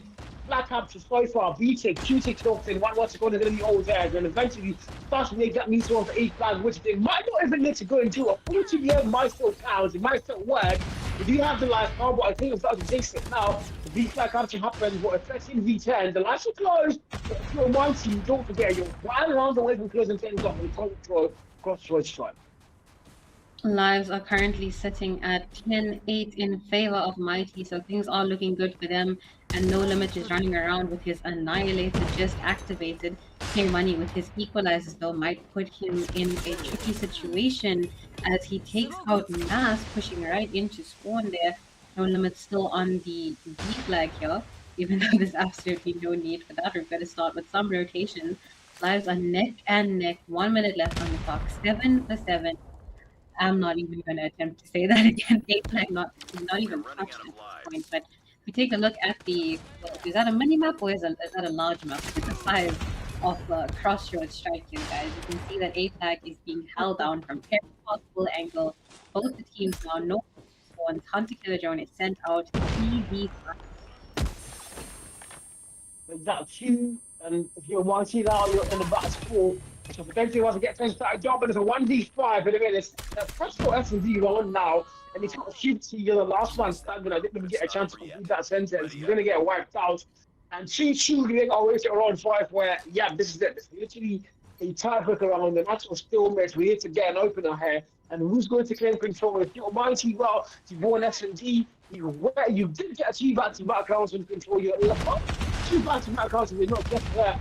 Can you still close things up and take that lead on the series for the first time in our best of 5? Or are we just going to see Strix once again reclaim the lead on the way to that S&D? How can we go?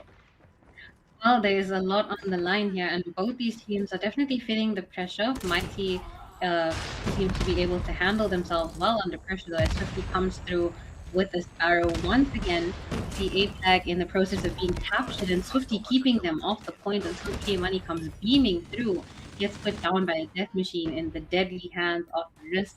Mass taking down Mandem as well, dropping the kill count for Strix even further. 24-17, that's already a 7 life difference, and Mighty have the advantage. It almost seems like they're not even going for captures at this point. As the 1 tick on A flag has been captured, 22-15, and continues to drop. Drop and 22 attacks. If you're Mighty, well, there's some good numbers for your side. You might as well enter now.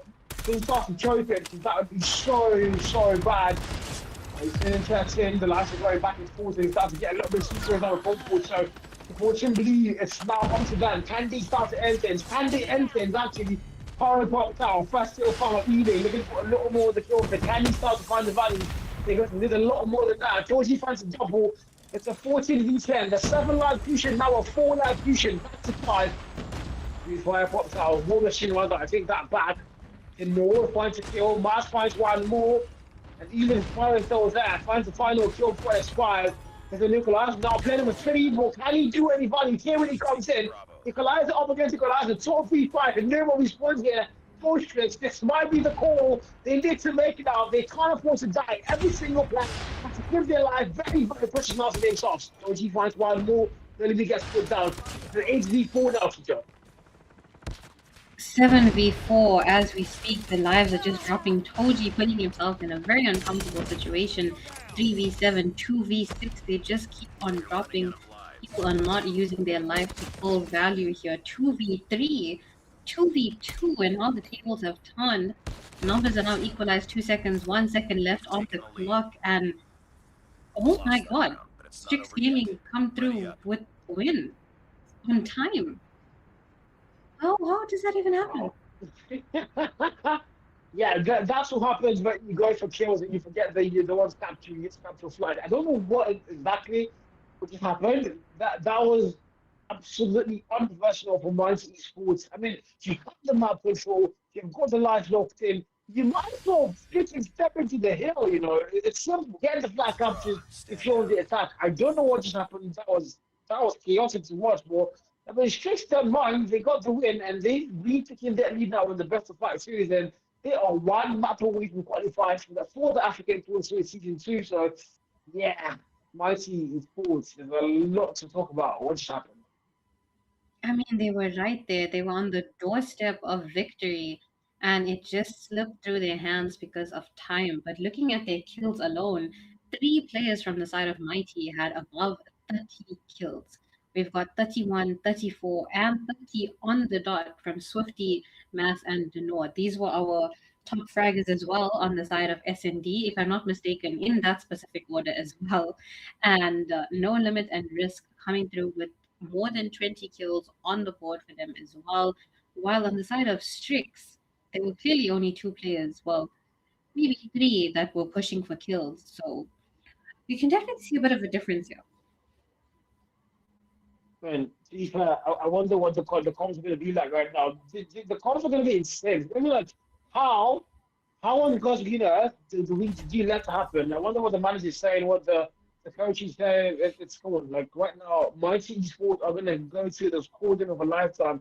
It's like you're scoring a naughty piece saying, how do you do that to your notebook? Because, I mean, all you have to do is step into this. Like, you had numbers heavily on your side. All you had to do was step into flags, get captures, and that would have been your game. But, I mean, get that cushion, get the lead, get a respawn map. You know how hard it is to win Hardpoint against Strix, and you've not, lost control or score against them. And we're going, guess what? We're going to combine Hardpoint. This is one of Strix's favorite map, and of course, favorite game mode, no doubt. So, yeah, if you're Mighty Esports, I don't know, are we about to put the prize in the bag? I don't know. I don't know what that was. I don't know what that was. Well, we'll have to see if they can officially turn the tables on this one because, again, we have yet to see them take a hardpoint game in their favor. We've seen consistently that Strix have won against them in, well, every respawn game that has been played. So it might be looking to push that 5th map and show us that they have what it takes for that final spot to qualify. They're gonna have to stay as many players as they can to push for search and destroy because that's where they're stronger. But they'll have to win this hardpoint first, and that's going to be a lot to ask for. Yeah, it's going to be a lot to ask, Considering the first hardpoint was a 250, 139, I didn't know what to make of that. But I mean, it's a time like this where, diamonds are forged under pressure. So it's a time like this that you can actually shine. If you're Mighty, the control crossroads price was clearly yours in that last round. The try because the unprofessionalism there, just I think they got a little bit too cocky and they paid the price heavily. And they do have one more redemption arc, one final chance here on Hardpoint combined. They have to win the last 4th map 5. If they don't win it, this is the end of the run for the season of the Gulag series and the Challenger series, of course. And they are going to have to stay down there and then the next season as well. So this is it, guys. Hardpoint combined, Kijo. Well, starting things off strong with absolutely no pressure from Cal whatsoever. We've got Strix Gaming in the point to start things off, and Mighty looking to push from the scenic route without looking at the OBJ first. Strix Gaming already on 12, Mighty on 0, as No Limit is looking to change that. He manages to be the 4th player from Mighty Esports in point, and we're already pushing orange here, hoping for a very quick and very smooth spawn flip that doesn't look like that's going to happen. They already catch up in terms of OBJ, and Oling trying to get them out as he goes for a brisk walk on the bridge here with a completely different spawn side in mind. No Limit tries his luck here to push into spawn. Dapple puts him down. Nas putting down Dapple and Toji at the same time. And K-Money with another 2-piece to seal the deal. Everyone fighting for those last 2 seconds on Scrap. And Dapple hitting his way to join his teammates in spawn for early rotation. Yeah, 2022. Hardpoint time ridiculously close. And I mean, if you're Mighty, you've got to afford to let Strings get comfortable because that's exactly what they want to do. Now they're going to have to get He's going to get there first. Look at that mini map. It's going to be both sides. Nobody's settling for less here. Both sides wanted it. Both. Any of them wanted here. This is literally the grand finals. It might not be called the grand finals, but this is the last match. Where we get to find out who's second team qualifying for the African Tour Switch is going to be. So there's a lot of stake here, a lot of bragging prices for between these two teams. Both when they stopped winners in this series, and they had so much to play for, and this literally is the final match of the are going to be played for a very long time, because one of them is going to have to qualify for the African Tour Series, and one of them is going to have to stay down in the series. So we have to make the most of it. And right now, Twix are going to relay that in 44 and 33. The game is so close. We really nobody's game is. So we're going to see Mighty going to get that breakthrough. Three players are going to floor that hell. It's going to be a mess for scraps here as we need to go towards the next round. Definitely, and the score could not be any closer than it is right now, with Mighty officially taking the lead with just a few seconds to spare. Cooling already setting up over on P3 side here, while it seems like Strix Gaming have spawns for P3 side. Nades already being thrown, Death Machine out in play here by Toji as he sits comfortably in point until Math comes through with the equalizer to take him down. K-Money showing him whose equalizer is better. Send him back to spawn, come back for more, and No Limit putting down K-Money. Mandem taking them out with the War Machine. All the operators are especially out here on P3. There was a Tempest in play for less than a second before he gets taken out, and K-Money comes beaming through. Almost every player from Mighty is holding down point and spawn right now. Mandem can't even get into the window, decides to try and flank them here. Is that going to work out in his favor? There's no one to back him up whatsoever. Manages to get one though, and K-Money puts him down before any further. Toji's trying to hold him off from top side, and again, it could not be any closer as we head over onto P4, 69 to 67. Close. 6-9 and 6-7 in one sentence. That's insane, Chad. It's going to have to happen, bro. We didn't let it happen. And now it's going to be Strix though, able to go and get that lead taken now with that favorable. They're going to get that hill first, and P4, they're going to lock it down, but I think that Jason said is mine, so now going to get a breakthrough, and it's now going to be theirs. But I don't see mid K when he guys then see two boys and Blue able to get just one, as the kill is going to win through, and Mighty Esports started to get that a little bit further away from Strix. They are going to lock it down. Contest comes to the mid-map once again. They're going to get put down. Tackle from City trying to kill. Mass calls, man them for the last kill, but still, it's not going to be enough to go and break that out. And the Motion Blue are still going to hold it down. They've got good sports in the fight in every vertical they need to win. They are winning right now, and they're not letting Strix able to get any hardpoint time or penalization. And now Strix Gaming are going to break that hell and potentially go and also break that 90.5. Definitely. We can see that Strix Gaming are already thinking ahead. They are thinking about the future. They want that spawns for P2 already, and it seems like Mighty has it. 92 to 85. This is definitely not the side of Strix Gaming that we know and love with regards to Hardpoint. Smoke is being thrown already, and the Purifier is out. I have not seen this operator skill for a very long time in comp, and it has been surely missed. Still 97. Well, there we go. Mighty Esports have finally hit 100 for 85 as Strix Gaming have now entered the point, and just as quickly it is cleared and given right back to the opposition. K-Money a double kill with his Hunter Killer drone as No Limit takes out Dappo with the nade. We've got Mandem on catwalk here as he's trying to push into point, hopefully getting some OBJ time for his team. But Mighty says no, not today. They want this last position to qualify just as badly as Strix Gaming does, and you can see everyone has brought their A game. Yeah, and right now Dappo's going to find a double kill. I think Fortune's coming to lead the 105-point mark for Mighty, and if you're just one more point as well left for you to be able to get above the 100-point barrier as well. And I mean, down to PC was going to get that time. I think that many rounds. It's going to be all Mighty all the way to all 5 players. It's just I'm going to spawn out. And now it's going to be, J2's up front door with the War Machine as the last one being thrown. But Candy with the gunfires. And Answer might be, yeah, Toji come through. Gaming come through. And they're going to clear out that hill. But Candy hope that they might flip out the spawn. Yet they do flip out that spawn. And if you're Mighty now, well, the table's half turned. Tables have turned indeed, because Strix Gaming have caught up. The kill feed might be looking blue, but we cannot ignore our OBJ, guys. Mass comes through, gets a 3-piece with his equalizer in hand. We've got a War Machine that was in play, yet again gets taken down before it can do any damage. Mass with another 3-piece. breaking into point there before Mandem puts him down, gets a 3-piece of his own, and a concussion was needed to take that man down. We've got Strict Gaming pushing into point here, hoping to get those last few seconds, but Mighty managing to maintain their lead 130 for 117 as we rotate over to T3, where it seems like Strix Gaming has set up spawns, but just as quickly it has been lost. We've got risking everything to hold down spawns as deep as he can, with Strix Gaming holding down the point. So I'm not really sure how well it's going to happen. Man, right now it's good. I don't think I saw the Hardpoint very in this close, considering what we saw in the first Hardpoint.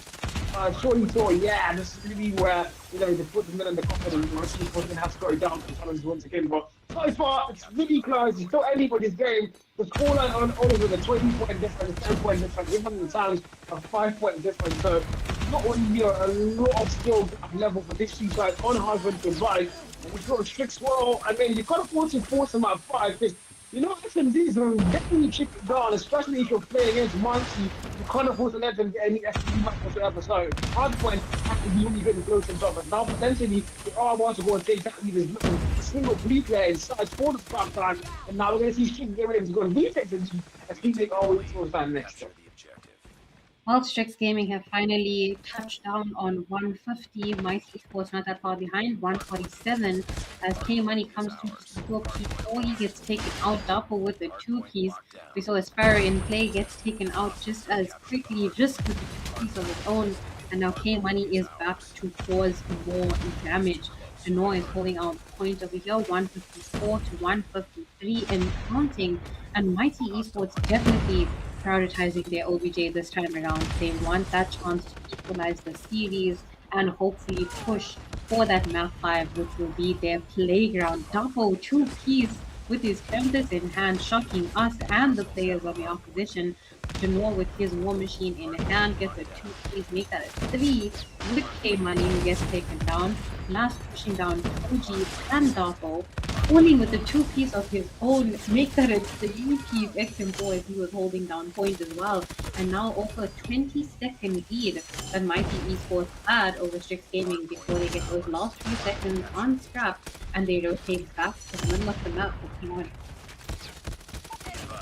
One, I wanted you at 10 start is going back to a 10.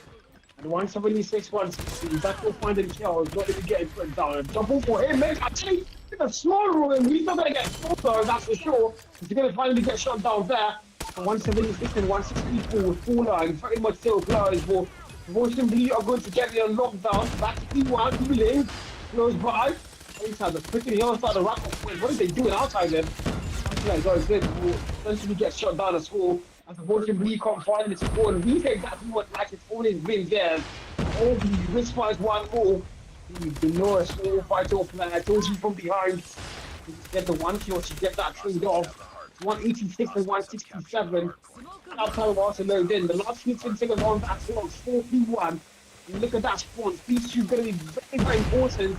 It might be a money hill, a cash grab, and who's going to get there first? Look at that mini map. It looks like Twix are going to get a better rotation. If you're Mighty, that cannot be good. Well, it seems that Mandem has already set up shop there for spawns, and his teammates are spawning right where he needs them to. Mighty Esports going to try their luck pushing in from stands. It worked just for a bit as they pushed in, and Uling waiting for his teammates to back him up before they break into points and claim what is right for these players. 188 for 186.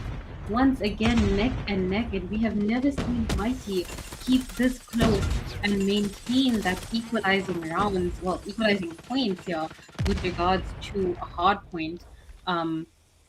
We're waiting for them to push into point. I'm not sure if it's a lag on our side, but definitely putting us in a suspense situation. Yeah, it's not just you. Yeah, it's not just you, it's everybody. I myself. Turns out the ISP went down in the auction, so waiting for that to get fixed real quick. And we hopefully we don't get it. This whole move. The last few that would be so painful, you know. I really want to see who wins the match here, especially if it's going to be Mighty Force in the map 5, Joe. Hopefully, I'm just hoping we get to see a map 5. Please. Definitely. I mean, Mighty are this close to pushing for that. Oh my god. I'm pretty sure at this point we've actually been going one game. Just hoping not, guys. Let's at least keep into the very final last minute. Maybe we can actually get that game on. But I mean, you know what? Like, you know how have you listened to radio cast? You know, oh, we are bad. I look at the scoreline. Jesus Christ, you. Oh my goodness. Okay, well, neck and neck. 231 for 230. This is the highest we've seen Mighty Esports get with regards to OBJ time, and they are definitely not going to let that go to waste. Strix Gaming trying to come in strong though with holding down P4 here, which is where K Money gets a 5 piece with his equalizer trying to hold off Mighty in their spawn. Last 5 seconds needed, and this might be where Strix closes it off. I spoke too soon. Folks didn't did because they're going to be able to get that break in, and they can still win it because they're solve that. They're going to hold it for the next couple of seconds there. 239, 247. Unfortunately, now comes to a contest. They're going to be in the cover. Oh, I jinxed it now, then I jinxed it in the back right 10. And even finds the final kill, and that's it. Strix Gaming are joining ASG in the African Pro Series, and we are our 8th contestant for the African Pro Series Season 2. And Mighty Esports well-fought battle against every odd ball. It's just not going to be that day. One simple mistake. The last time I saw a mistake this deadly and costly was PDX Mashada last day of the African Pro Series. The QB1, the punching glow situation, messed the whole thing for them. And now we see the exact same thing from Mighty Esports.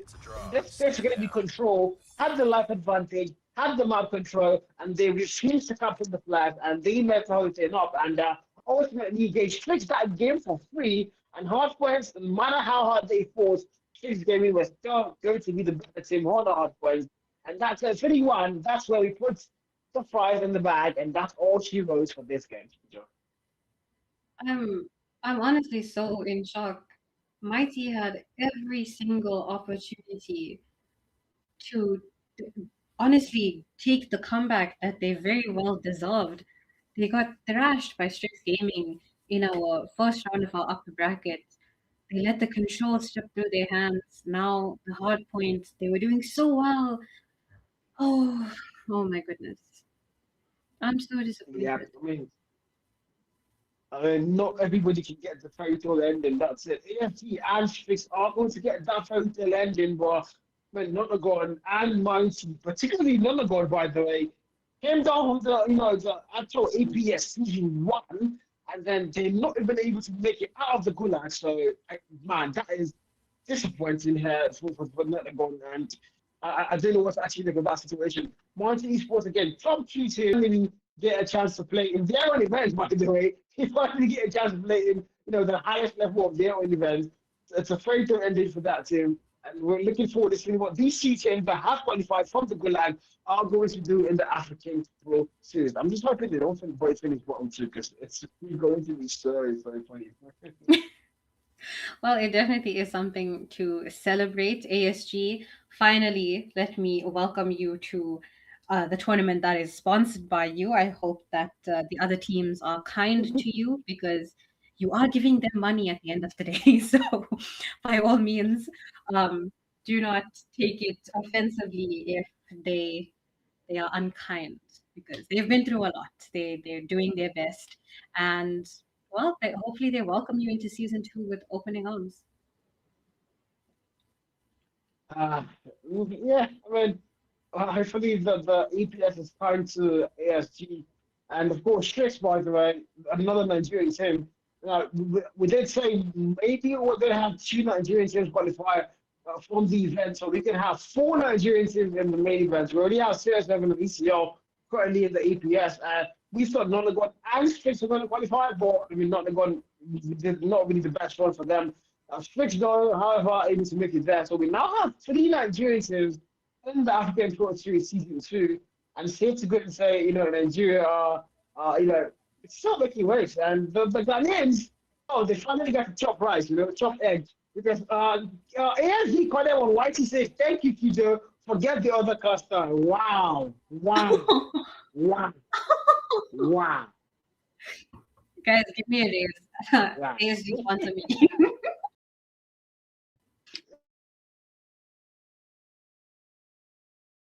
Yeah. But like they had to come for me, sir. The beef we've got. I will see you guys in the African Pro Series, and I will not be kind to you guys. Yeah. We'll see what happens. We'll see what happens when we get there, bro. Yeah, I mean, they've had a long stream. Started to 7 p.m. West African time. It's now 12:31 in West Africa. It's around 1:31 a.m. for TJ, by the way. She's 1 hour ahead of us. So big shout out to you, TJ. Thank you for speaking this through. Thank you so much. I mean, big shout out to everyone who came together. Jared, by the other hand, Jared has been producing tirelessly for the past 6 hours. He's absolutely exhausted, and I'm very sure the man has to go lie down. Unfortunately, he has no girlfriend, so has to go lie down in sorrow and just try to manage this poor life. But yeah, we'll all be fine. We'll all be fine. But again, also a big shout out to Banter, the watch party host who appears to have had a headache because of all the shouting that ASG won. It might even be ASG winning guy. That's his next level, bro. But anyway, it is good. Any final words before we go and say good night and I can go and finally get some sleep? Well, other than the fact that the stream has kept me up way past my bedtime, huge congratulations to ASG and Strix Gaming for making it through. Obviously, W to my other casters that were alongside me tonight, Alex, Black Matter, and Cal, wherever he was. I'm sure he was here somewhere doing something.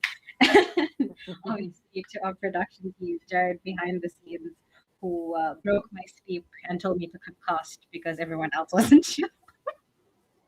But yeah, hopefully I cannot wait to see you guys.